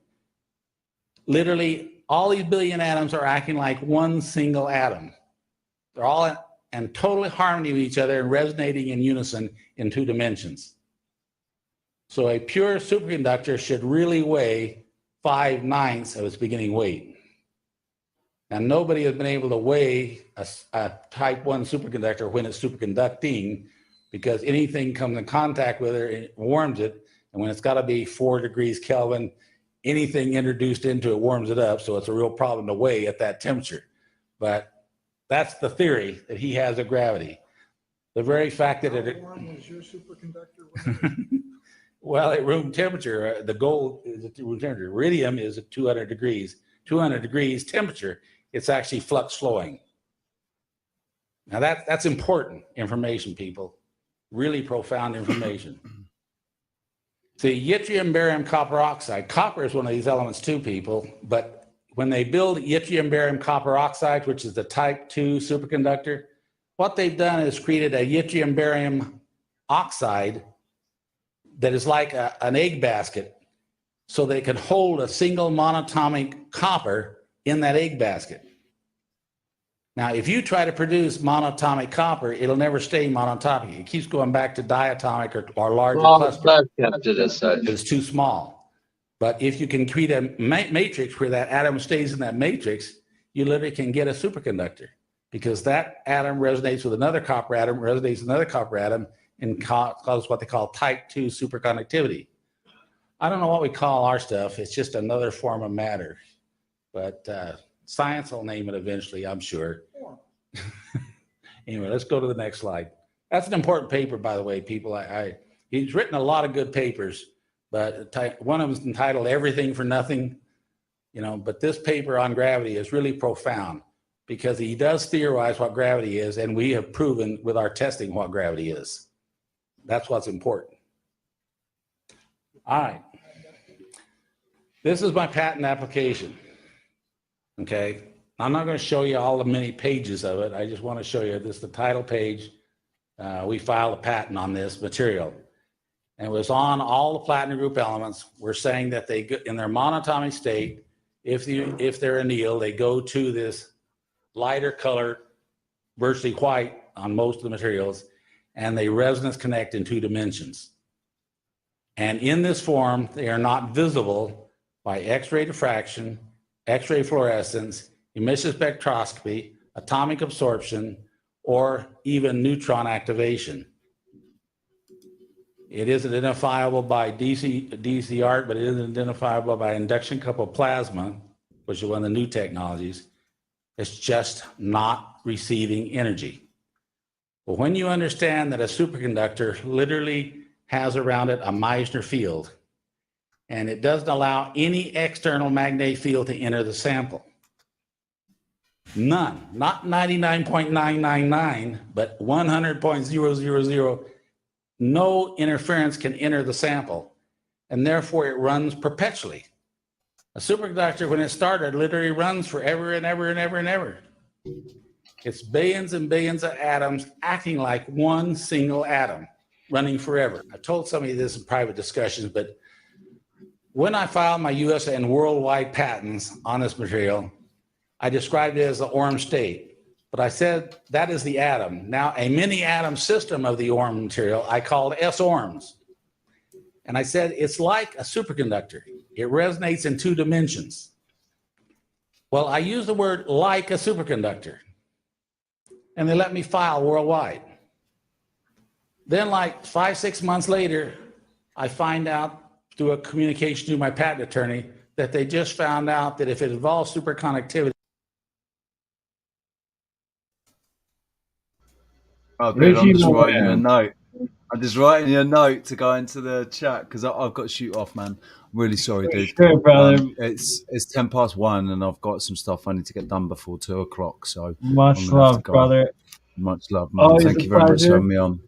Just before I go, do you notice that I'm hardwired into the? I've got an Ethernet cable into the router. We're on fiber optic in this. I like now, it. so it's been a very good stream with nice you today. new microphone. Yeah, much better quality, man. I've stepped up.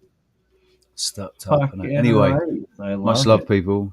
My language. Have a blessed day, Richie. Have a blessed day, man. Much love. See you later, guys. Bye. Much love. And yeah, it is 6:10 a.m. here. I need to get my ass to bed. So I think on that note, we shall call her a day, a night, an afternoon, one hell of a session, no matter what, if you've made it through and got to the end here with all of you. Blessed be you all and those that you love until we catch you on the next one. A ta-ta?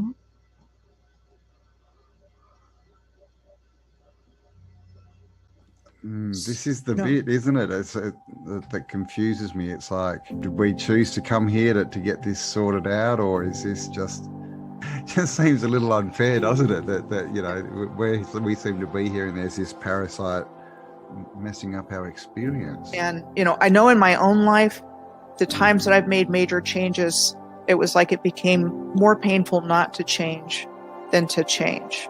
That was when I made big changes.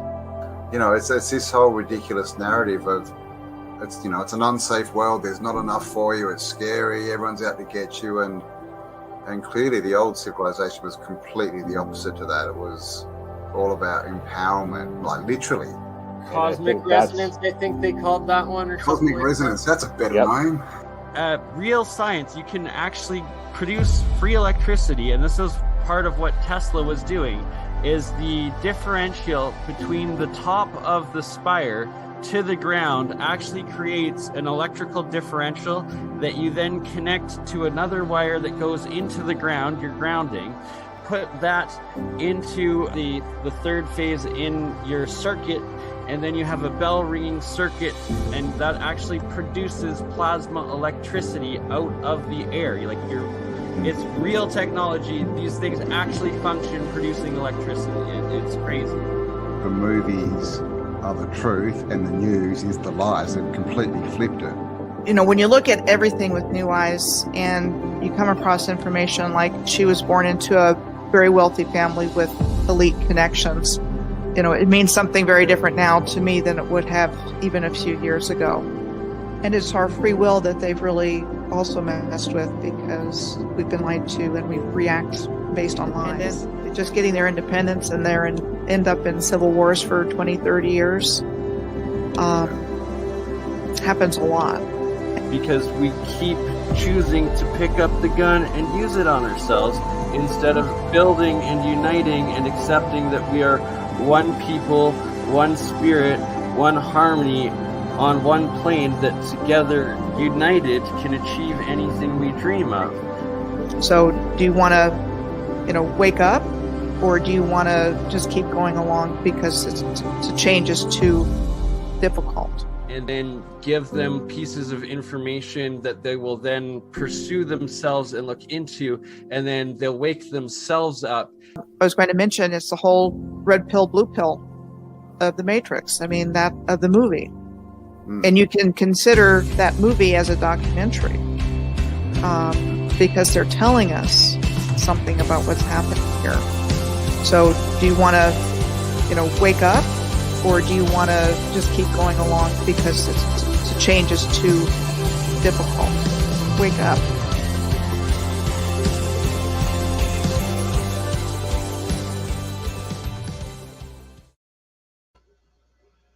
And on that note, wow, crazy porn bots. Like, I actually emailed YouTube yet again last week requesting very politely for them to review my original channel and to reinstate, my 3,000 followers, all my hours of experiments, and channel that I was about to get monetized, had a decent following, starting to trend, still nothing. Once again, they have still not replied, claiming, 2 days, business days, will be back. It's been another week. What the F? And the porn bots still like, hey, it's the end of the stream. Oh, better post the new freaking porn bot address. Like,